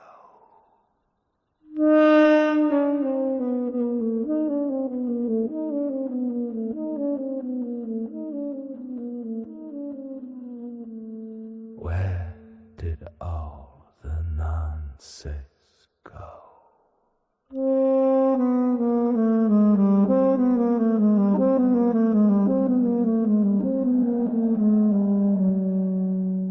Where did all the nonsense go?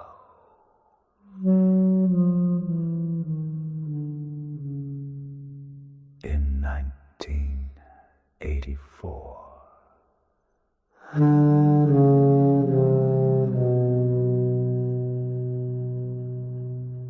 Lurking on the World Wide Web.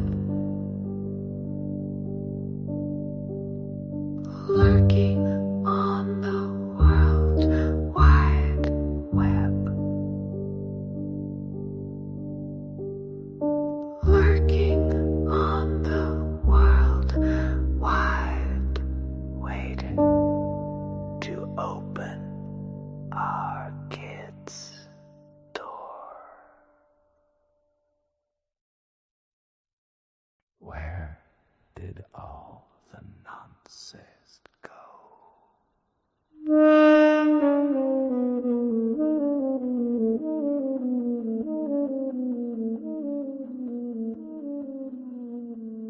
Where did all the nonsense go?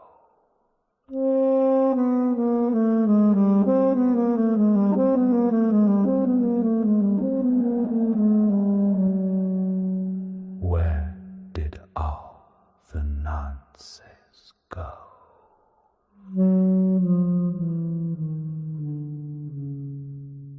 In 1984.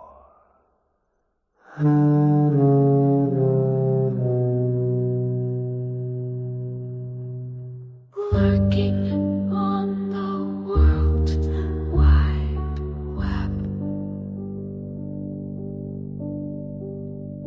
Lurking on the World Wide Web. Lurking on the World Wide, waiting to open our kids' door. Where did all the nonsense go?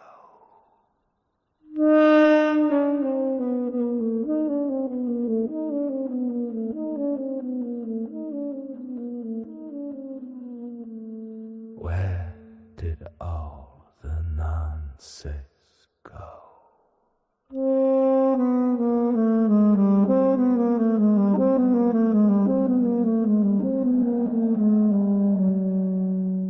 Where did all the nonsense go?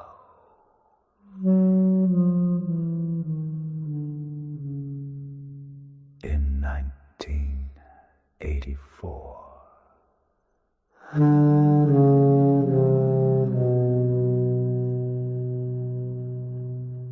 Lurking on the World Wide Web.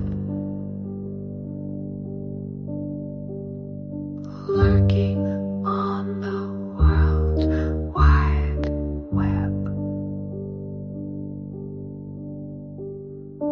Lurking on the World Wide, waiting to open our kids' door.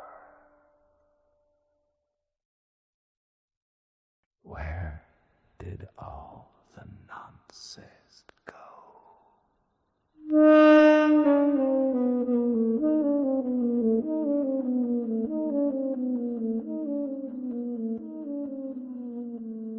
Where did all the nonsense go?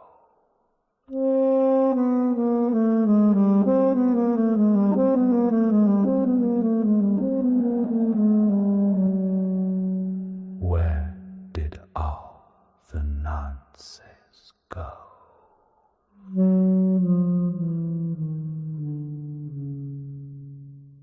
1984.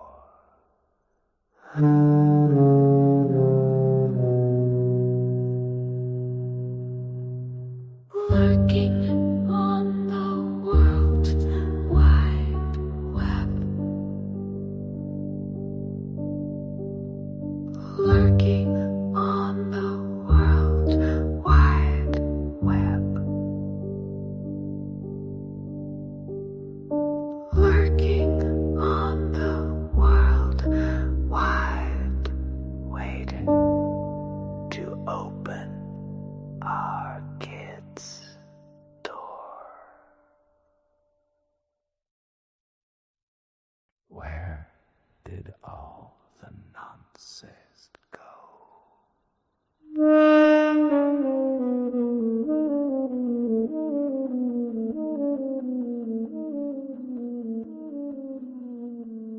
Where did all the nonsense go?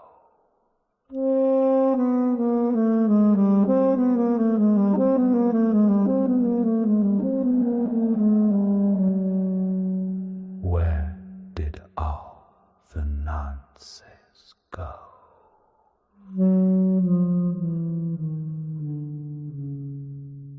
In 1984.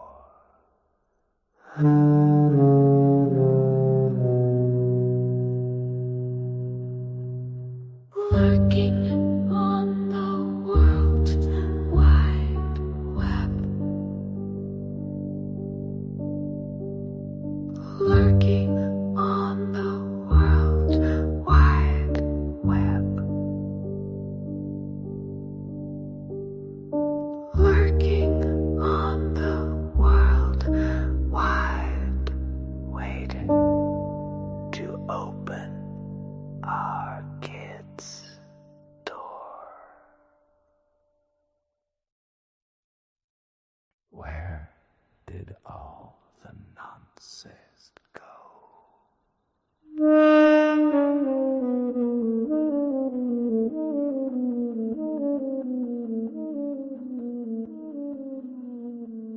Where did all the nonsense go?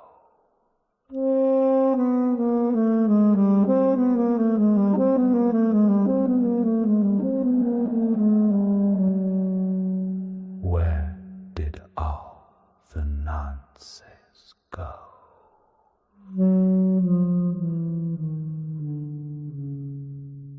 In 1984.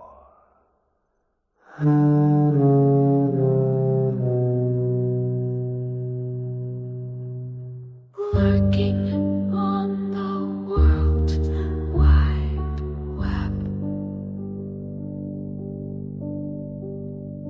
Lurking on the World Wide Web. Lurking on the World Wide, waiting to open our kids' door. Where did all the nonsense go?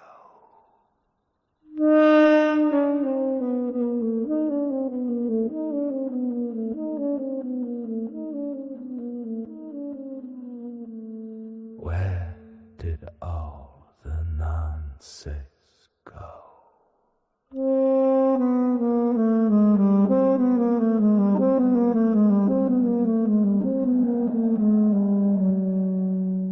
Where did all the nonsense go?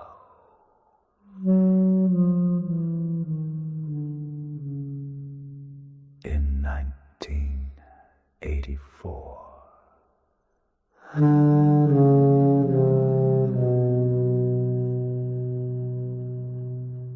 Lurking on the World Wide Web.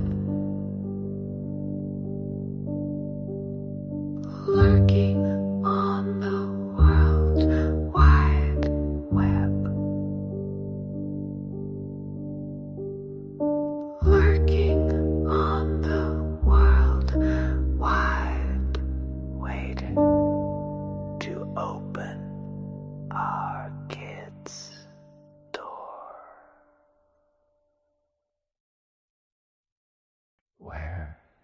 did all the nonsense go?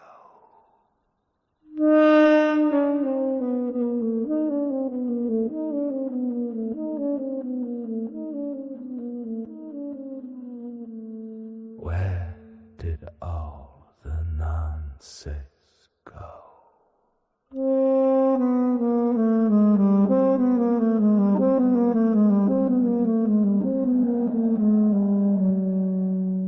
Where did all the nonsense go?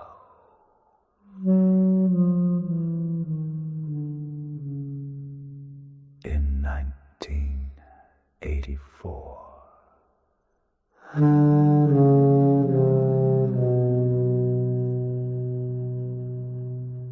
Lurking on the World Wide Web. Lurking on the World Wide Web. Lurking on the World Wide, waiting to open our kids' door. Where did all the nonsense go?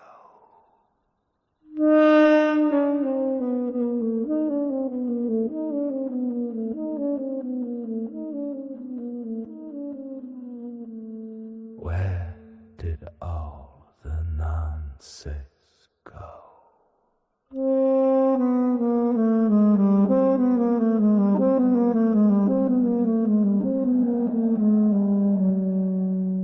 Where did all the nonsense go?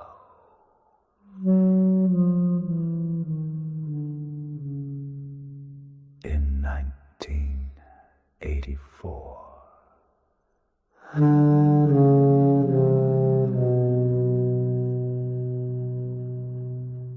Lurking on the World Wide Web. Lurking on the World Wide Web. Lurking on the World Wide, waiting to open our kids' door. Where did all the nonsense go?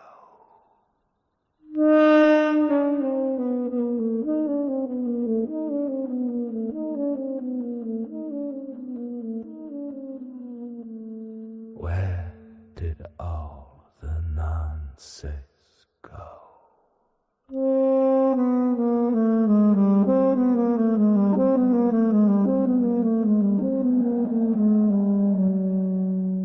Where did all the nonsense go?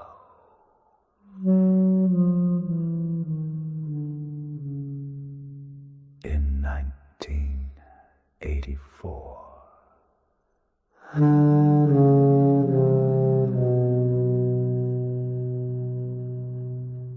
Lurking on the World Wide Web. Lurking on the World Wide Web. Lurking on the World Wide, waiting to open our kids' door. Where did all the nonsense go?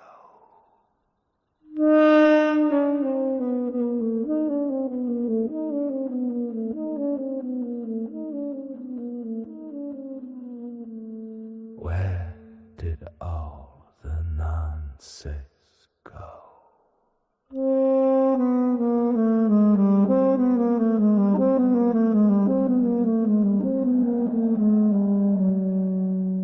Where did all the nonsense go.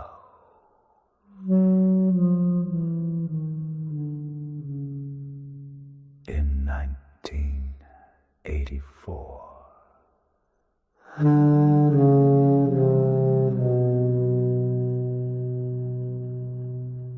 Lurking on the World Wide Web.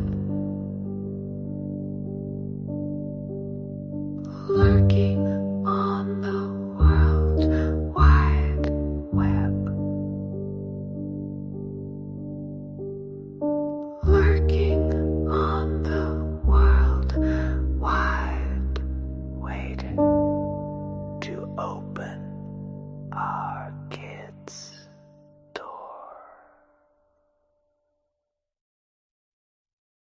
Where did all the nonsense go?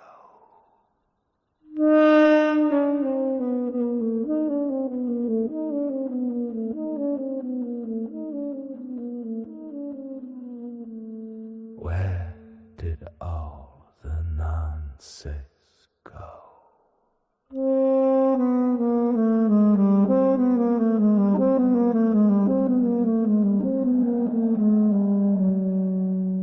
Where did all the nonsense go?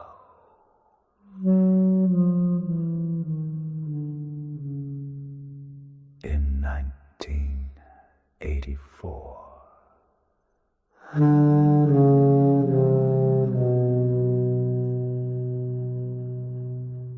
Lurking on the World Wide Web.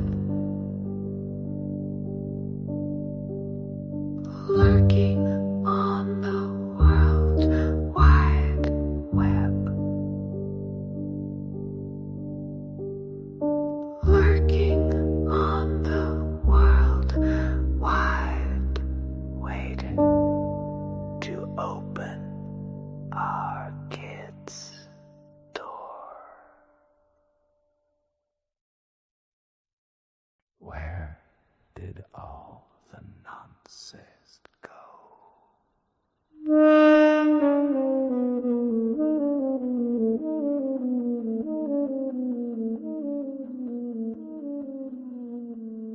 Where did all the nonsense go?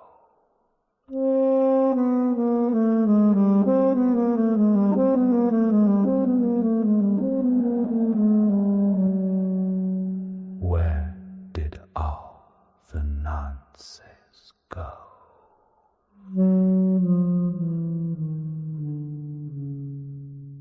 In 1984.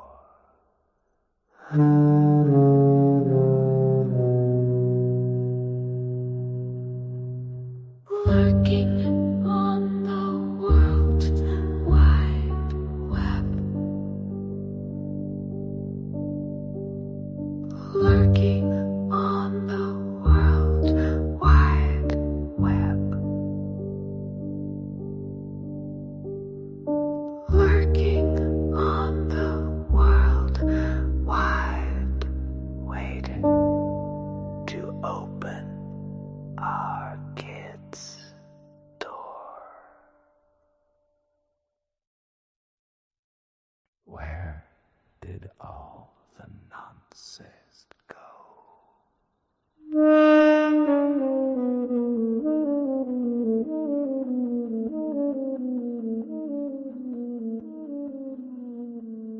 Where did all the nonsense go?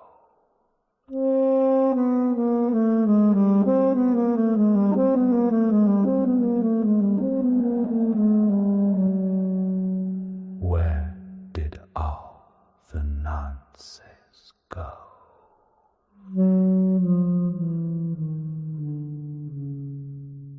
In 1984.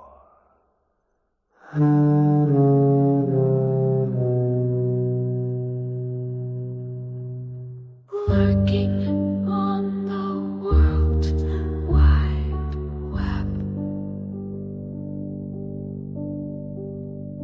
Lurking on the World Wide Web.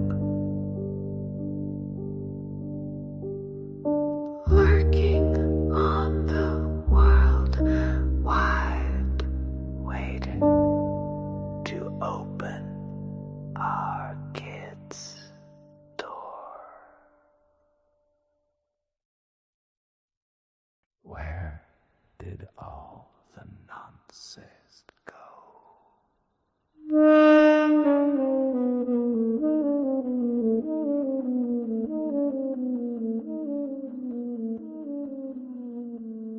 Where did all the nonsense go?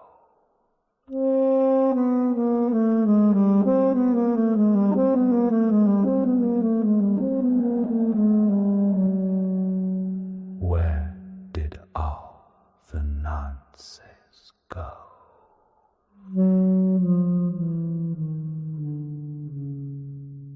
In 1984.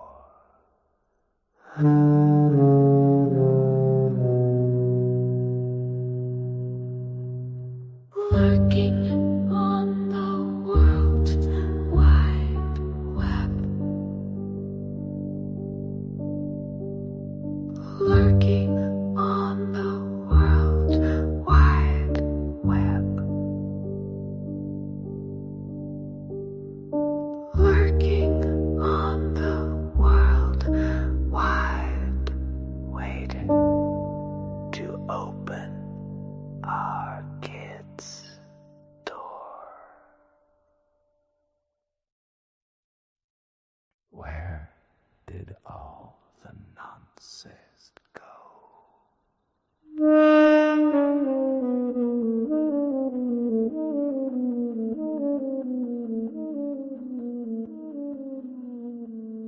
Where did all the nonsense go?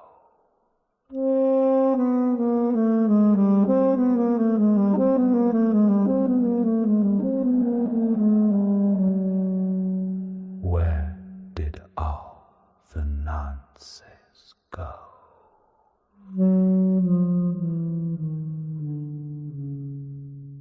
In 1984.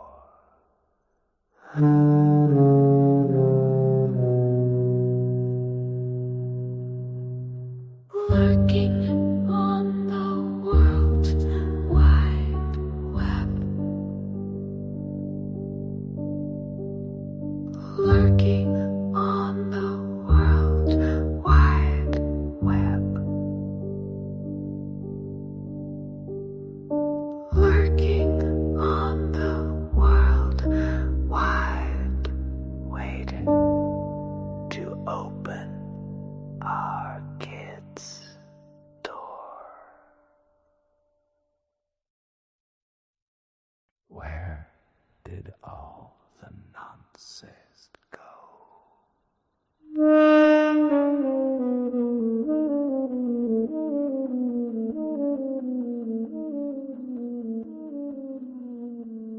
Where did all the nonsense go?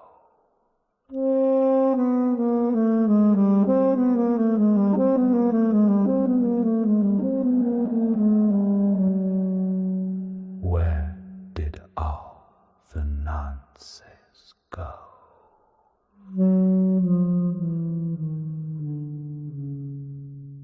In 1984.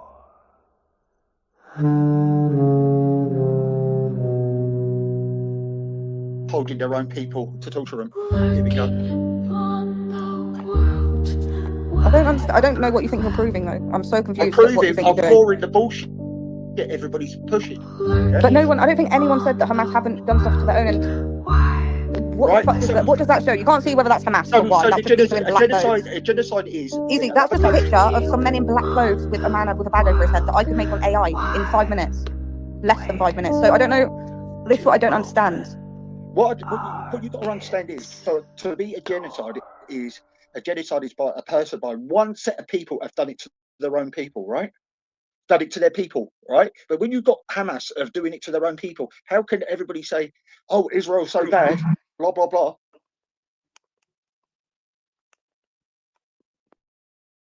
Yeah. So how can it be? So why's all these protests? Because if it Are the protests still going on? Yes. You're fucking joking, yeah. I They tend went to into live in a the real synagogue. life when I'm not They on got here. into So, a yeah. synagogue. They got into a fucking Jews. Where do you see anybody protesting outside a fucking mosque? No one. But they protest outside the synagogue and went in there. Yeah. Wait, sorry, 2 seconds. We'll go back to that. This says short answer. Yes, the fact that members of the victimized group, for example, Hamas fighters, committed killings does not prevent other actors from committing genocide. So whether Hamas have killed their own or not, it doesn't make a difference on genocide. Of course it does. It doesn't. It does. It's rubbish. It's propaganda rubbish. Okay, well, these sources, there's a lot of these sources and there's only you. So why don't you search the same thing? Can it be a genocide if Hamas killed people too? And then you'll see that it in fact can still be a genocide. So all right. So why are they protesting against Hamas then? Who's protesting against Hamas? Why is this pro-Palestine movement not protesting against Hamas then? Why only the Jews? I don't have a fucking clue. I don't go and protest. Go and ask them. Because Islam hates Jews. They want to wipe them off the face of the earth. Well, if that was the case, then they would have been the ones committing genocide and not the Israelis. Well, it's not a genocide if their own people were doing it. Okay, but the Israelis they've got more proof that the Israelis have done it than that they haven't. So, of course they've done it. That's defending their country. No, I mean commit genocide, not cause a war. Well, what do they want them to do? Sit back and be attacked and have their babies killed in front of them? Yeah. No.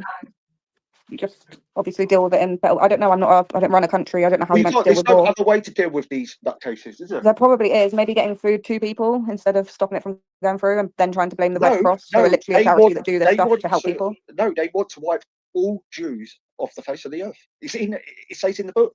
They think Jews are rats. Why do you think all this hatred's coming out? Every single Jew's getting fucking attacked in this country and in America. Where do you see where every Muslim gets attacked after a terror attack? You don't see it.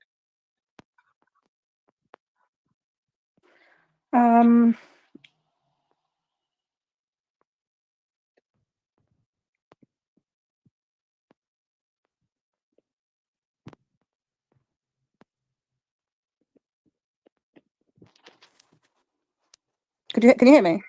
I can't now. Yeah, sorry. Oh, sorry. I went off Streamyard and then I was still talking. What did you say just before? Oh shit! I said a lot.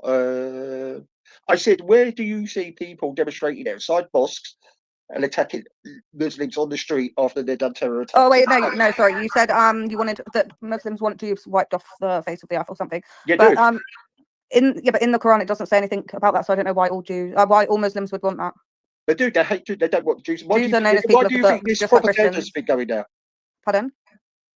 Why do you think all this propaganda is going? Ban the Jews from everywhere. Ban the Jews from the Europe. Because of this whole thing with Palestine. You know, there's not just Muslims that are protesting for that are pushing for that. There's like atheists, there's agnostic, there's Christians, because they're brainwashed. There's Jews that are out there doing it. So they're brainwashed. How do you know you're not the brainwashed one? No, because I'm not the lefty who want to let all these nutters take over this, and that's what they're doing at the moment. They got into our government through the back door. They're getting all their own way. Why do you think so many grooming gangs haven't been solved? Oh, I have no idea, because the police are shit. Because the radicals, the extremists. The extremists. No, that would be our police if they're not doing their job correctly. Because they're taking money from them. The reason we got this illegal immigrant, because you got Qatar have paid England 89 billion, and they said to them, you don't have to pay it back, let us have our own way, and that's what they've fucking done. Politicians, they've done it all across Europe. The only countries that ain't done it is the Arab countries like United Emirates. Really, they were promised it 3,000 years ago. So why are Turkey allowed in there then? G Block. Yeah. Why Turkey banned from European Championships? Wait, so have they been banned from Eurovisions or not? No, they're not banned. No.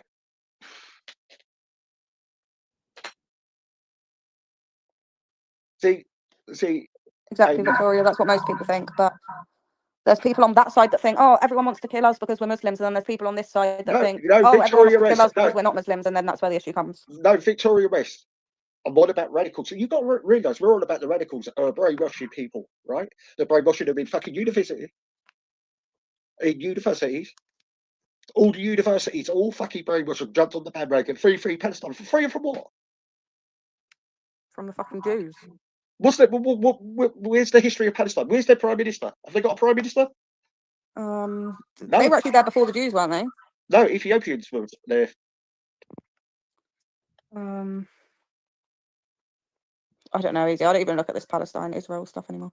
Yeah, Let's this look at is any why I get killer that. ones. Tell me the other thing, right? With Ghost, it goes genocide. Why are you talking about Nigeria, Sudan? I Or don't know. I'll maybe go and because they're ask. black. Go Maybe and because jump on they're his black and panel they and don't ask matter. him. Why don't you just go Yeah, jump on his panel and ask him? maybe because they're black and they don't matter. Yeah, fucking, I can see him a mile off. Yeah, that's it. Really, really. I'm trying to get you to think. People are waking up to it. Really, not saying Muslims are not. Do you know what? The non-radical Muslims, yeah, they will fucking harm them in this country as well. People don't seem to realise it. If they don't apply to their fucking rules, they will get killed as well. They'll Yeah. kill like people who are going out just bombing fucking concerts and bombing this and bombing that. They're like, they don't know who's there. They're not going out thinking, oh, there's no Muslims here, so we'll just bomb here. They're bombing anyone. I would just So- say, if political Islam takes over this country, no one's safe. If you've got the belief of Islam, they will still kill them as long as you abide by their rules. They got a different. These radicals have got a different rule by marrying off children to older men. It happened in Brighton. What was it? 80%. They said 60%. It's happened in Bradford, where children have been married to adults. Brighton or Bradford? Bradford. Oh, okay. Yeah. So I'm not talking about. We're not talking about British people, yeah, who live in this country all their life. I'm talking about Muslims as well, who are not radicalised. Yeah. Yeah. Who just want to live their normal life and don't want to marry off their children to fucking older men. Yeah. So the majority then. Yeah, that's what I'm saying is. But we got so we could see what's happening here. There's incidents, there's videos coming out every day where they're forcing little children to, not in this country, but in other countries. Velly said, can we see the facts? You get the facts, Velly. Every time I bring the facts up, you don't go and look. You just ignore it. Like I said, no Jews, no news. Yeah, no Tommy Robinson, no news. You know, it's the same. It's Jew, and it's not the Jews are raping and pillaging our girls at the moment in this country. It's not Jew, and that's why all the fucking things people put up are about Muslims. You even said yourself the news is mostly about Muslims, so how's it about Jews? Well, they've been forced to put out, but they weren't putting out the fucking articles about it. It's only because people are outraged now, and you've got people, the audience are putting out the fucking truth. That's why they start. Why do you think they're taking all audience? Charlie Veitch's been targeted there. Kaz, he's a German. Charlie Veitch, he's a dickhead though. But he stands up for Israel. Yeah. He literally walks around the streets of Manchester just mocking irritating the people. stupid lefties who say free Palestine. There's literally homeless crackheads that he'll go up to and just wind up for some views. So yeah, I don't agree with that. That's most of his content. I don't know who he opposes. Why is he a bigot? What? Because he doesn't want terrorists, G-Block. G-Block, you're lost, mate. You're not even talking about Nigeria, what these fucking radicals are doing in Nigeria. It's fucking mad. I mean, what's going on here? What's going on, really? What is going on here?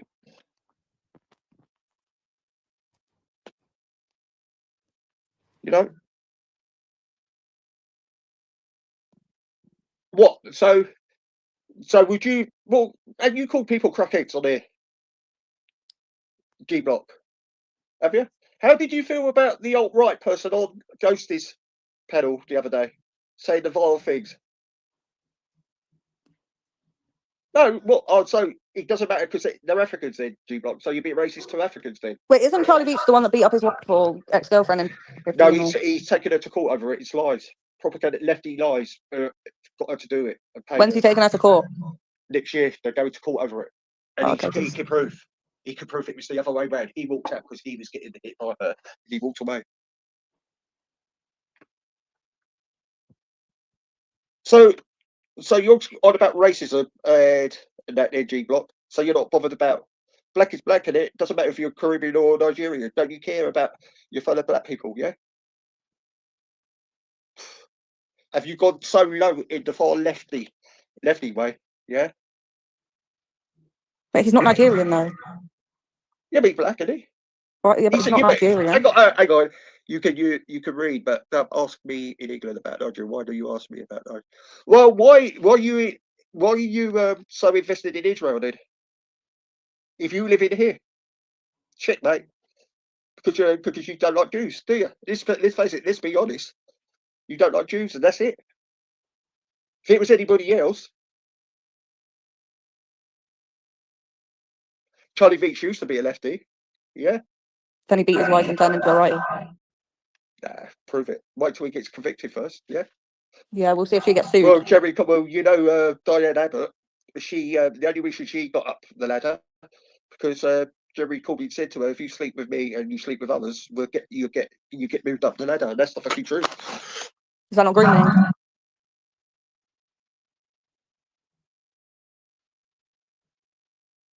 No, I speak about it because I oppose the shit you bring out, G-Block.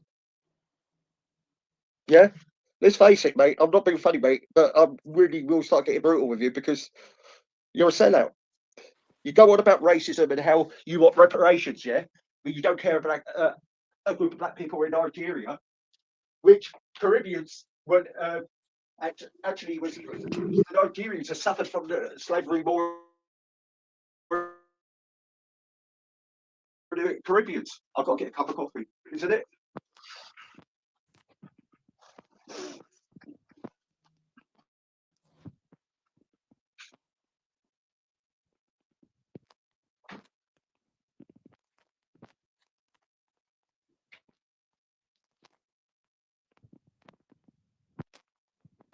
And if an African man got killed by a policeman in here, wouldn't you be calling out racism?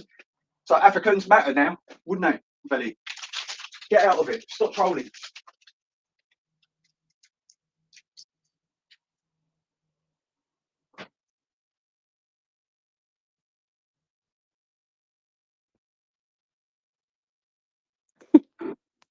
Bloody dickhead.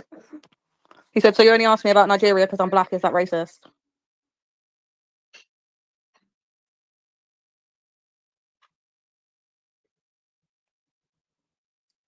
He said, "You're a donut. How come you ain't asked me about the help I'm providing in Jamaica because the hurricanes? Because it doesn't fit your dumb narrative." But is he just gone? Just fucking upped and went for a cigarette.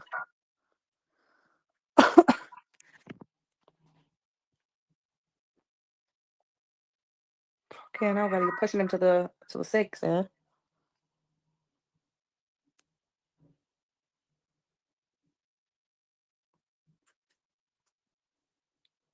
Don't you dare disrespect Hawkley Belly, otherwise you are not getting your crops or your meat from his farm, which doesn't provide very much, so you're going to be okay. Because the brother is skint. Can't visit co-op anymore. He said you're a donut, and why aren't you asking him about the help he's providing in Jamaica because of the hurricanes? No, I'm asking. Never mind. I don't care what you're doing. Good for you. But why aren't you talking about a genocide of black people? Because if a policeman shoots at an African in this country, you'll be the first one to say this is racism. This is racism. Yeah. I thought you were against. I thought you're for like black betterment. Yeah.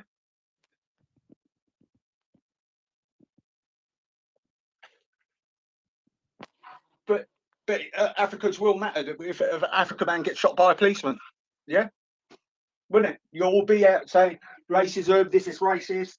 He's been killed because he's black. Wouldn't you? What? What about black people here getting killed? Yeah, what I'm saying is, he goes, "Why do I care about Nigerians?" But he'll be the first one if a Nigerian got shot by a policeman, then all of a sudden the Nigerian thing would be gone and saying this is racism to black people, wouldn't it? So there's a bit of hypocrisy, isn't it? You just use so really, do black people care about black people? How they get enslaved by the radicals in Arab countries? It changed now. Well, it doesn't matter because they're not Caribbean then, really. Adam's saying true, like that made any sense. I'm more confused. Like I keep getting more and more confused the more we're having this conversation. Well, I'm jumping. Look, to be fair, I'm jumping. Belly goes, "Why would I care about Nigeria?" My point is that if a Nigerian man got shot by the police, you would be saying it's racism by the police. Then the Nigerians would be they care about Nigerians because it's for his own narrative, isn't it? Yeah, that's what I'm saying. Of course it does. You said you don't care what's happening to Nigerians. Yeah, they're black people. Yeah. being killed by radical Islam. Yeah.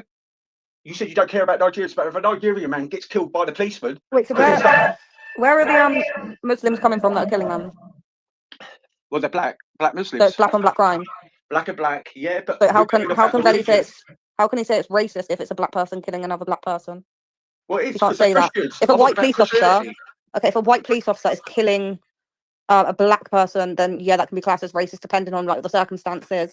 If a black Muslim, whether they're Muslim or not, goes and kills a black Christian, it doesn't make it racist. It's not race. Yes, it is. Of course, it's racist. Oh, all right. Then. Okay, then if we talk about religion, so something that's all about Islam, then so it's not racist. It's Islamophobia.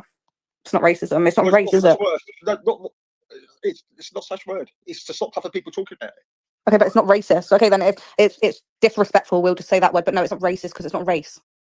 How can a religion be a race?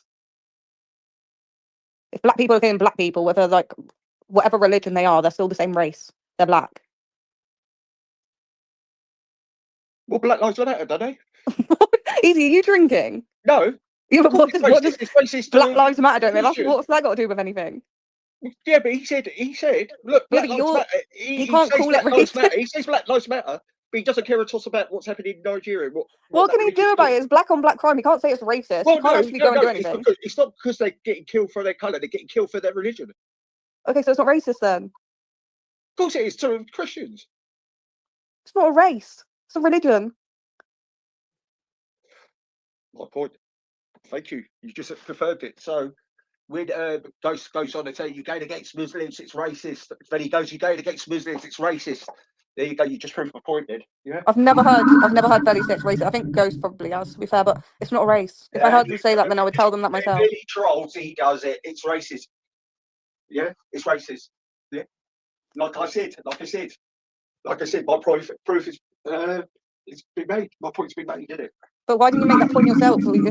Right. Just to confirm for you, Easy, because I knew this myself, but just to confirm for you, no, Christianity is not a race, it's a religion. Here is the difference in simple terms. Race based on ancestry and physical traits.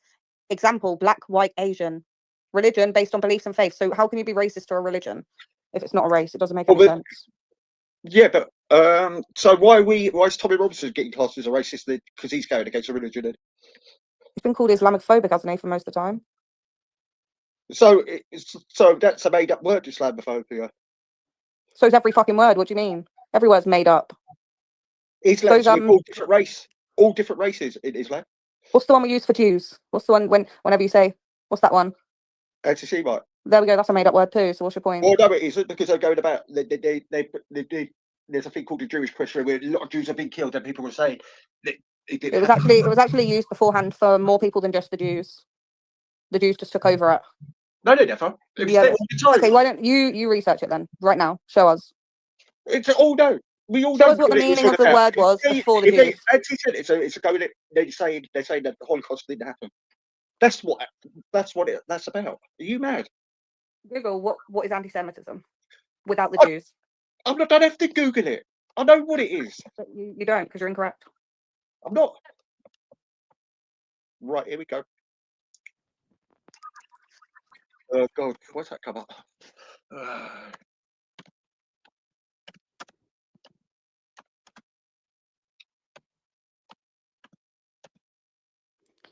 It was referring to people who spoke Semitic languages like Hebrew, Arabic, or Aramaic.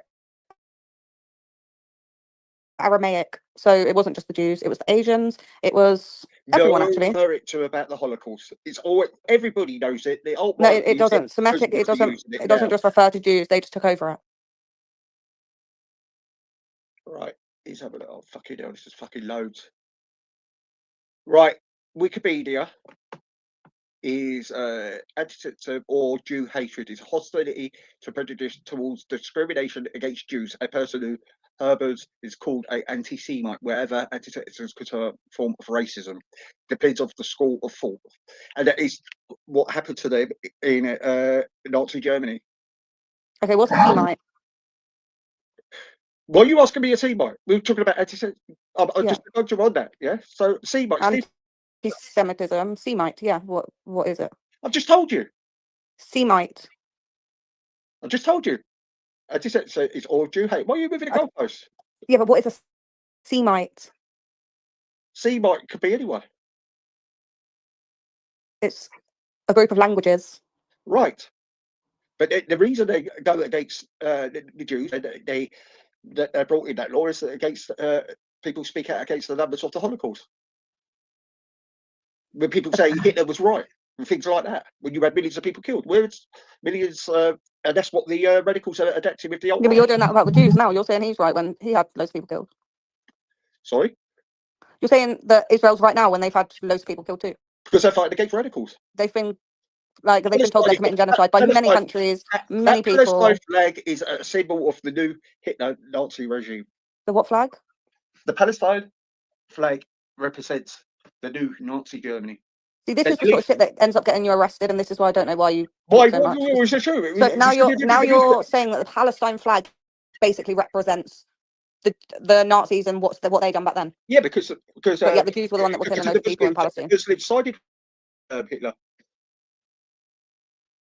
Okay, so that means so Palestine are now their flag represents Nazis. Yeah, because they the people in here actually follow the rhetoric of Hitler's way. Why do you think they do the gas chamber noises on the demonstrations? Why do you think they're holding up the swastikas and that? Yeah? Wait, what? At the demonstrations, that's not all Palestinian people, though, is it? That's actually mostly they're representing it, isn't it? That what? Consenting what? Oh, presenting it. Yeah. There you go. Reddy's right. They were involved killing Jews in the war. And that's why they want. That's what Hamas wants to do in Israel: wipe them off the face of the earth, and don't want them in that country. Do you know the Jews offered Palestine 80% of that land before all this shit happened? And they said, "No, we want it all." And the Jews said, "No, you're not having it all."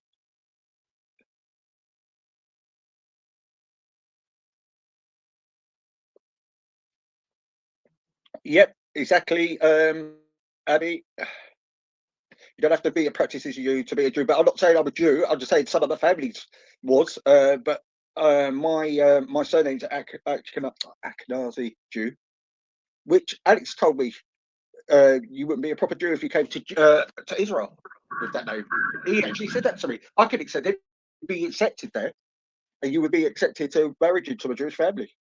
Even you got ties, but they would say I was a full-blown Jew. Well, I never said I was. I always said I'm English.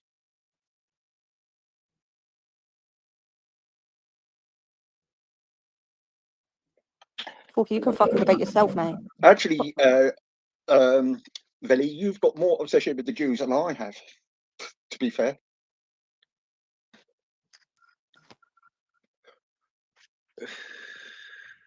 Anyway, let's move on. I've proved my point. Shut up, mate. Go in it, help your fellow black man in Nigeria, Veli. Yeah? Yeah? Oh, yeah, come on.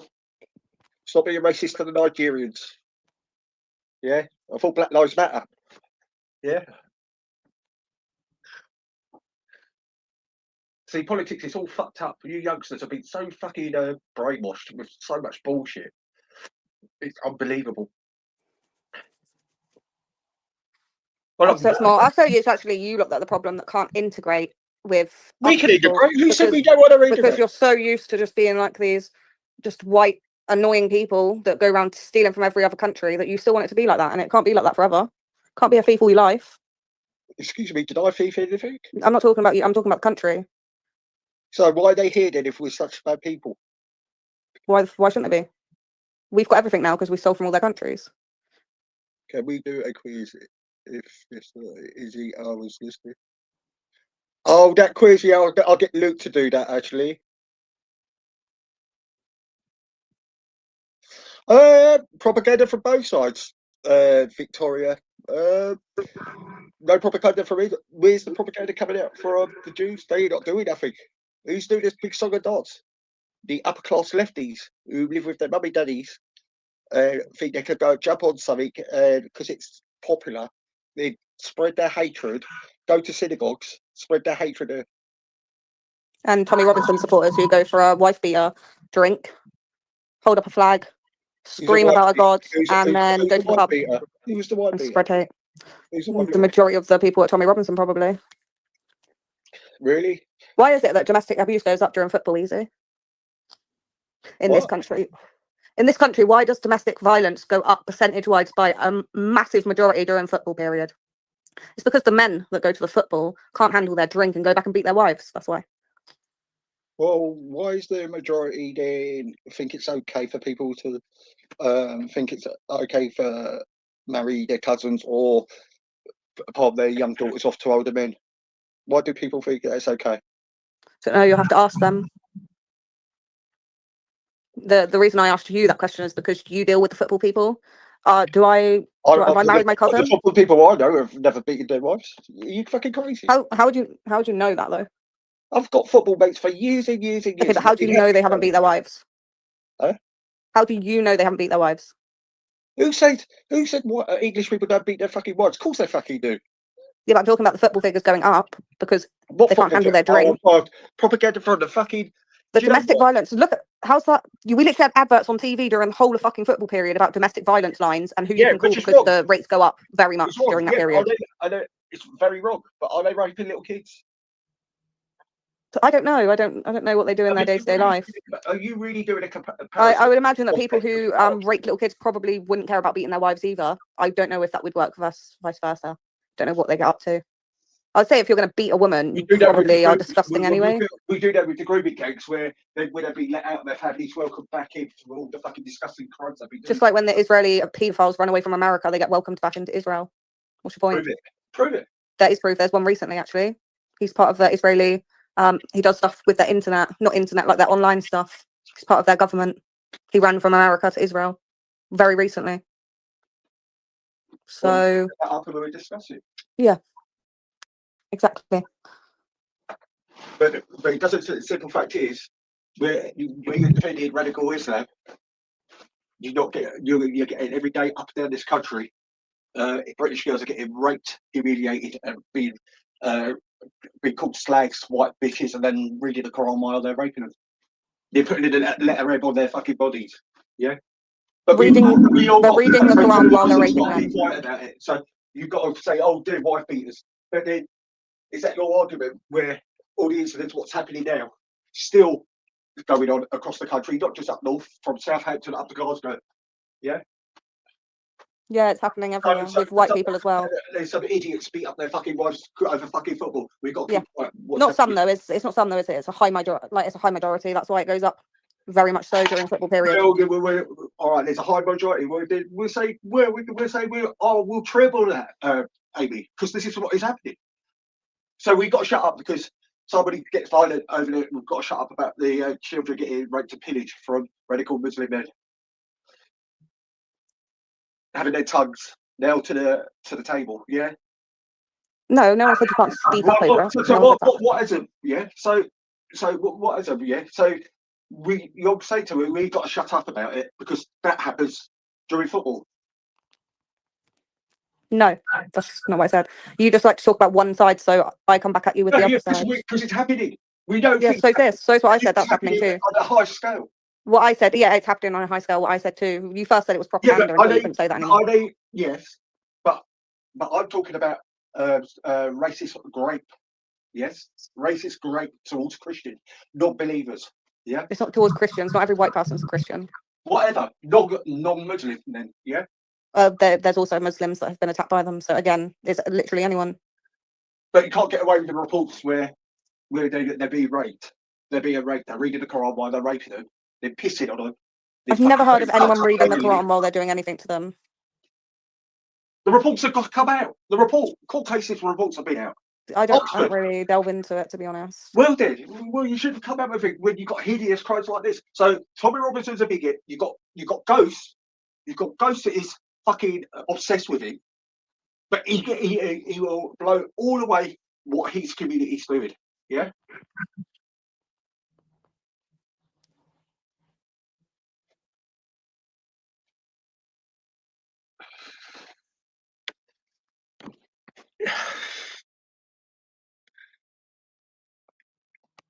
Yeah. Or after.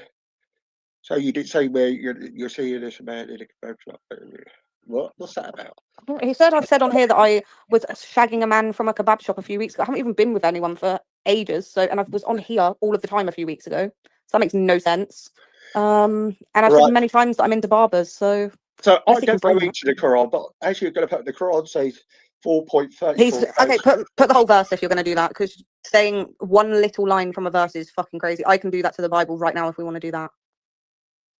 So if we want to do that, Urban, don't test me, because I can go and find many things from the Bible and put that in here.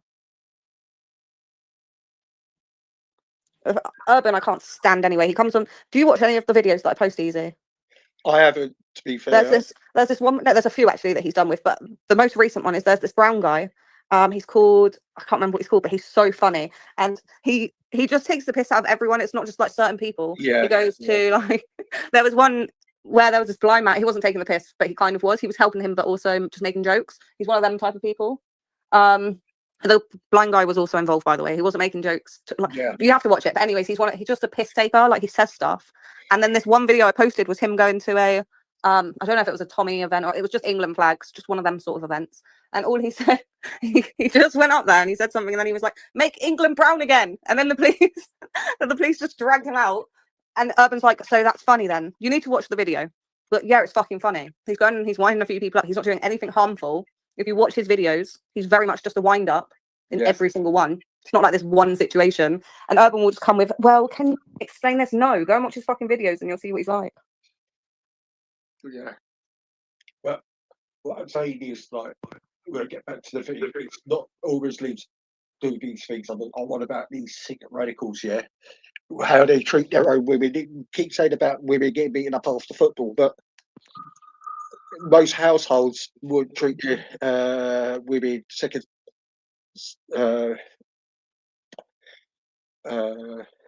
class citizens like they do. Wait, what? I said most, if you these radicals, these ones who go by the book, treat their wives second class citizens. Don't cover your faces. You know, it's not right. You're on about domestic violence, yeah. But tell me how many households is there where they're actually, we do get it in our community. Of course we do. But when it goes out onto the streets, the voice ain't connected because Urban said he was taking a piss, Amy. He does it all the fucking time. Soon I'm just gonna fucking block him. He comes on like, "Oh, look at you showing this video, just trying to shit stuff." Are you looking at the comments on Streamyards? Are they coming through like? It doesn't look like they're coming through to me in order. Do you know what I mean? Like, I've been playing up Streamyards connected to YouTube. My whole chat went down again. Yeah, I know, that was fucking weird. I was watching that and then it looks like you had ended the stream because the chat bit just literally wouldn't come up at all. It was just like you were watching a normal video. The other night, Amy. Hello, Marcus. It was weird. Hey, that wasn't Amy's point though, was it, Easy? She brought up domestic violence soaring, which it does, and I'll get onto that because you're just generalising everybody. So your excuse and get out of jail free card about obviously, most households, like, despite the fact I can give you many examples when my dad fucking turns after a Leeds match and I turn, like, taking his hand to my mother obviously hasn't happened in 35 years, Easy. So what's your point? And by the way, domestic violence does soar. If you want to Google what studies have proven domestic violence soars during football in England. I didn't say it soar. No, there's people in your comments, so ask them to bring evidence. Multiple studies and police data analysis in the UK have consistently found a significant correlation, right? So, key studies and findings. Lancaster University study, a widely cited study published in the Journal of Social Science and Medicine by researchers, analysed World Cups 2002, 6, 10. Domestic abuse reports increased by 38% when the England team lost. Domestic abuse reports increased by 26%. Who disagreed with it? Who disagreed with it? Easy, you're all over the place, fella, so bear with me.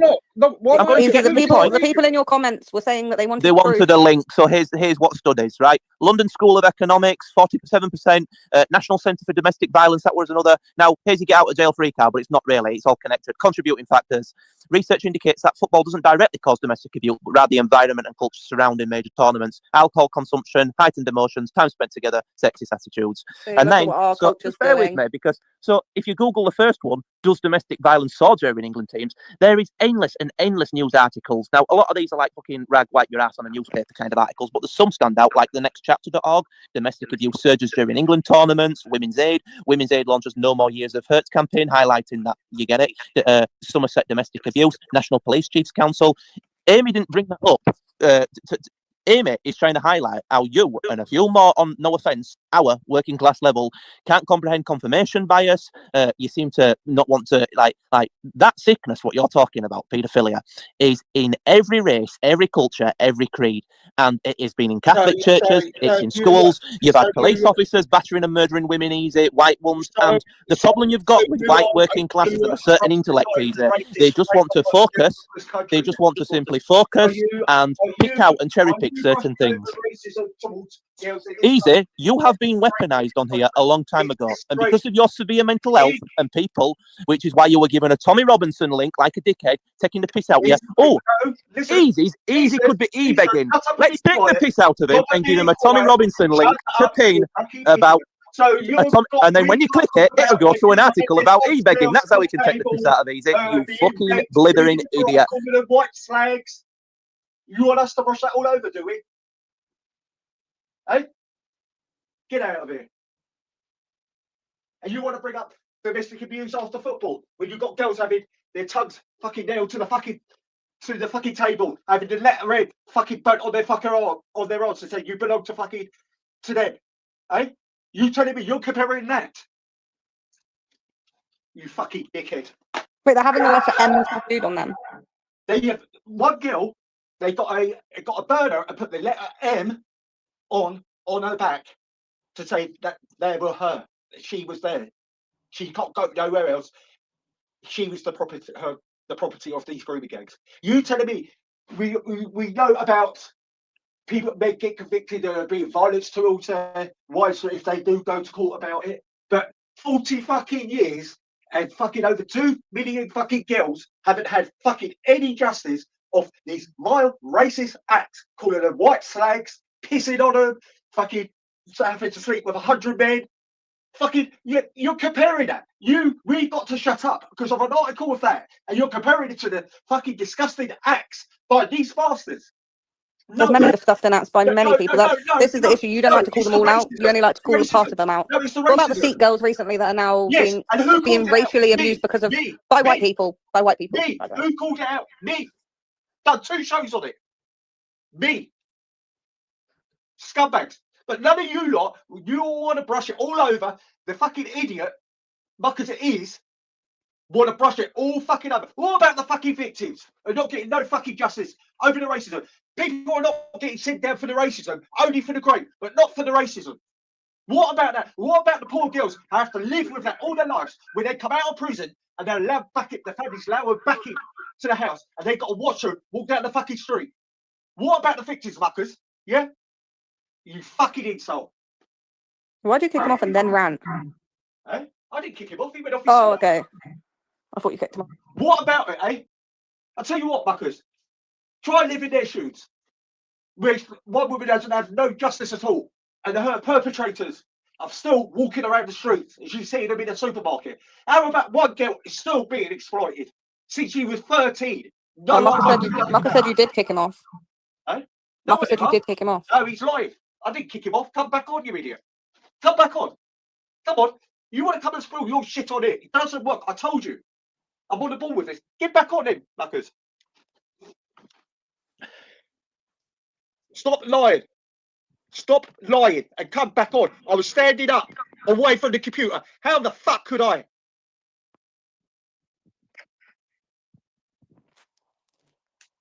Get back on then.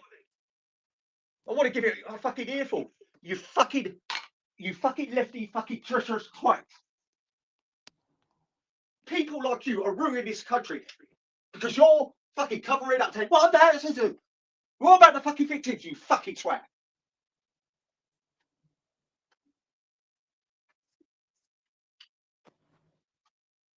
Full of shit. You come and do your same old shit. Oh yeah, because you're a paranoid fucking idiot. You're an idiot. Pathetic. Come back on.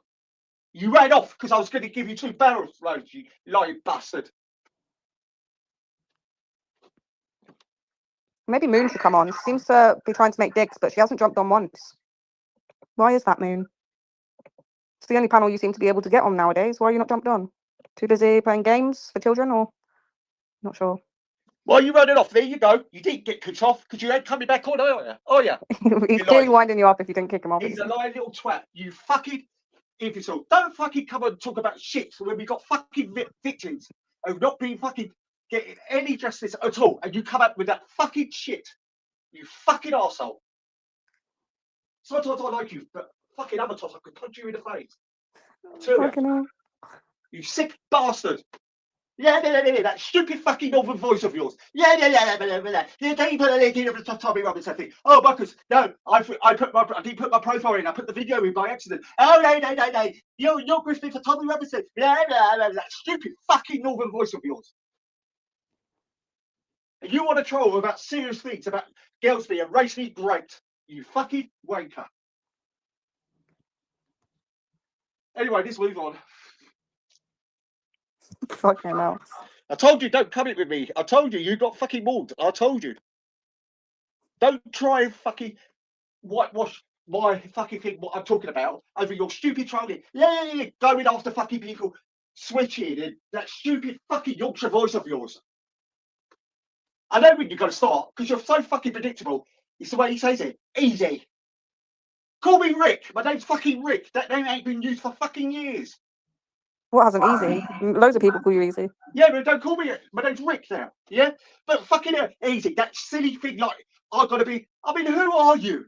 Who are you, you fucking twat? Really? You go around taking notes down everything, analysing. Sometimes it's funny, but when it's something serious, it's fucking pathetic. Grow up, you fucking idiot. I'm all over the fucking place. I said it happens.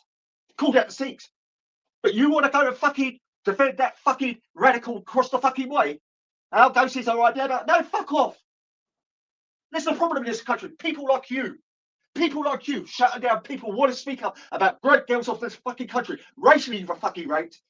And this is why they don't get any justice. We get fucking arrested or put in prison for talking about it. Because we can't hurt ghosts. We can't hurt them. Because you're saying we're casting everybody in that community.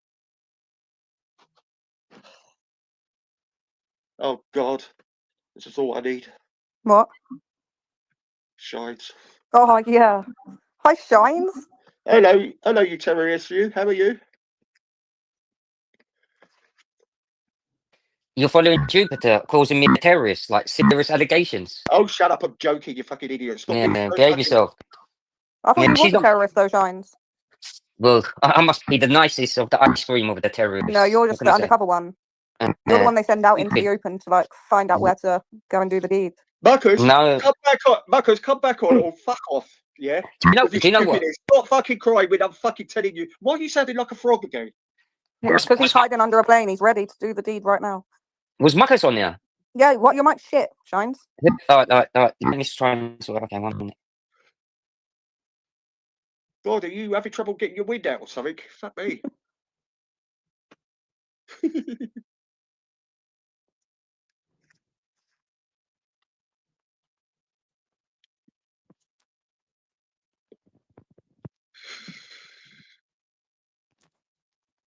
Leave him in there. Fucking it. I'll be all right tomorrow.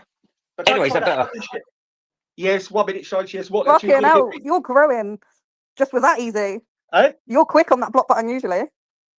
No, I ain't going to block him because he's a troll, isn't he? I've just given him more for. He's caught me on the wrong day this time. No, that's good. Who are you lot talking about, by the way? Because I just jumped on. You. Oh, why would you? Easy was said, people were telling Easy to block you because apparently you're really fucking annoying, and Easy said, "No, I'm not going to block him." Yeah. Yeah. You serious? Yeah, it's rude, isn't it? They said you're a jihad. You're a jihad. Stop following Jupiter. You know, she made serious allegations about a lot of people and lied about a lot of things. We are fucking joking. All right, anyway. Anyway, same as Easy. He's not Easy. Rick. He's not called Easy. No. Rick. No. Taffy, he kept saying that people were disrespecting, like Taffy was saying, oh, people are saying this about you. And Amy was saying, Shine is not, he's lying. He's lying. Taffy's lying.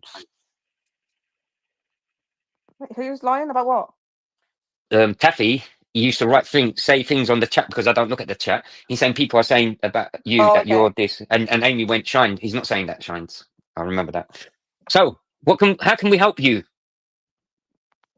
How can we help you, Wendy? Fuck off. He I've been just- talking to Rick. I've been talking to Rick here a lot longer than you've been around. Fuck off. I think I was longer than you. That's interesting. I think I You was. turned He got up Luke, on. the old mate. Evening. Wendy, I'm You sure. fucking turned up on Raj's channel and had a meltdown because he didn't like you. I don't Is that where you blame came him. from, Rogers? No, Yeah. I didn't come from Raj's. No, you see, you're slow, innit? Behave yourself. Yeah, you did. That's where No. I remember you from. All right, really. It shows that. Did you just call Wendy slow? Huh? Did you just call Wendy slow? Yeah, have you got a problem with that? You've got some fucking nerves, lad. Call Wendy slow. I thought you don't attack people that way. All right. So, Luke, apparently, do you have any balls? I've got two. Why don't you dangle them in your All face? right, okay. All right. Behave yourself. Why are you asking about the balls for?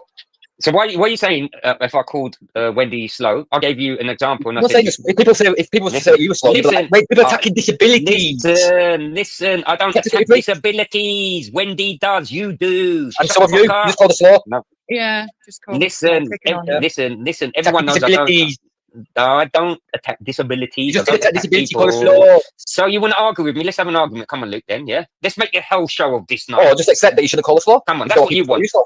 Let's make this show a hell show, yeah? Because you want to argue.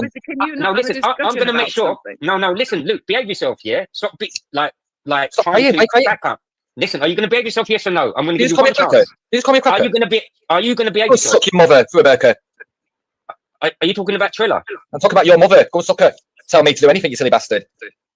Oh, dear, it shows how low you are, and it talking don't give me any final warning. You're in no position to warn me about anything. Listen, when I give you final warning, you need to understand how to. Right, well, this is your final warning before I go and suck your mother. No, listen, I want to educate you how to behave and not to disrespect other people's He's just a one-trick pony, he's Mongo. He's slow. No, Mongo, inbreed. I didn't call you inbreed. I didn't call you inbreed. That's something that you might do, but it's not what you are. Why don't you and Triller get married? Why would I get married to Triller? Because you both. What's Triller got to do with the price of fucking fish? Yeah, £1 fish, you know. You fucking idiot. You're slow, you. I'm slow now. If he ignores your final warning, what happens, Shine? No, listen, I jumped on you. Listen, I jumped on you, and then one sec. I jumped on to have a decent conversation. Then I had you on, and I said you seem a bit slow. Like what's been going on? Stop crying about it. No, 1 minute, and then Luke jumps on, and he wants an argument. So one sec. Listen. I said I'd seen you. You first popped up at all right, Granny. Oh, now it's calling the Granny. Now it's ageism. Now it's ageism. Wow. No, Granny, just calm down. Granny, calm down. So you can't be racist, but you can be ageist. No, listen, Granny. How's that fair? You're going to get your cup of tea and your sponge cakes. And I thought you were going to say the cup of. No, listen. I don't drink tea and I don't eat sponge cakes. Wendy, don't worry. Right, Shine, stop it, boring. Honestly, boring. Engage the conversation like you said you were going to. Listen, stop cutting me. Listen to me. Listen to me. Everybody knows I do this and I do that, and I know things that you don't know. And you're boring. Fuck off. Monauban Station, across there's a hotel. Nobody cares. Nobody cares. Nobody cares. You can't do it, can you, Luke? Go for breakfast. No, I can't go for breakfast. No. You can't afford it. No, I can't afford breakfast. Now what? Luke, did you hear Mucker's come on? Going on. Yeah, no, I didn't. His mask. I was going to say to Rick that he has. I told you, Rick, don't give it a few weeks, and Mucker's true mask and true colours will come out, and his mask slipped tonight, where he can no longer control you. So he thought, fuck it, he's going to join people and just.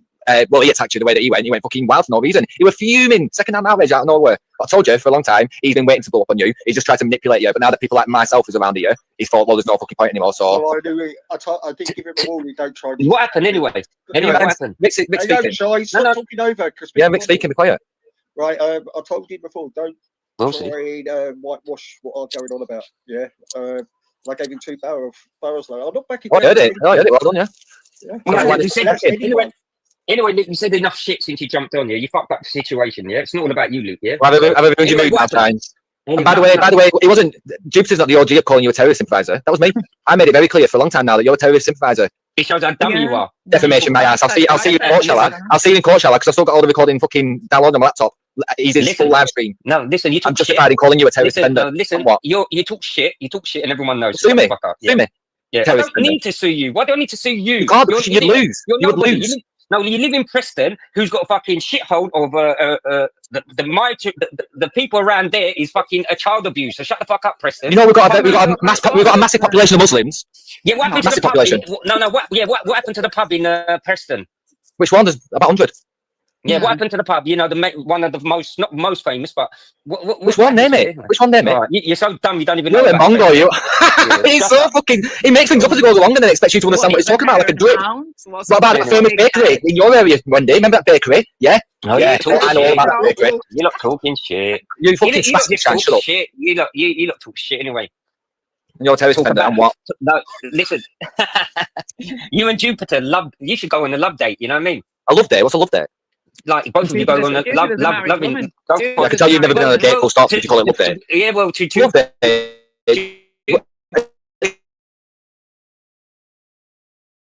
Excuse me, miss. Would you like to in love have a with love other date? people? You know, hey, But you just told me about it. If anybody's around here, you're a fucking bullet.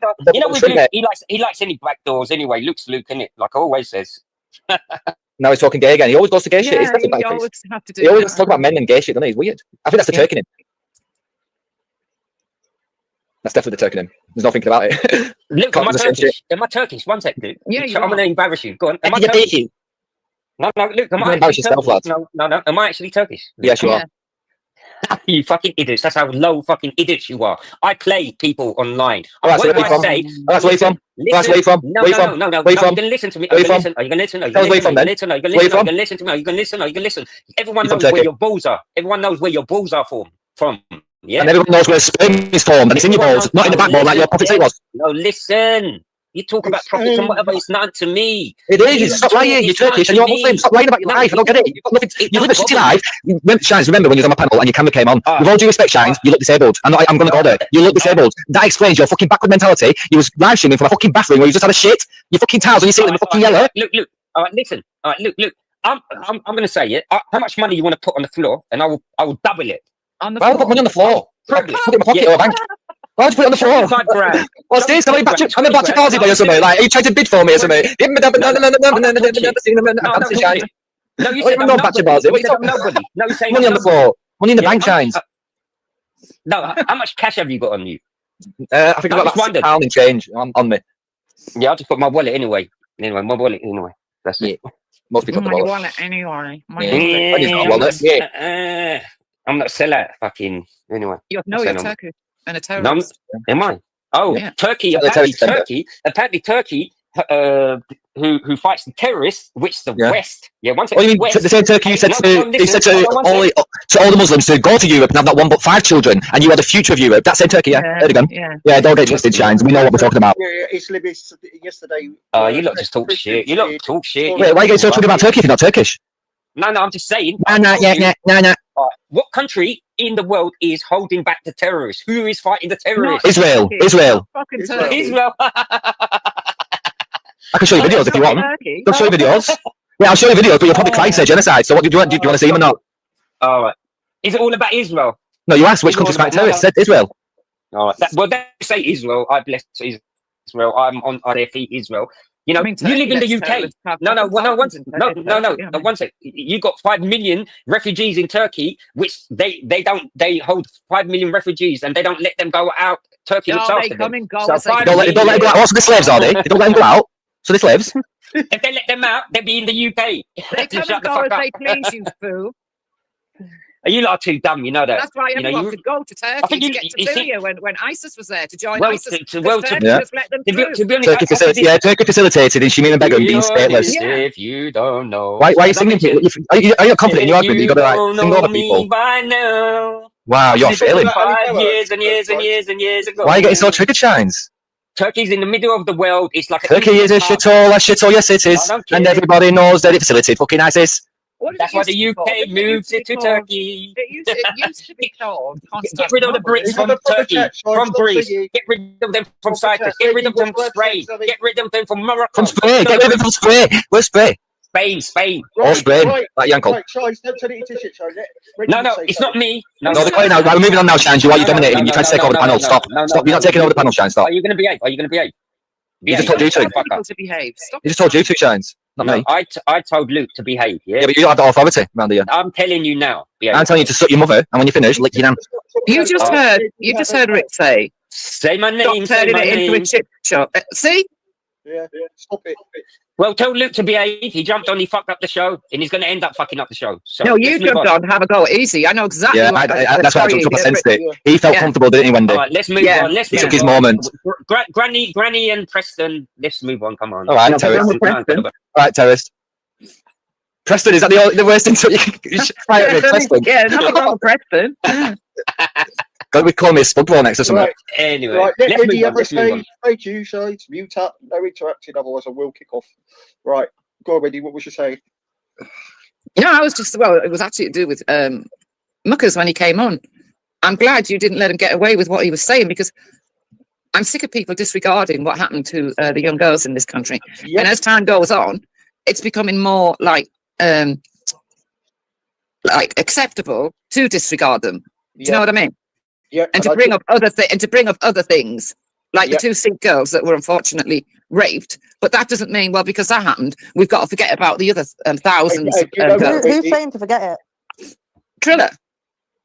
I thought you were on about Muckers. No, I'm talking about Triller as well.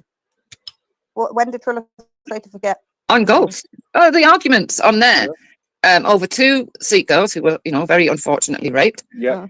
And then you've got to forget all about the thousands and thousands of girls that have been raped and groomed in this country for years. That doesn't matter anymore. No, forget about that. And do you know what, Wendy? I was the only one who covered that, called it all out. I even said one in Ghost calling it out. Do you know what I mean? No one's called it out. What I didn't understand, maybe one of you can tell me, is, Tommy Robinson had something to say about it, apparently, right? Yeah. About the Sikh girls situation. Yeah. I don't understand what he said about it, what was wrong. Because they all go, no, right, okay. Yeah, because what he's saying, this is fucking disgusting. That's right. I never known this to happen. Like, rape, yes, but the racism towards it. Yeah. This is fucking disgusting. That's what he said. What did he say wrong? I don't know. The Sikh community. They say that the class in Sikhs. What people are saying is the reason they raped them because they thought she was Muslim. Yeah. And he said they're not defamation. They can't work out who's the Sikhs or who are the Muslims. They're so fucking thick. But he said if it happened to a Muslim girl, he say the same fucking things. This is what we're fighting for. Not fucking racist rape. That's what we do it. That's great. And when you Anyway, I thought you was talking about Muckers anyway. I got confused anyway. Well, talk about both of them, because both of them have got the same kind of simpleton mentality. Same as like Luke anyway, Triller and Luke, innit? Your mum, your daughter, your this, your dad. Look, don't want to go on about that. We're talking about the great. Why you see? This is why I think you're diverted from things. That's why we don't never engage in conversation. No, honesty is the best policy. Honesty is the best policy. You've got to teach these people. No. Diverted is the diverted, isn't it? As soon as we talk about that, you started to divert. Yeah, but you look. 1 minute you're talking about Muckers, next minute. What's it got to do with you? If you don't like it, fuck off. Because I'm being we honest. came on here. So am I. If you don't like it, fuck off. What, Triller come on here today as well? Wait, why don't you start your own panel show, Shines? If you don't like how easy run this panel, then why don't you get your bags and fuck off, open up your own channel? Shut up. So enjoy it and make most of it. Why are you here? I'm your daddy. I'm your daddy. Shut the fuck up. Oh, now you're my daddy, are you? Muckers. Oh, you don't bring families into it, Shines. I want to address the chat to Muckers. Firstly, you're a liar. I didn't kick you off. You fucking ran because you got 2 barrels from me, right? Secondly, there's no popcorn. You can write anything on a fucking pad. You can do anything you want to do with it. Shove it up your ass, fucking eat it, take it to bed with you, wipe your ass with it. I do not fucking care. I speak the fucking truth. You don't, you fucking lefty cunt. Tell me. Yeah, well, that's exactly what he is. Yeah. And lefty cunt. I was in a Discord yesterday, not yesterday, sorry, the day before, and I was speaking to this Sikh guy. This Sikh guy jumped in. And anyway, so first he was driving his car, then I realised he's pissed. So we're all bollocking him because he's pissed. Then he goes, and then he starts talking about women, then he starts showing off around his house, and I'm like, wow, this is fucking Triller. It reminded me just everything that Triller would do, he was doing the same. Oh, right. Why do they do that? I know a few Sikhs, and they're not like that at all. Like, you must just be online ones, I don't know. But Triller, like, he was just there was this guy. Completely the same. Everything about him was the same. The only thing different was that this guy supported Israel. That was the only differentiator. Do you know maybe you can explain to me, because the only people who've spoken about it obviously have been on Ghost Panel. When those two, when that video come out of those two terrorists putting their hands up and going, oh, we surrender. Who knows why? Do you know, Luke? Do you know why they were shot in the end, or has it been? No, I think there's an investigation, but there could be many. That's why I don't look at videos and judge it for what you see. They could have had a bomb. They could have had anything. Do you know what I mean? A bomb strapped to them. We don't know the circumstances. We don't know what's happened. They could have just slaughtered 40 people. We don't know what's happened. So looking at it the way it is, it does look bad. But I just wait for the investigation to finish. Right. The be all and end all. What I say to that is that it'll be ignorant to think that war crimes and degenerate shit hasn't happened in that war. Oh, of course. But I also understand on both sides, by the way. I understand that the warfare isn't like a normal warfare. It's very guerrilla-like. It's very emotional. So it's not been fought like traditional wars. I understand that as well. I take it all into account. Yeah, as you lot are talking about Sikhs, what happened to that Sikh guy who works with Tommy Actually, we were Robinson? talking about terrorists in Israel, in the West Bank. No, Sorry. I heard you say about, you know Hamas. that Sikh guy anyway, that Sikh guy, you was talking about Sikhs and that, and I was doing things, I'm always doing things. All right, okay. What Sikh guy? The Sikh guy, I don't know his name. The one confronted Danny Dower in his documentary, Go Sikh, legend. With his wife, he's always with his wife and that. Oh, Kapoor, is it? I'm not sure. Anyway, yeah. The guy who said he got confronted after saying that he gets white people to wipe his shoes. Yeah. No. One sec. He's been on the stage for Tommy Robinson and all Yeah, that. well, Joe McSeed called him out and told him that he's a racist. And he actually said he actually disrespected the Sikhs before. He did apparently. I don't understand that, but all I know, Joe McSeed said he's a racist. He got a video where he's saying about before he came known. He was saying about white people are clean my shoes, they're slaves for me or something. Is that what he said?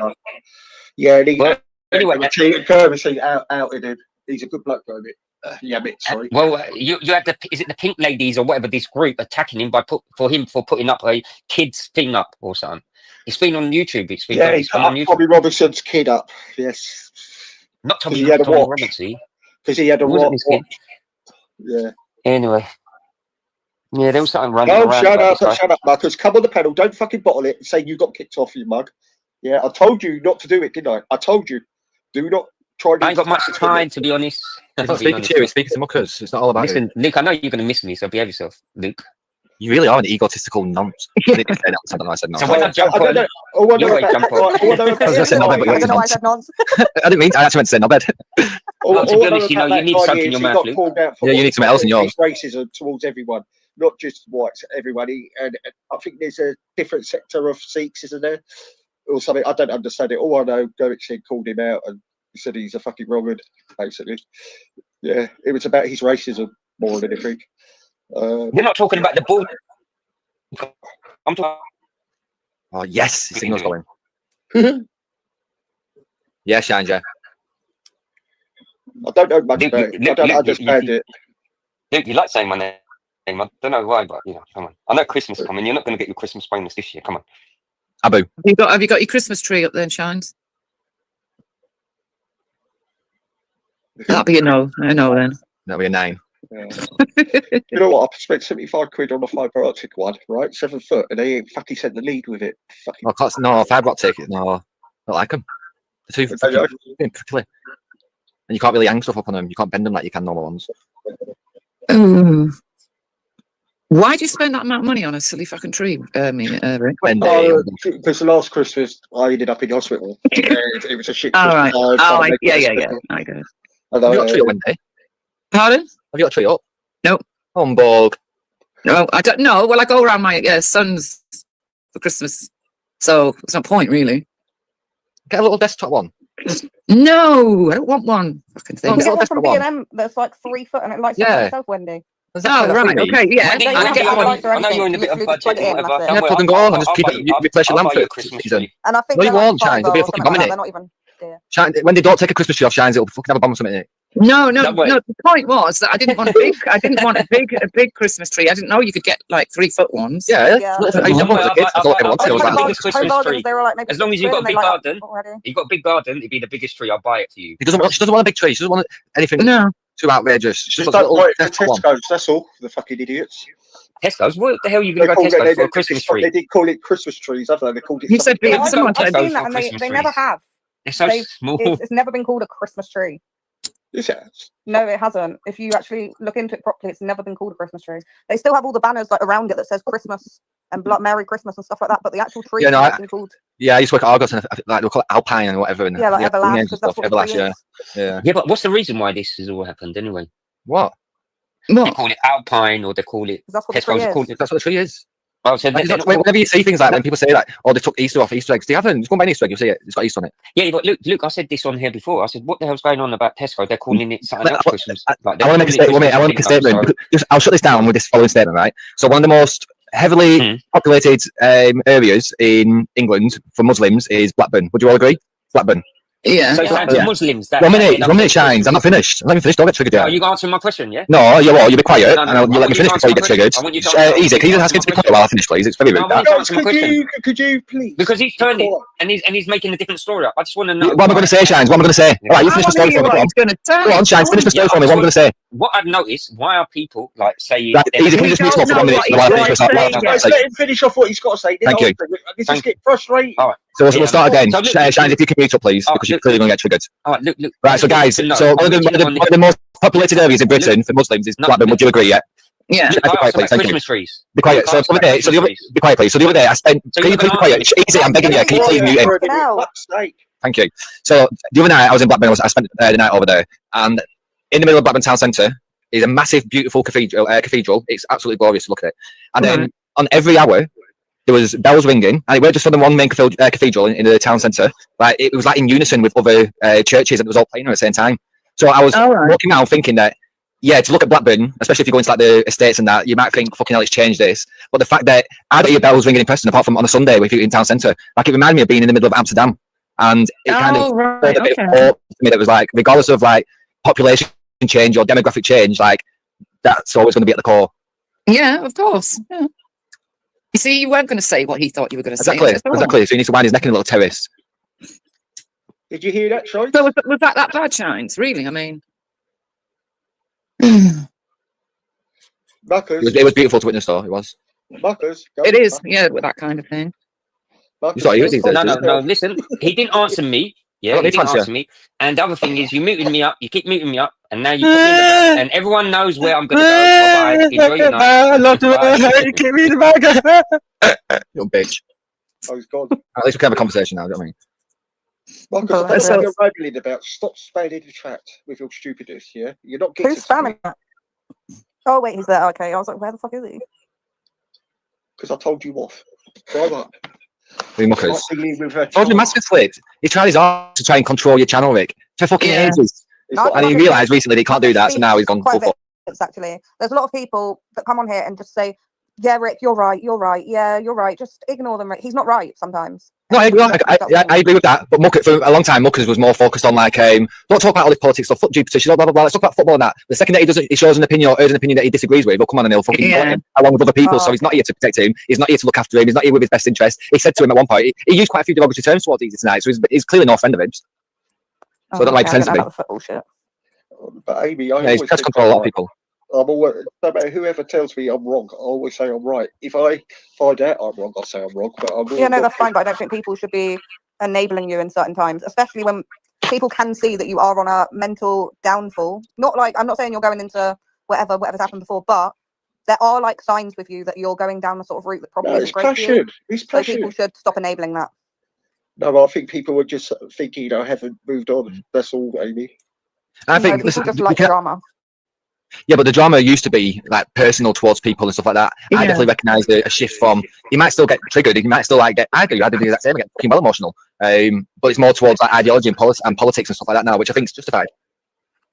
When it's not personal, people, that's when it gets problematic.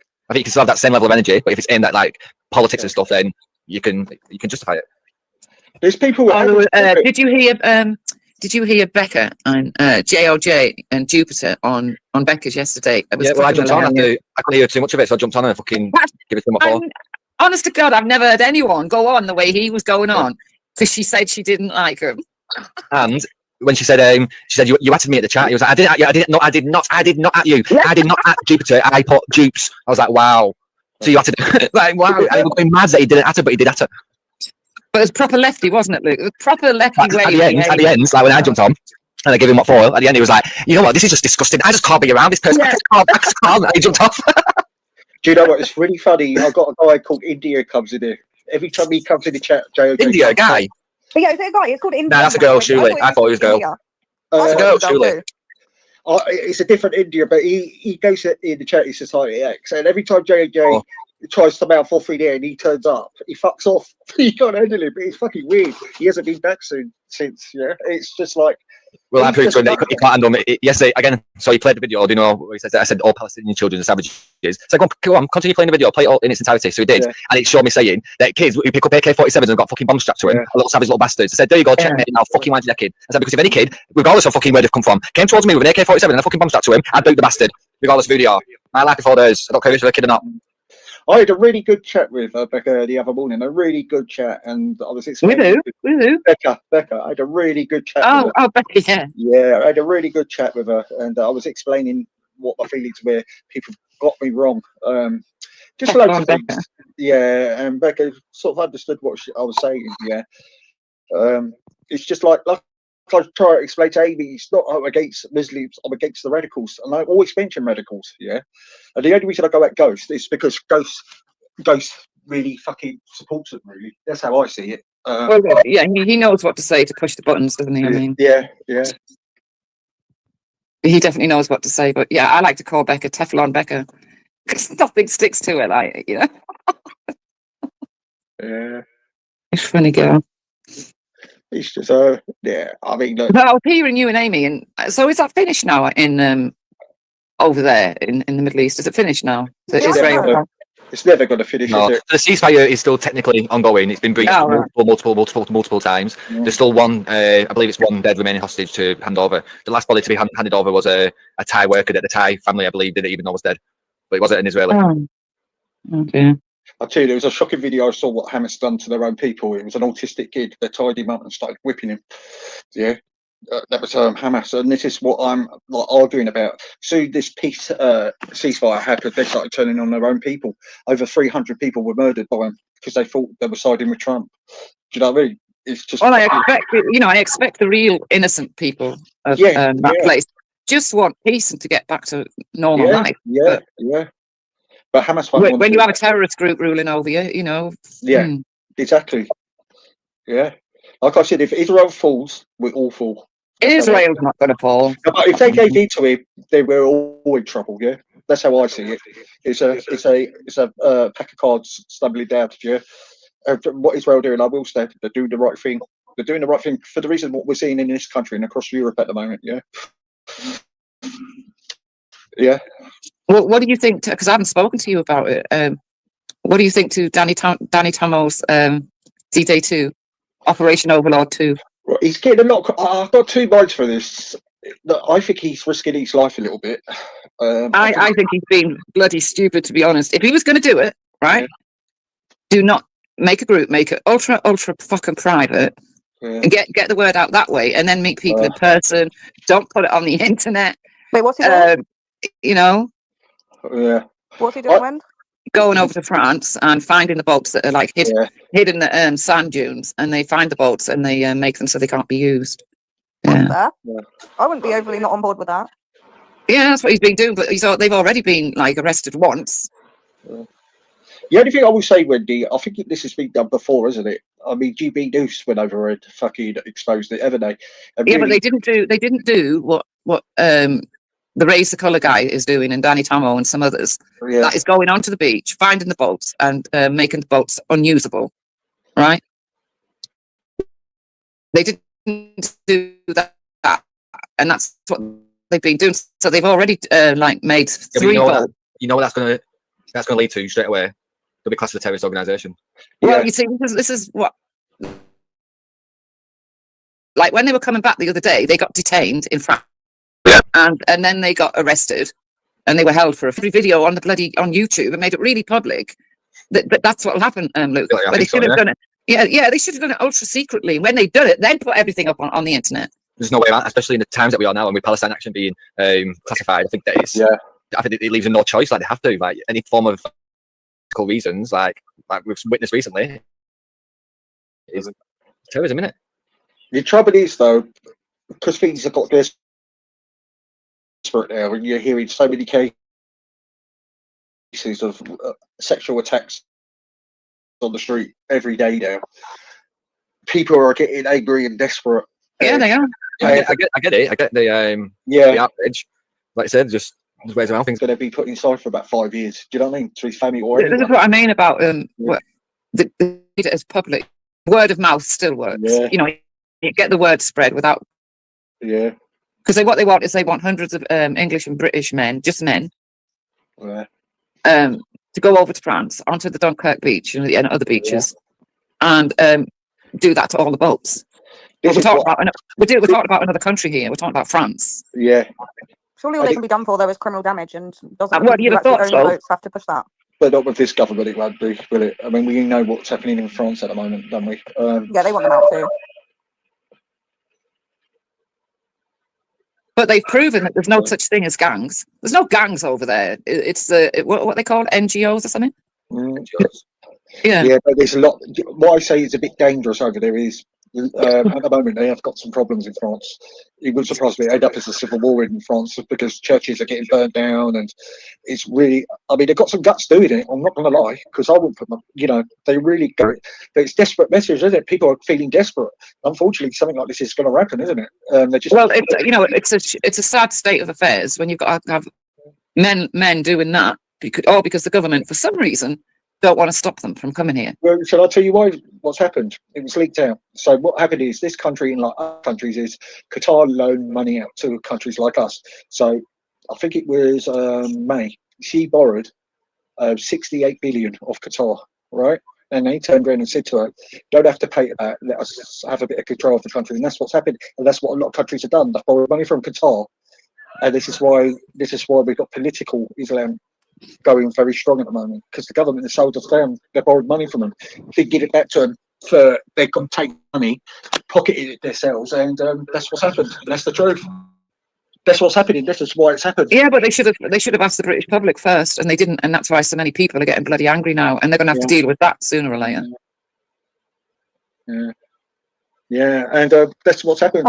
Rick, Moon's tying me out in your thing. She wants to call me a deadbeat mum, but then when I say that I think that if your child turns into a different gender, I would say that's because of your parenting, then she will time me out. So if she doesn't want to receive it, she shouldn't give it. Oh, God. Oh, fucking hell. If her child wants to be a toaster, that's not my problem. Don't call me bad mum when clearly you haven't done that well yourself. Oh, come on, both of you. Right. Don't tell me out each other. Try and get on it and stop getting personal bad now. I thought a mod couldn't time out another mod. She's going to be a managing mod because she likes to control Easy's channel too. Oh, I don't know. Leave me out of that. Right. I've no part of that. No one's controlling the channel. No one does, honestly. I just do what I do. What we're going to do, what I was going to say is, there's something I was going to say. Yeah, we all know what Starmer's doing. Look, you're seeing a lot of people what they're doing. Look at that Tucker Carlson. He's getting paid by Qatar now. That's why he's... Yeah, what the hell's wrong with him? Claiming he didn't know who Tommy Robinson was. When not many years ago, it was, they've arrested this journalist, blah, blah, blah. Tommy Robinson this, Tommy Robinson that. He's literally, when people go on about page, he's literally a page shill. Yeah. Because the other day he was doing a speech in Qatar. No. Yeah. Really? Yeah. It's the same. It's the same. He said that the CIA own Bitcoin. He said, the man that invented it just suddenly died. No one knows who he is, and everyone's just invested into it. So he thinks it's the CIA. Radio then. I mean, Candace Owens going to end up. I like her. I can't lie. I do like Candace. Yeah, but she's nuts with what she's trying to say. Yeah. She's got even nuttier though. Like you've got to admit, Amy, she's fucking losing it. Like literally. Losing it. I don't think she's not pushing the whole Israel thing. What she's doing now is like American government. She's going down the Alex Jones route, with Alex Jones, I think Alex Jones plays the character and he knows exactly what he's doing. He knows what the audience wants and how to make money. I think Candace Owens is she's got some fucking mental health issues. I don't know what it is. Yeah. But I think that greed plays a role into it, and anything that you can't prove, like the other day she was speaking about people having burgundy jumpers and they must all be linked because they're all wearing this. I mean, come on, I mean she's putting two and two together and getting burgundy. I know some of her things come across as fucking crazy, but if you think about if the government were to do something along them lines, I'm not saying it's true, I don't have a fucking clue, but surely there would be some of them sort of things. Like, there would why would the government want to take out the man? Why would the government want to take out Charlie Kirk when he helped get them into government? No, it just doesn't make sense. Because there is stuff coming out about him not agreeing with certain things that are going on now within Like Israel, the government themselves. No, and nothing to do with Israel. That's it is Israel. He went to Israel and said no. No, there was one thing where a Jewish donor, a large donor of his who was Jewish, didn't like the fact that because he ran Turning Point, didn't he? And Tucker Carlson part of Turning Point, and Tucker Carlson is obviously now openly anti-Semitic. So there's this letter that's been sent to the CEO of Turning Point, who's Charlie Kirk, that says that I don't believe that, or I feel uncomfortable donating such large amounts of money to you whilst you're openly allowing somebody to be anti-Semitic on your platform. And then Charlie Kirk in a text message to somebody else says, I don't like the way that he's trying to control me and said, I can't have this, I can't have that. I don't know, or I don't know how I feel about it. It was nothing, basically it's been blown out proportions. It's got nothing to do with Israel. And then it's got nothing to do with Israel though, it's something to do with an American Jew. It's an American Jew, there's many other messages that she's brought out that he had spoken to other people about the same situation. Look, even criticising the way his wife, because they're not proven in any way, shape or form. I can make a message up from you now, Amy, saying that you're going to send me 15 kilos of some form of illicit drug, and I can literally put your number at the top of it. Nothing's been proven. And what Candice Owens always does is, she always says, I'm not saying it's true. We don't know if it's true. It could be true. I don't know. I'll let you decide that. It's typical of somebody who pushes conspiracies. Admit that it is actually true. Yeah, all right, so has she proven anything to be true yet? Anything? Or has she just... Yeah, loads of things. To the point that have come out and said, actually, that is true. Yeah, can you name me things that she's proven to be true? I can find them. Like I said, Turning Point have come out and they've said themselves, no, she's not lying about that. That is true. Yeah, but no, you might say like, oh, she said that there's like an email sent to this person, right? But I'm not saying that she's lied about that. I'm saying like any other conspiracies, saying that, oh, so that means that this is the Jews, or that means that the FBI are involved, or that means that Trump's involved, because these are all conspiracies. She's not fully said that one person's definitely involved though. No, that's what I mean, because she knows what she's doing. Yeah, but she can't. She's playing on people who distrust in the government, and she's making a lot of money from it. Yeah, she is. Oh yeah, and she even blamed his wife now. She's criticising the way his wife is grieving. It's not a thing to do. Well, she said about wife. Well, that she's not grieving properly. Oh, she said that she's involved. She's openly said that she's involved. She must be involved. She must be. I'm convinced now. Yeah, kind of. Yeah, but involved. So she's openly said that she's involved in her husband's death. Yeah, and like the fact, that she's still kept it all together. Well, publicly, maybe she has, but we don't know what the woman's like privately. Yeah. Lig's right. She completely makes it up as she goes along. Something will trigger in her mind, and then she'll throw it out there. She'll speak, and then she'll say at the end of it, "I'm not saying it's true. I don't have the evidence. Somebody's told me this. I can't tell you who's told me." But it's always that, like, it's always in the air. Like she's never been able to prove anything. Never bring any actual evidence of something. Nothing that's not actually not out there anyway, or anything that's actually groundbreaking evidence. Like prove me otherwise. Stuff to do with the France. Oh, not France. It kind of is France. Oh, the Macron. Oh, go on. What? I thought you were like the Macron thing. Go on. No, I don't care about that. I don't care if she's a man or not. About a French company buying that airport, like aeroplane holder or something. Yeah, what's that proof? Like a French company owning what's a French company owning an aircraft carrier proved though? What's that got to do with Charlie Kirk? So the one where she went on about that, have you watched that one? No, I don't watch her stuff. I just. Oh, okay. Well, she did bring quite a bit of stuff in that one. Yeah, but what does that prove? What's the link to that? She's trying to say that basically her thing now, which now I think she's going crazier now, but before I thought she was alright. Now she's saying that the hit was meant to. Well, she thinks the hit was meant to actually be for her or that Tucker, whatever. I don't know him, but well, I've always wondered that because it's come from the French. Not because of a Macron thing. That must be. Yeah. She's paranoid basically. But I've always wondered. I've always questioned, like, if I was Israel and I wanted to take out my people who spoke out against me, I wouldn't take out Donald Trump and I wouldn't take out Charlie Kirk. I would take out Tucker Carlson and I would take out Candice Owens. Two people who are very openly critical of me being Israel, and two of which are still alive, very much so. So that doesn't make sense. If you want to take out people who are critical of him, they take out the critics, not the allies. Yeah, no, I do get that. I don't think it was that page thing. Like, it'd be so easy to take Candice Owens out. That's why she's paranoid, because, like, honestly, I get like I get people being into conspiracies and questioning things, but with Candice Owens, it is nothing but a grift, nothing short of a grift. And the more that you hear her say, "I'm not saying it's true. I've not got the evidence. Can't show you the evidence," it just verifies it. Well, I bet she did. I bet when Charlie Kirk was first murdered, right, or assassinated, I bet she did a couple of shows asking questions. Realised she got more money and more views, if you like. Thought, oh, this is a good money spinner. I think I'll keep on this. And off she went. Before though. Not like she is now. Not like she is now. No. She worked for Ben Shapiro, didn't she? Newswire. Yeah. Oh, okay. And then there's a fallout because of anti-Semitism. So obviously he's Jewish, the CEO, so he let her go, and then she went solo, independent, and then that's where she's gone. Why was she so obsessed with this woman being a man then? Because trolls are. So there's a community online that are obsessed with it, and they're willing to pay £10-20 even though to get the comments highlighted and shit like that. So she knows that brings bank. It doesn't mean shit like you say, Amy. Why does it bother her? Like, it doesn't bother her. It doesn't mean anything to her. Yeah, I don't think anyone should care whether it's a man or not. I don't, exactly, but it's gone that far now where it's going to cost her a career. And so she'll bankrupt her. They lost her in her. I've said they've already done that and they lost unless they're doing it again. No, yeah, no, they won one case, and it was there was one case from it, but now it's going. I think it was a criminal case, and now it's going civil case, so they're actually going for money. I think. Okay. Yeah, no, there's not coming case going on. Look, if she was a man, she was a man. Who cares? It's not. She wasn't. Like, it's not obvious she wasn't. Like. I don't get why they care so much either, though. I get like money. it's Money annoying talks, to yeah. hear, but like if you're not a man, I don't really get. Just carry on living your life. As long as he's happy with his wife, who cares? Yeah. There was something about her or him, whatever, being the teacher or something, being the man's teacher. The thing, yeah, I think that is true. Yeah, I think that's true. Yeah, that's true. That's a bit weird, but either way, it's not. Well, I mean, when the relationship was consensual and legal, do you know what I mean, when they were when they had it, but yeah, the fact that she knew him as an adolescent or a child, then yeah. What, she knew Macron as a child? She was a teacher. She was his teacher. So was she a woman as a teacher or a man as a teacher? She was a woman. She was a woman. She's always been a woman. I don't know if she was really a man or not, Wendy. I mean, you're not no French people come out. Do you know what I mean? Like I said, yes, she's a man. Like I was taught by her. Like no, she's a woman. Yeah, that's why I said. It's only Americans. You know, surely someone else in the same class would have seen the man. There's pictures there. I'm sure there's a picture somewhere. Let me find it. Aren't there people saying that she's her brother? That's who they're saying that she was before or something. Well, okay, so say it comes out that she was a man and is now a woman. What difference is it going to make to everybody? You know, I don't know. That's what I mean. I don't even get why they're trying to sue her. I don't know why anyone cares to prove it or disprove it, to be honest. Because it's not like she's the president. She's the fucking president's wife. That's it. Did you see the video? Yes, Emmanuel. I don't know if she did, but it definitely looked like she did. Yeah, she definitely did. And he was like, "Oh, not to see her. Yeah, she fucking walloped you." Oh, it was funny, yeah, when she'd walloped him one, yeah, they'd have Yeah, fucking hell. So it says here, Emmanuel and Bridget Macron met at La Chile Providence, a private Jesuit high school. At the time, Emmanuel was a 15-year-old student, and Bridget was a 39-year-old drama, French, and Latin teacher. Hang on, she's that much older than him. Yeah, yeah. She could be a great grandma. Jesus, I didn't know that. Yeah.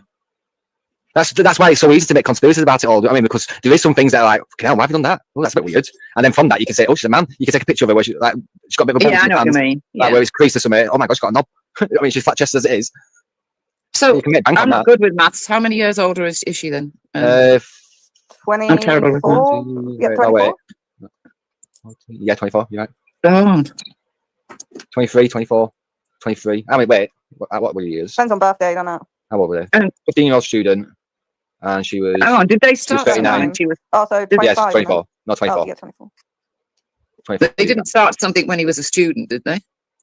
Initially, they met in a theatre workshop run by Brigitte. Emmanuel's parents initially thought he was interested in Brigitte's daughter, Laurence, who was a classmate.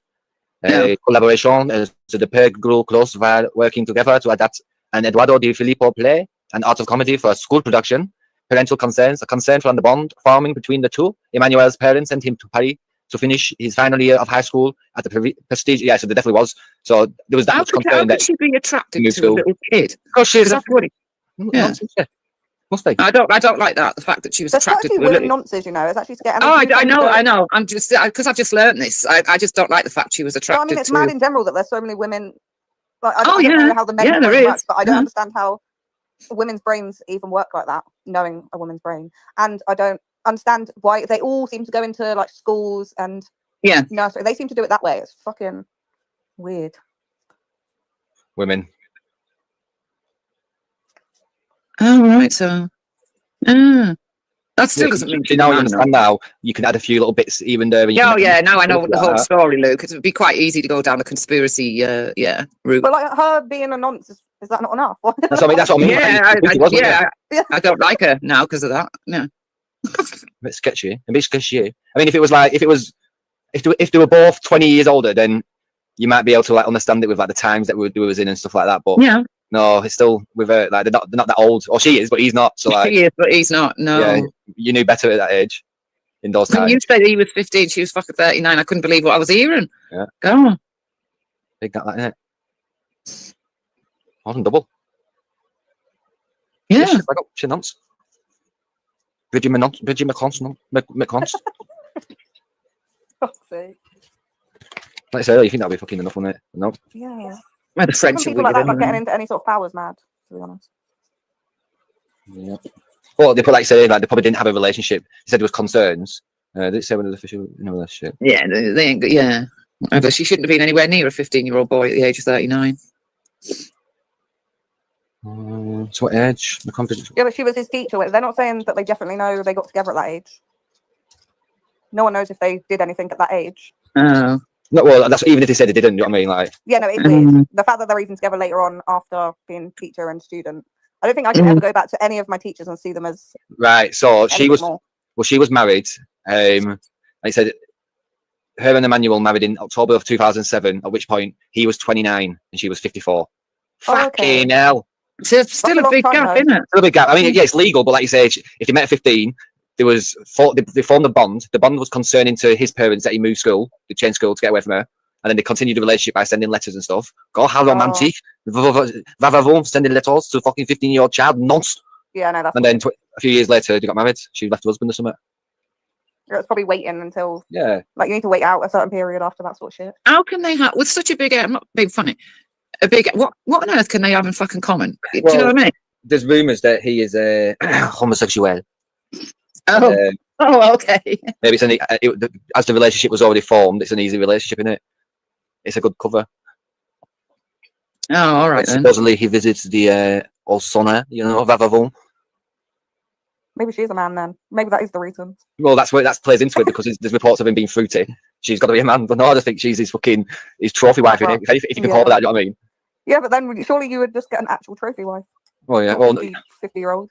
A trophy wife might call him out. Was he already in his position or like in a high position? I doubt it at 28. He was probably working up there, weren't he? But regardless, how old is he now? Let's have a look. McClaw. How old is McClaw? 47 years now. Oh, okay, yeah, okay, that's 20 years. Yeah. So he's 47 now. Yeah. And how old would she be then? 60, 70 years. Brigitte Macron she's 72 years of age. 72. She'll be dead soon. I don't know what they've got in common. Sorry, that was offensive to any 72-year-olds out there. I don't mean that.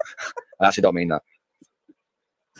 No, I'm just thinking like logical things, like what on earth do they have in common? What could they? I don't know. Maybe it's just obviously if she was a teacher and he loved that thing, they've got that in common. Whatever that. Oh, maybe you're fucking green and he's got PTSD. He's got fucking childhood trauma. Yeah, that as well.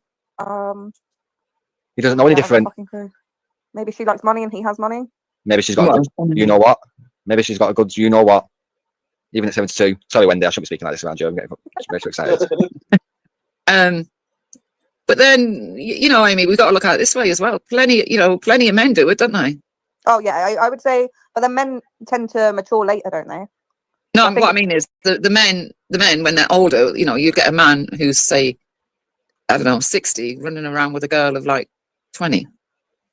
Yeah, it is mostly money though when it's that way, isn't it? Yeah, yeah. Like that one with the big things. She, what was her name? The blonde one. She's dead now, isn't she? Big things. What big shoes? Yeah. The American one. Boobies. Yeah, boobies. The American one. Wendy said boobies. The American who? Pamela Anderson. She's not dead. No, the American one that married the old guy who had oxygen and was in a fucking wheelchair. I've got no idea you're talking about. Yeah, I don't either. Is it Anna somebody her name is. Anna somebody. Oh, but yeah. I got a clue. Yeah, that's right, easy, yeah. No, and I got a clue. And she said she married someone that was 84 in a wheelchair and needed oxygen, and she was like 23, and she was telling everyone that no, I love him. Yeah, I'm sure you do. I bet you tell yourself that every night when you have to strip down bollock naked and dance in front of him while he's there breathing. Now, those are the best ones to go for though if they've got money. Yeah, as long as you don't have to do anything, you dance. They've not got long hair. I'm your private dancer. Dancing for money. Was his son, the old man's son, could see what was happening because they got married, see, and so the old man's son went to court and made it so he was power of attorney because he said his dad wasn't like all there now. And when he did die, when the old man died, she got nothing. Yeah, that's smart. Yeah, she would have got jewelry. Like she's not walking away skin anyway. Well, she didn't get what she was after. A wardrobe, all that shit. She could probably able to buy a house. But then, to be fair, if he was power of attorney, would she? Because surely he would still have control over. Yeah, but yeah, he would. But you're not telling me. So say if that's the case, and you've been with him like 10 years now, and then he's died, and now you've got to get out. You're not going to like. Well, no, when he was alive, because of what the court says, I'm taking this fucking 50-carat ring. No, but I think Wendy means that he got power of attorney when he was alive. Yeah, he got power of attorney while he was still alive, and the old man would want to buy her a diamond necklace or something. Yeah, but he had to ask the son first, and the son would go no. And she was. Yeah, she was going nuts. But it's obvious, like when you watch the early seasons of like Real Housewives of Orange County and that, you can just tell who are like, you get some fucking like drop dead gorgeous blondie, and then the husband will be like 70 with cancer, like Gretchen Mossy, her husband like 70 odd with cancer, with dying, and she's like, oh, I love him, I love him, I love him. Like, no, it's obvious. Like, no, you don't know. Of course you love his money. Oh, wrinkly. Yes, people out there who'll do it, don't want to. I said that about Orange County. There's one in Salt Lake City now where he's like just this big fat like ogre looking thing, and he's horrible to her. He's a fucking bastard, he is. And she just takes it. I'm like, yeah, because he fucking gives you an allowance. What, she takes being abused? Basically, yeah, she's being like belittled by him and stuff. She pushes back a little bit now. It's season 2, so she's got to try and prove herself.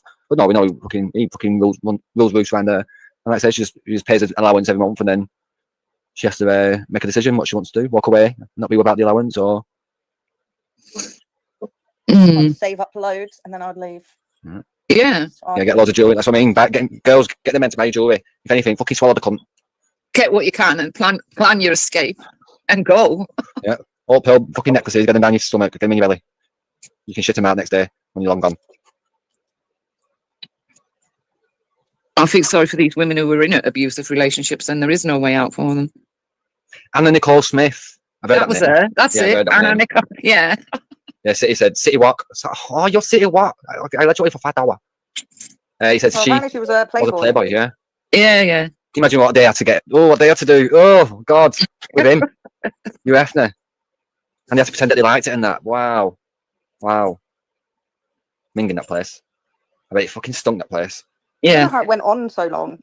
Because it's all consensual, isn't it? Like, I mean, I think stores have come out now and that, but to look at it, like, in the eyes of, like, without anybody reporting, it's consensual. It's just adults. Yeah, but like, they made so much money. I know, like, the porn industry and stuff does probably make quite a bit of money, but I'm sure it wasn't in the 80s, 90s. It's just weird.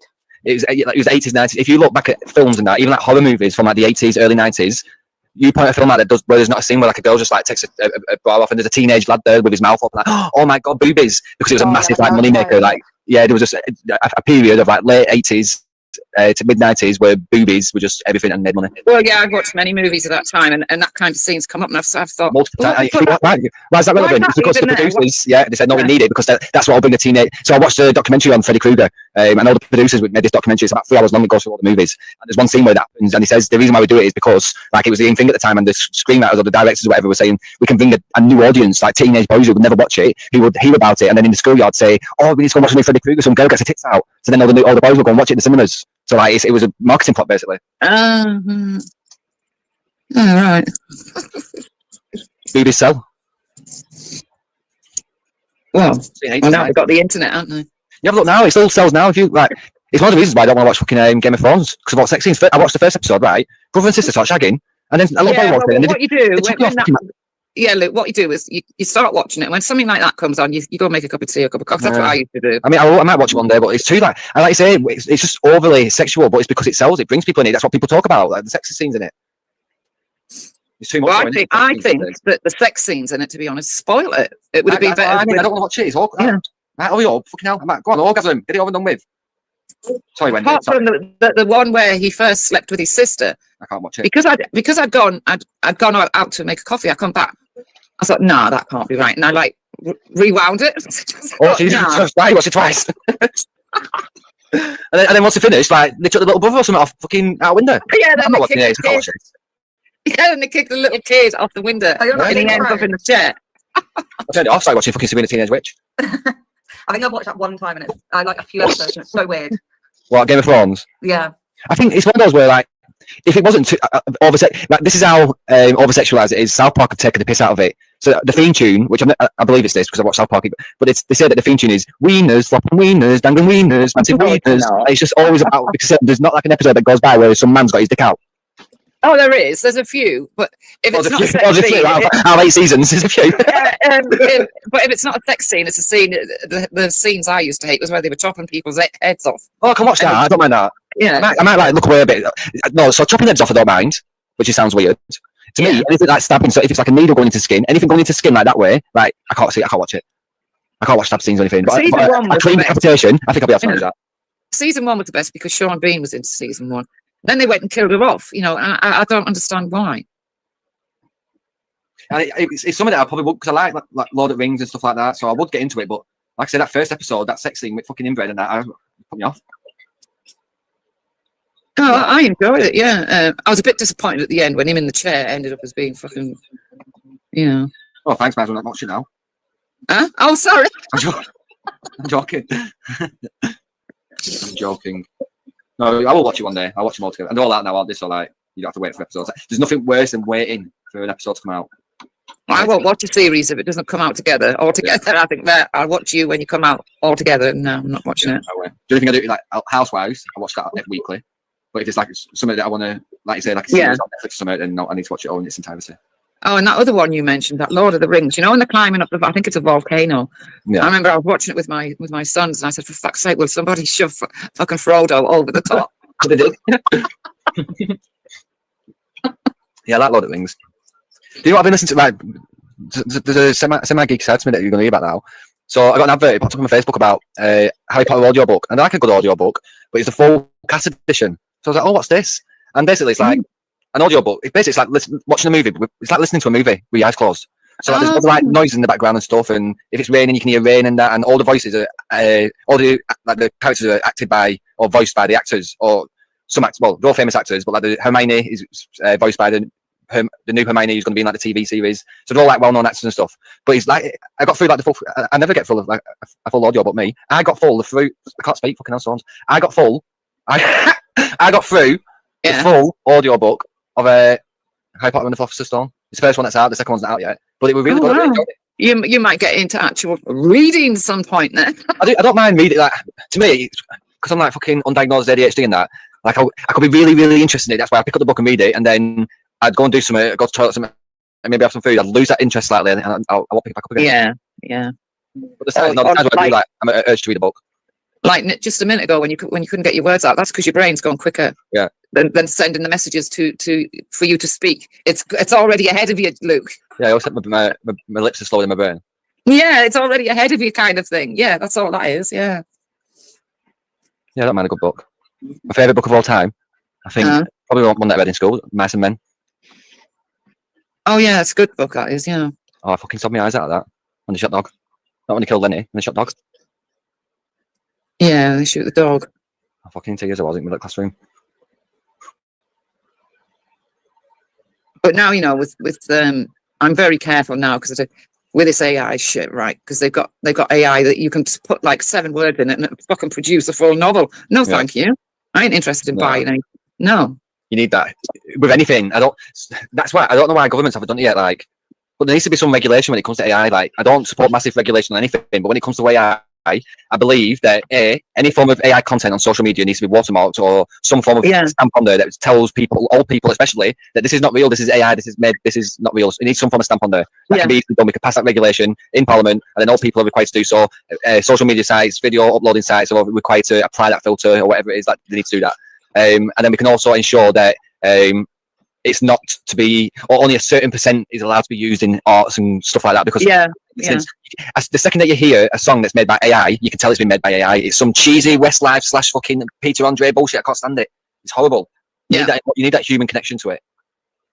But you know, like Sky News has started using it because I've when you listen to the news, you can spot an AI voice, can't you? If you've been following AI, right? Yeah. And I've noticed for certain reports, they're actually using AI voices, Luke. For certain reports. Do you know what I mean? It's ridiculous. Imagine if they announced like Queen's death in AI, I'd fucking kick off.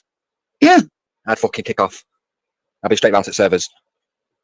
And false information or whatever it's called. Oh yeah, propaganda. Imagine world. Right, listen, guys, don't be surprised, and I'm not for a fact it's going to happen. And I'm not. I understand, and I'm maybe not happy about it because I'll be at a loss. But it's definitely going to happen. The second that we have like a world war or something's announced, that like internet's going to be cut off. I can assure you that. Oh yeah, because the propaganda now. If you go on Instagram and shit like the anti-Western, Hitler was right, big up Putin, Israel bad, Palestine good, like all that kind of shit is rife. So imagine it during the World War. Fuck that shit. The internet's going.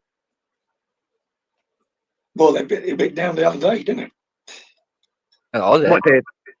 A lot of people had all their internet all went down. All the internet went down the other day. Oh, yeah, I know it's like signals go down, don't they? Like masses and stuff like that. But the other day, I was scrolling through TikTok, right, and I wasn't taking a lot of notice, and I haven't actually I didn't even watch I'm a Celebrity, right? Yeah. But then I saw this thing and it said, and it was just like I'm a Celebrity, and Shona had won it, the girl from EastEnders who used to be in EastEnders, right? Oh, So yeah.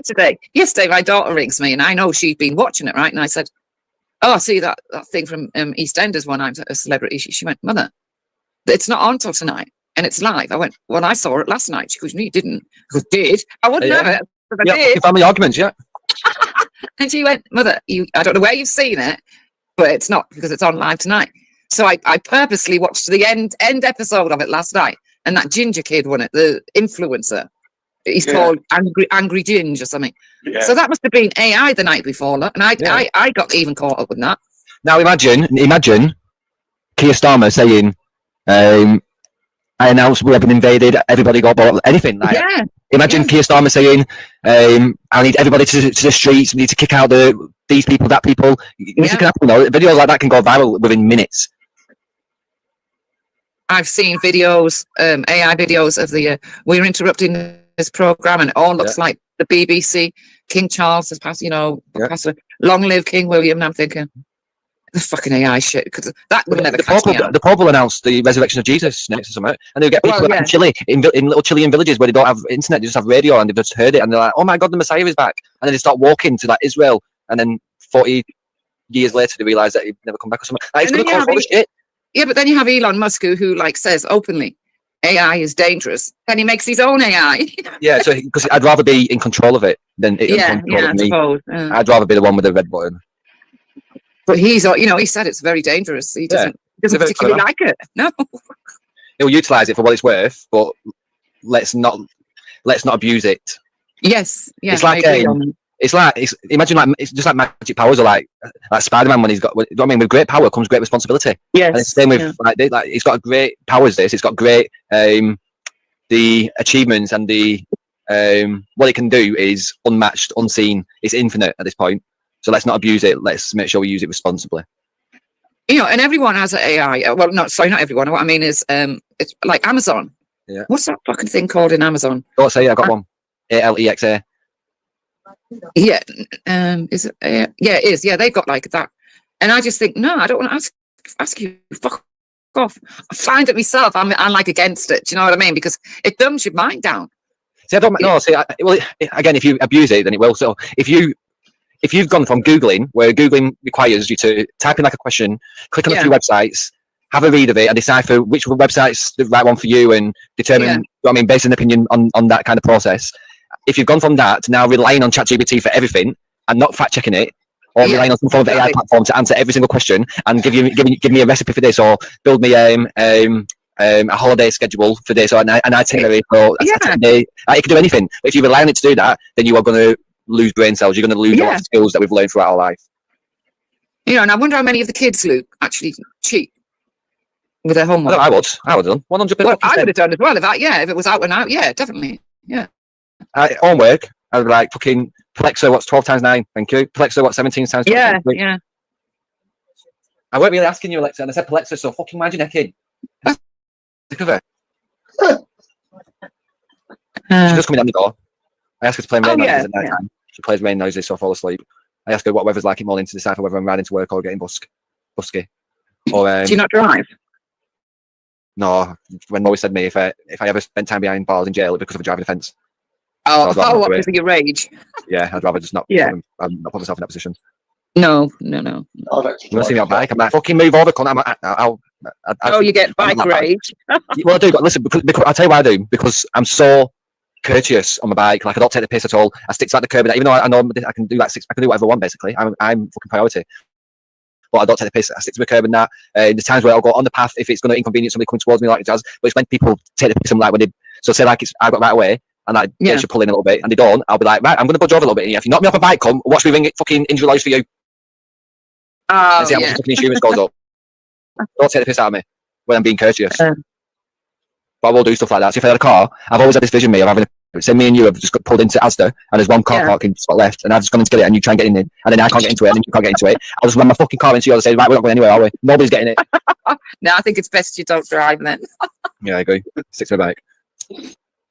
But driving is ridiculous these days. Yeah, I've been for years, but it's no fun anymore. It's like there's too many idiots on the road. Too many. I've also the expense as well. Like the expense is just. I'd rather. Yeah. I'd rather. Christ. Especially nowadays, the expense of driving. Like, no, thank you. I'd rather just get on bike. And I don't go anywhere that needs a car. If I do, all my mates drive. Yeah. So, all right. Daughter was in Preston last night. She was at yesterday afternoon. Oh yeah. There was some party. No, it was something fantastic. She went with her boyfriend's mum. Is it Bingo 3000? Oh yeah. Yeah, she was in there yesterday. I remember that. I think my mum was there last night as well. Someday, yeah, she would have been. I said, where was that then? She said Preston. I go, no. I said, I got an acquaintance lives in Preston. Yeah. She said, I bet you do. That. Apparently, they all had Christmas something in this because she went with her boyfriend's mum, and she said it was good fun in there. Actually, she said loads of people in there. Eh? Do you not go bingo? I thought you'd be. No, I should do bingo. Never been to bingo. No thanks. No. You not enjoy it? House. Yeah. How can I put it to you? I haven't got the patience to. You get the fast callers. Yeah. The ones. The slow callers. Right. I can't deal with them. Oh, sorry, wrong number. Sorry. I can't deal with it all. Oh, no, sorry, I've had a drink, sorry. Yeah, deal with it. No, when I used to go to the working at the club and it'd be fucking bingo time. I used to go downstairs to the lounge. Fuck off out the way. I'm playing bingo. I don't mind a bit of bingo. My mate Danny, Danny, he's been on my channel before. He gets mad at bingo. He gets vexed at bingo. Hey, calm down, man. Fucking bingo. She at the Blackpool. Is it bingo 300 or something? Yeah, I think she won 300 night. Yeah. It was my mum's birthday about, when was it? 2 weeks ago, 18 days ago to be precise. And I gave her some money and she said, I'll go to bingo tonight. So she went to bingo, she won £2,000. And there you go, you said. Don't lose. I'm fucking. Those Rick, you don't win. And you go, there could be 90-year-old woman in a wheelchair and breathing apparatus, here.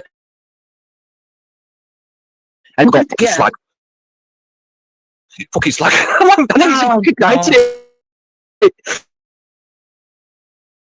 But it's just because he's mad, you're like, fucking bitch.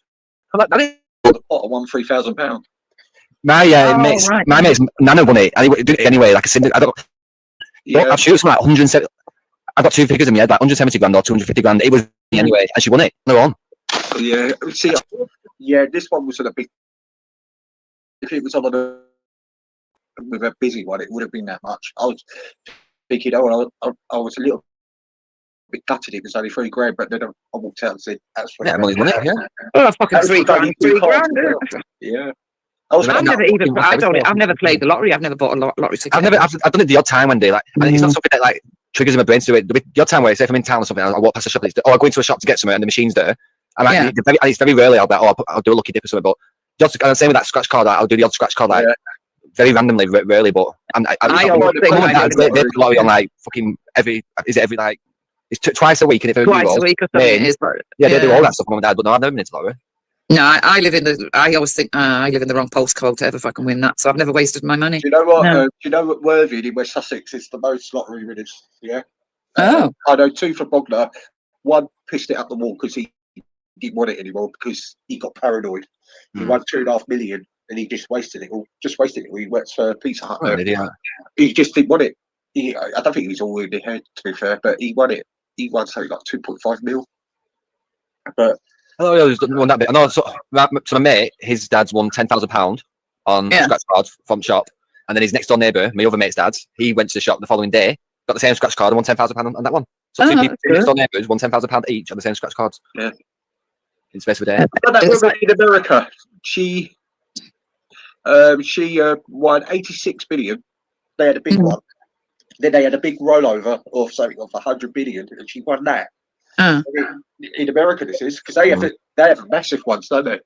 Yeah, It's whether it's whether you can keep your feet on the ground and deal with it. It's only fucking money at the end of the day. Yeah, So it's whether you can keep your feet on the ground. Yeah, but say if like you won like the Euro Million, like the there's like a raffle thing in the way like $1 million. People say like, oh, it's not a lot. Like, I can assure you, I could live very comfortably off that £1 million. Yeah. So I'd have like a part-time job somewhere that would maybe pay my bills, but I wouldn't buy a fucking massive house. I'd buy a council house somewhere, next council house, for like 150 grand, 200 grand, and I'd have that rest of money in my bank that just is my wage basically the rest of my life. Exactly. Yeah, I don't understand. People want to have 6 bathrooms, 10 toilets. Oh, listen, I live in a tiny house, me. I live in a caravan. Yeah, I mean, I'll be happy just to have maybe just an upgrade of a house, but just comfortable. You know what I mean? We don't want to live in a great big rambling fucking house. You don't want like £6,000 a month in bills and shit like that. I mean, it's gonna take away your money. You're gonna want just live comfortably, just not have any, reduce your bills if anything. Yeah. Buy an house outright and just fucking pay bills on it. I would sort of like, say if I won $1 million, I would try and flip it with some, you know, like business adventure. Do you know what I mean? Just to do something like that. But yeah, I said that I'd open like, I don't know, like a fucking ice cream shop or something, or not.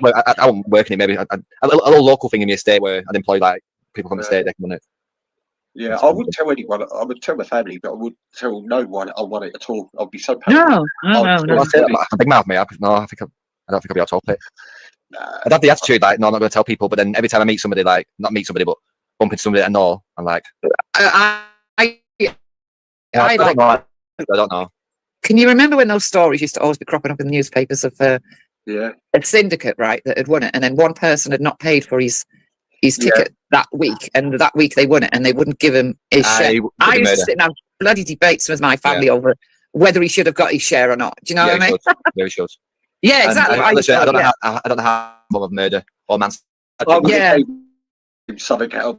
I would. 9 out of 10 times your fellow work person would pay it for you, and you just give it to him. There's a few cases which absolutely, you know, no, we're not. He's not having nothing. He didn't pay for it that week, so no. And I just thought that's pure greed. Yeah, and it's bad karma. That. Yeah. You enjoy your money. Until he bought his big car, like man, get a steamroller and steamroll over the fucking thing. Yeah. No, there was. Do you know what I would do? I'd sue him. I'd sue him and say, show me the contract that says that money has to be paid weekly. It has to be paid on time. There'll be some judge out there be sympathetic to him. Stop being greedy, guys. When you're in a syndicate and you be paying every week. Yeah, you'd be able to prove that. It's the same way that you could prove. You could take. Say if you're like a part-time hours. Say if you get a contract for 10 hours a week at work, but they actually give you 30 hours a week, and you've been working 30 hours a week for the past 6 months. Been working. Not a lot of people know that, by the way. So if you were to say no, it should be based on the amount of hours that you're actually working, and not the shitty contract that you'd give them, which may manipulate how much you owe them in certain cases that have been ruled against it. Yeah, so what tight bastards? If that person was on a holiday, what tight bastards? Why don't they just put it in? It's only £1, isn't it? You think so? Yeah. Yeah. I mean, well, yeah, but it was, and it mostly happened when, you know, when the lottery used to be big money, you know, you know, when it was bigger money, it was then, and they wouldn't. There was 2 cases I can remember. They would not give the guy nothing because he hadn't paid his. I'm joking. Yeah. I mean, I was thinking what I would spend my money on. I don't like cars. I'm not into room built for the son, and also a music studio. That's it. Recording studio. I think that's what I was. With my family paying off their mortgages to their son's account for, you know, for his year. But all I'll be interested in having nice clothes and a nice house. So that's it. Yeah. Nothing else. I'm not wanted for anything else to be. Chef. Yeah. I just buy a house.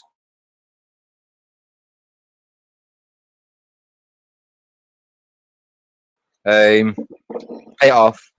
If any of my family members need to live in it or whatever, for the next 10 years, I'm traveling to that world. Oh, yeah, yeah. I mean, 98 million. I most probably buy all my football parents. You remember that idiot who won all that money? And he was some sort of. He ain't got nothing left now, I don't think. No, he got all at one point. My God, can you imagine what he must have? Christ. Strippers, drugs, cars, holidays. He gifted a lot of money out. He basically the best 10 years of his. He's doing a new platform on the internet, an alternative to YouTube. Yeah. Well, that'll cost billions, that Rick. Do you reckon? Yeah, in server power costs and stuff like that. Yeah, it's I mean, you've only got Google out. It costs like Amazon to run their servers per minute. It's fucking it's stupid amount of money. Yeah.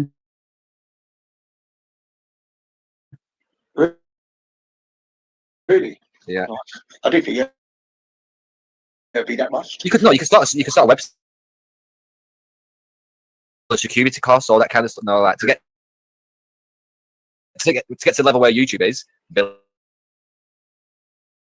billions. Even if you want, and even people who have put a lot of money into like Vimeo and stuff like that, they still can't be YouTube.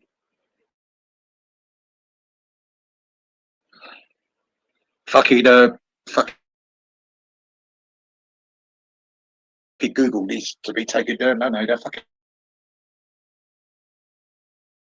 And also, to get fucking monetized, they want everything from you, don't they? Everything. All what they asking you? What they? ID, passport, all that. How people live a life off it. I don't know how people are like. I've heard of these people who apparently make their living from fucking YouTube. I don't know how they manage to do that. If you're getting like subs every you, to get hundreds of thousands of views, yeah, it pays a wage. Yeah. Well, I suppose so. Yeah.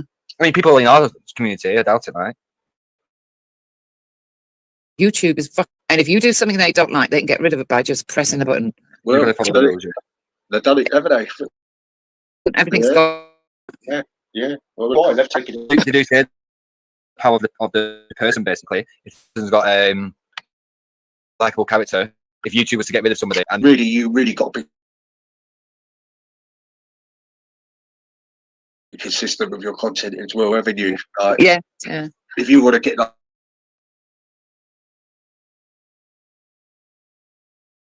2CTV, you've got to.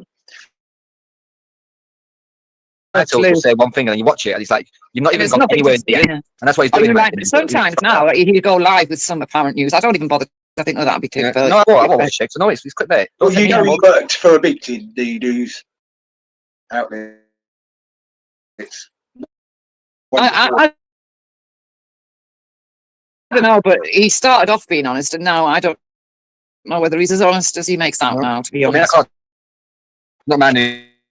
Oh, and then he's got his own, hasn't he? And you can join for sent off and blah blah blah.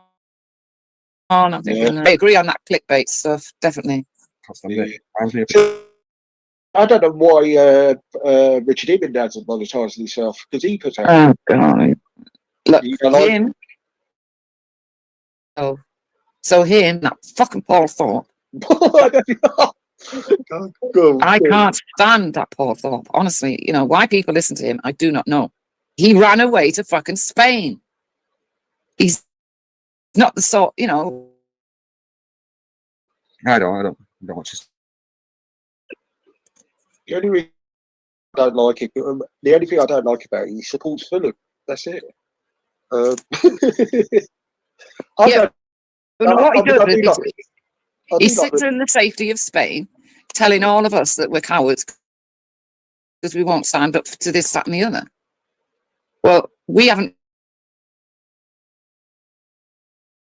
ran away to Spain. You know, we're still living here. Yeah, I don't like him. Yeah. But there's people like Banksy who do their channel. And I don't like to be a radio presenter the way he does his. It's all professional. And I was just looking earlier, he's only got 8 watching him at the moment. It's just ridiculous. ridiculous. Unless YouTube are blocking him, like, for his views. I don't know. It's quite entertaining. But all these other ones, I mean, I don't know how all these people are getting all these subs, because, well, I've done this channel since, June? Easy. They buy them, love. Do you think so? Yeah. Yes. Yeah. I mean, you've only got, I mean, I don't know if Luke likes Dave Smith or not, I don't know. But anyway, Yeah. you only got to look at Dave. You only got to look at Dave Smith. The amount of subs he's got doesn't add up to the amount of people that watch his fucking lives. Let's put it that way. Right. They buy subs, and there's another thing you can buy. What is it?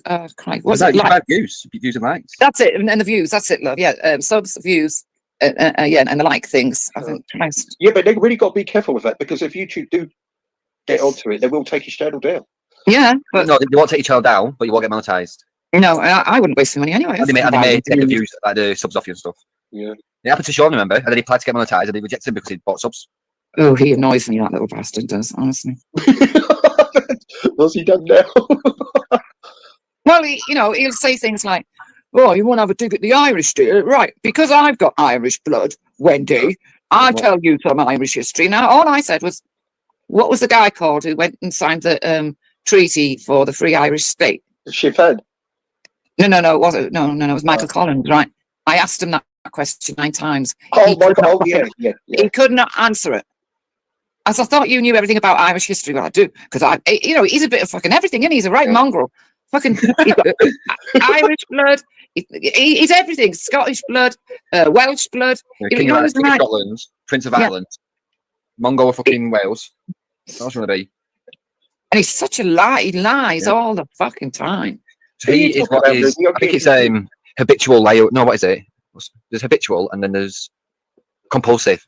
He's compulsive. So there's habitual, where like everything about where like they build the habits, or they think about it. So I don't think he thinks about it. I think that he feels compelled to try and fit in and stuff. So he'll just come out with this lie to get attention and stuff.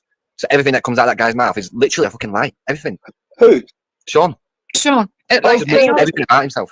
And he's phase of history. But I said, oh right. So what was the the battle in Scotland that Bonnie Prince Charlie lost? It's a well-known battle. If you know your Scottish history. I don't know, he says.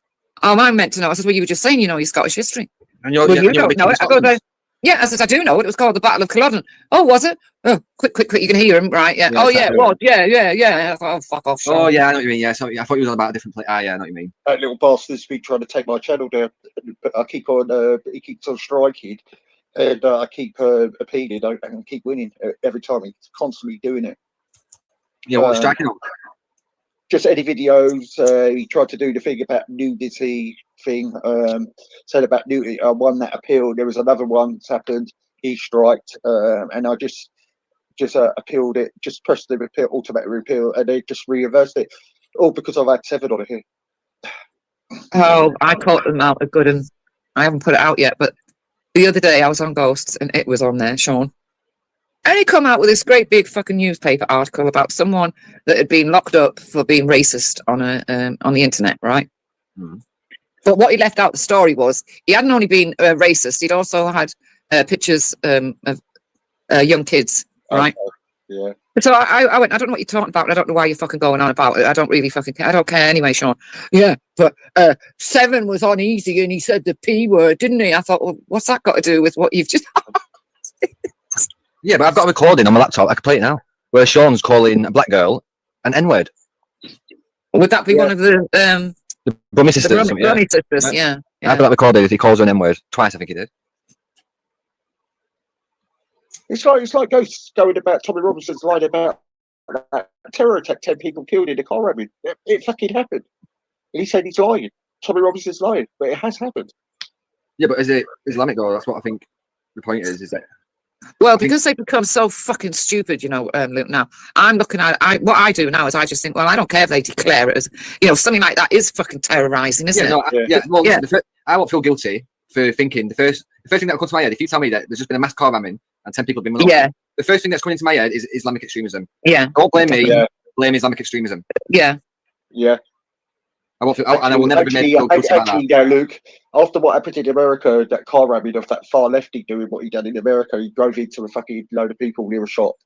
I do think now, when I hear a car ramming now in this country, I would think it's the far left or radical. I'm telling you, the far left are as dangerous as these fucking Islamic terrorists.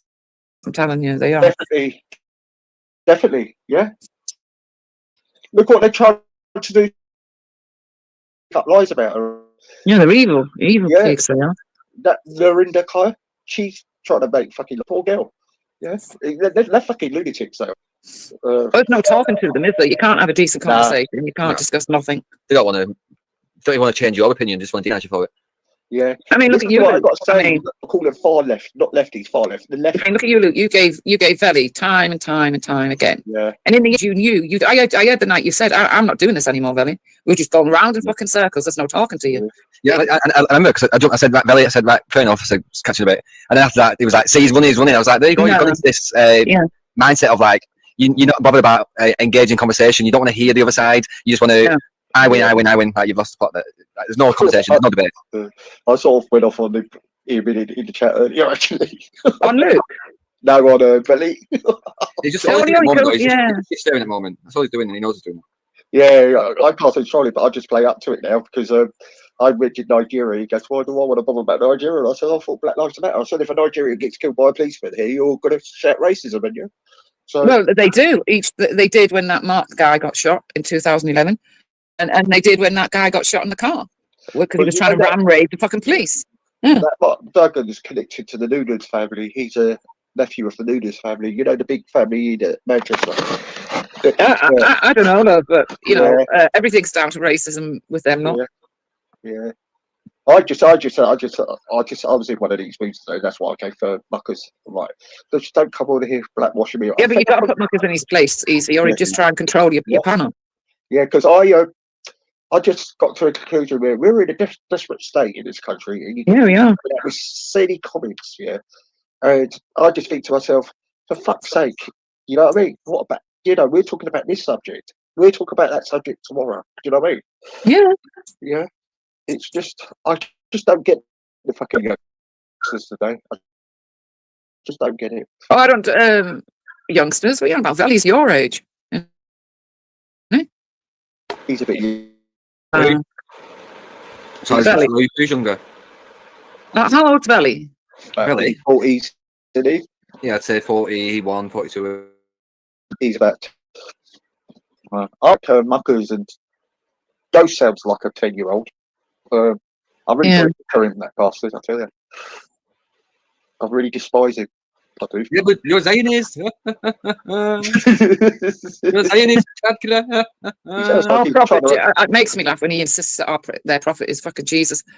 I go, I do tell him. I sit on his panel, but I do tell him. This is why. Has anybody told him, by the way, that I've challenged him to debate on Islam? That's never going to happen, is it? The first question to him will be around the subject of.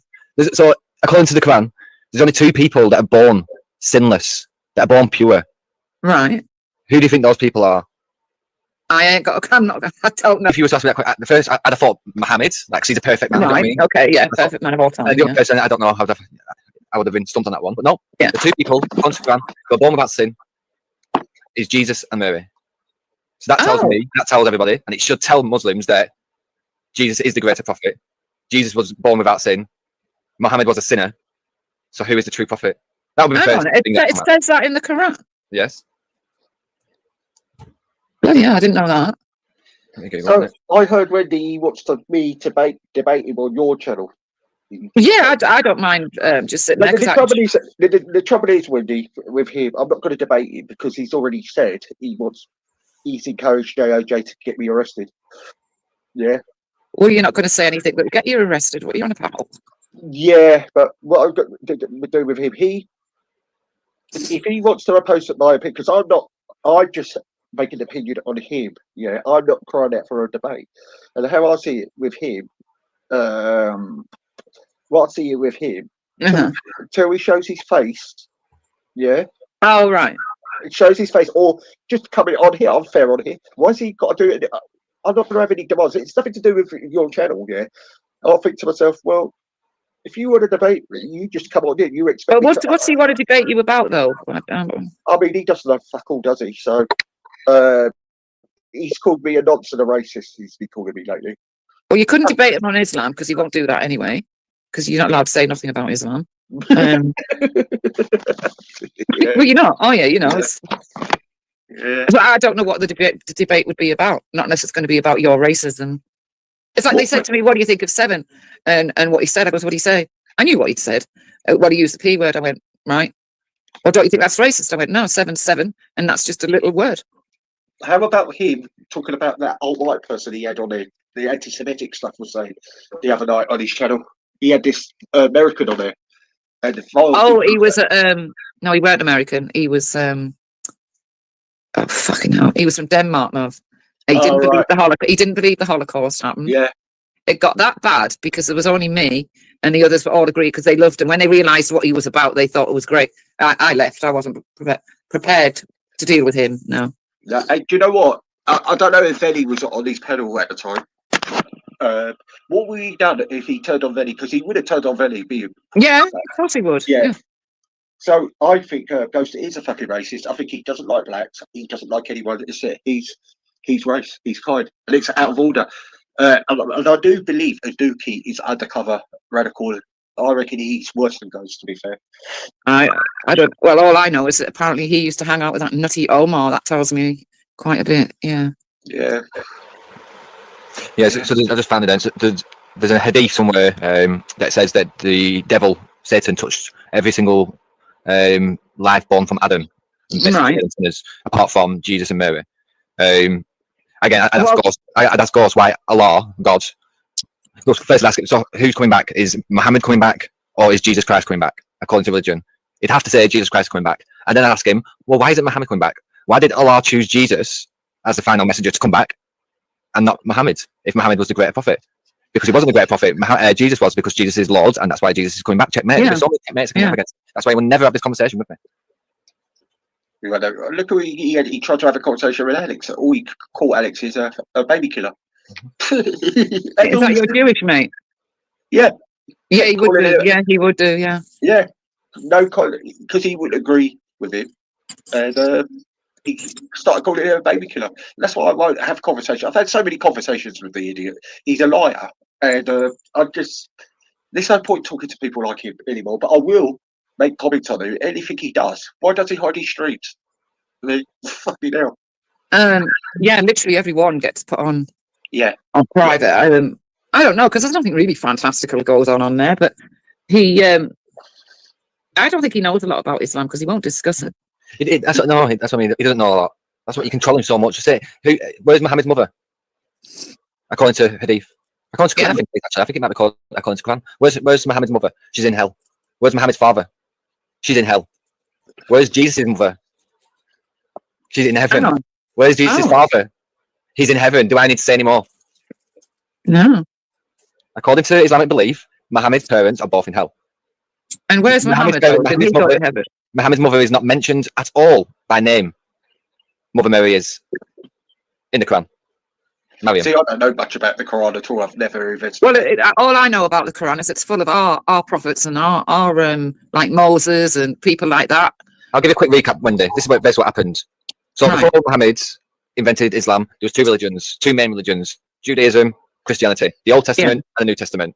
The Old Testament had the Torah and the I forgot the other name. What's the other one? The Torah and the Tanakh. I forgot what it's called now. I don't know. Anyway, they got two different books anyway. So then the Christians came along, and then they had like the Gospels and whatnot. Yeah. So Muhammad, what he did, he felt like he wanted to create a religion. So he took verses from both the Old Testament and he took verses from the New Testament, and then he went to approach Jewish people and tried to convert Jewish people. They all laughed at him and mocked him and said, "No, we mocked the Christians. What makes you think we're going to accept you?" The Christians did the same. Like he tried to make it more palatable for Jews and Christians, and then and then when they rejected him, that's when the war side of Muhammad kicked in, and that's when he started slaughtering them and waging war, and where he killed 600 odd Jews in one night and took the wives of sex slaves. Oh, okay. So then if you follow the Quran in its chronological order, you'll see that it starts peaceful, and then after like 10 years, it only got like 100 people following him, and then during this time, people have mocked him for being a false prophet. So it uses 100 people to like start waging wars on like little caravans, transporting goods to like Jewish cities. Oh, right. Yeah. And from that, he'd build his army to the point where he then formed a treaty with the Jews. He brought the treaty, and then he took over Medina, which they now own still. Muslims now occupy Medina, same as Mecca. All these they've all conquered these lands and took it from someone. So if you follow the Quran chronologically, you'll see that it was peaceful up until a point where he was mocked and rejected, and then it goes very violent, and that's where all the kill them wherever they are. You'll never take a Jew as a friend, and the end of times will not come until, or the resurrection will not happen until all the Jews are dead. All those verses came after he was mocked by him. Before that, he tried to recruit him or groom him, some may say. So he took the verses. And then obviously, if you take the Quran and look at it chronologically, people would think, well, all you've done is be peaceful at first, and then people rejected you, and then you got fucking mad, and you've turned into a warlord. So it mixed it all up. That's why the Quran's not in chronological order, because if it was, it would paint a story that he was just an angry warlord. Ah, right.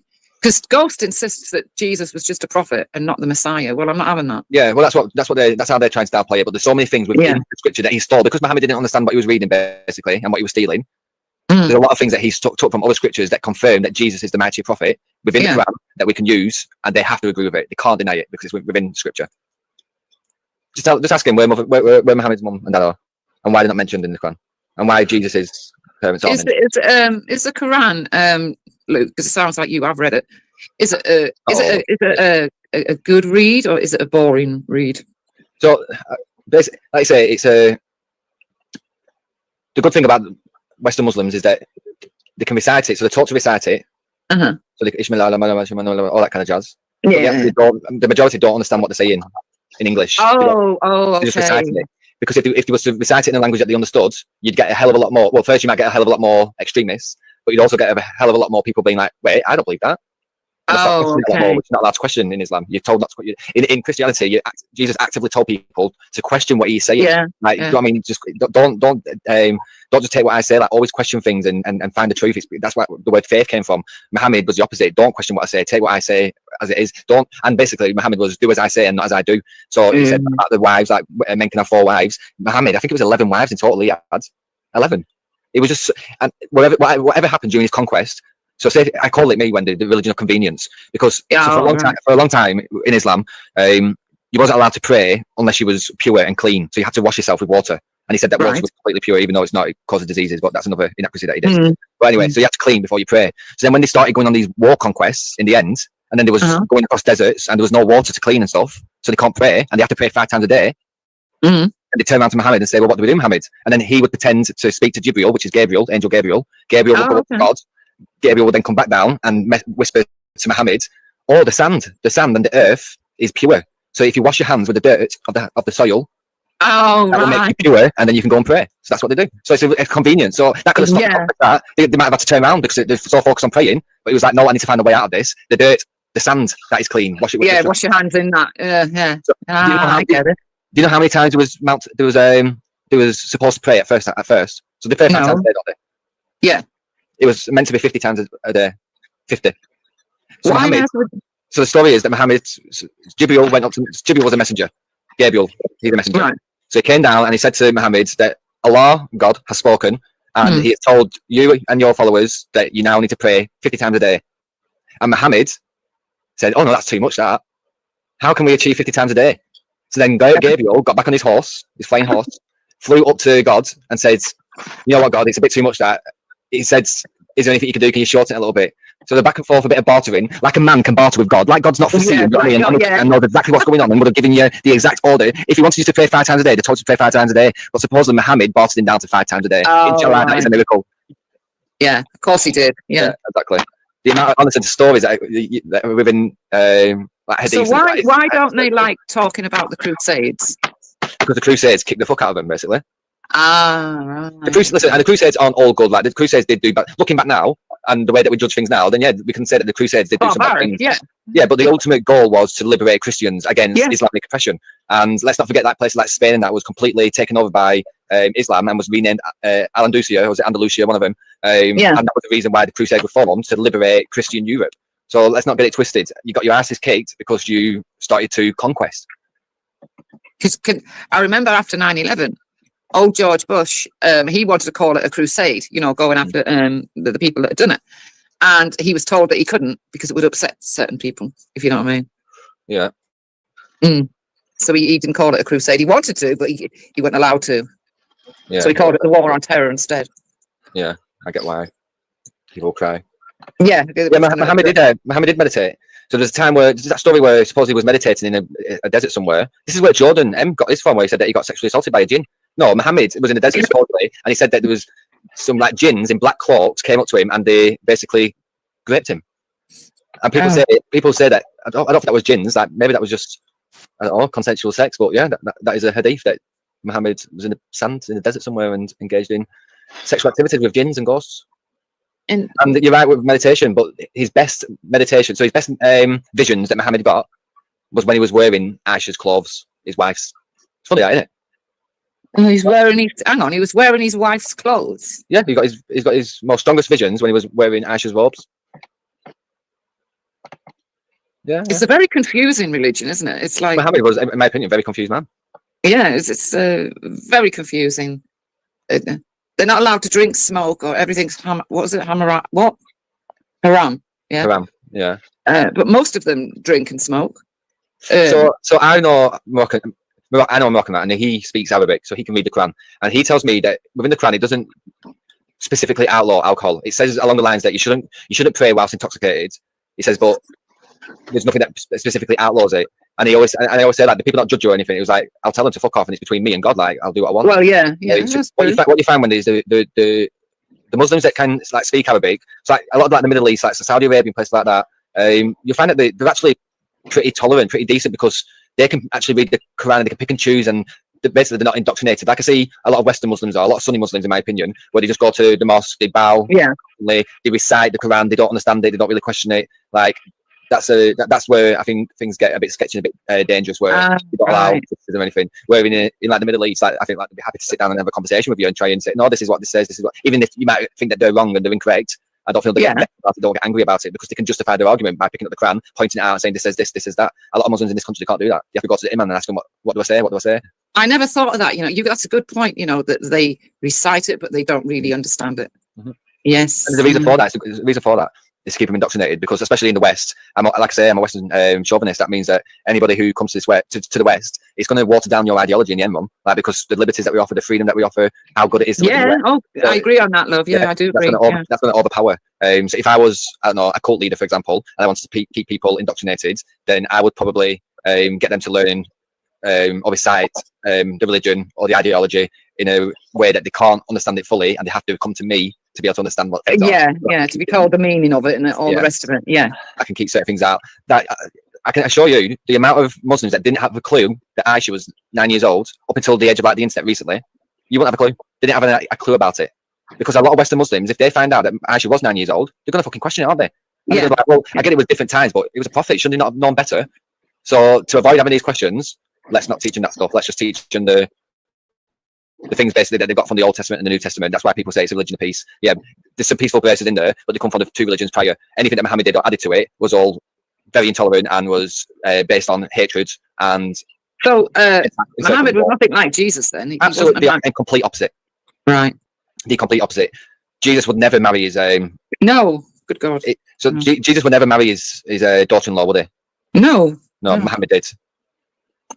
Muhammad married his daughter-in-law. So Muhammad had an adopted son who died, and then Muhammad married his wife. No, the only thing they come back at me about Jesus is Jesus came with a sword.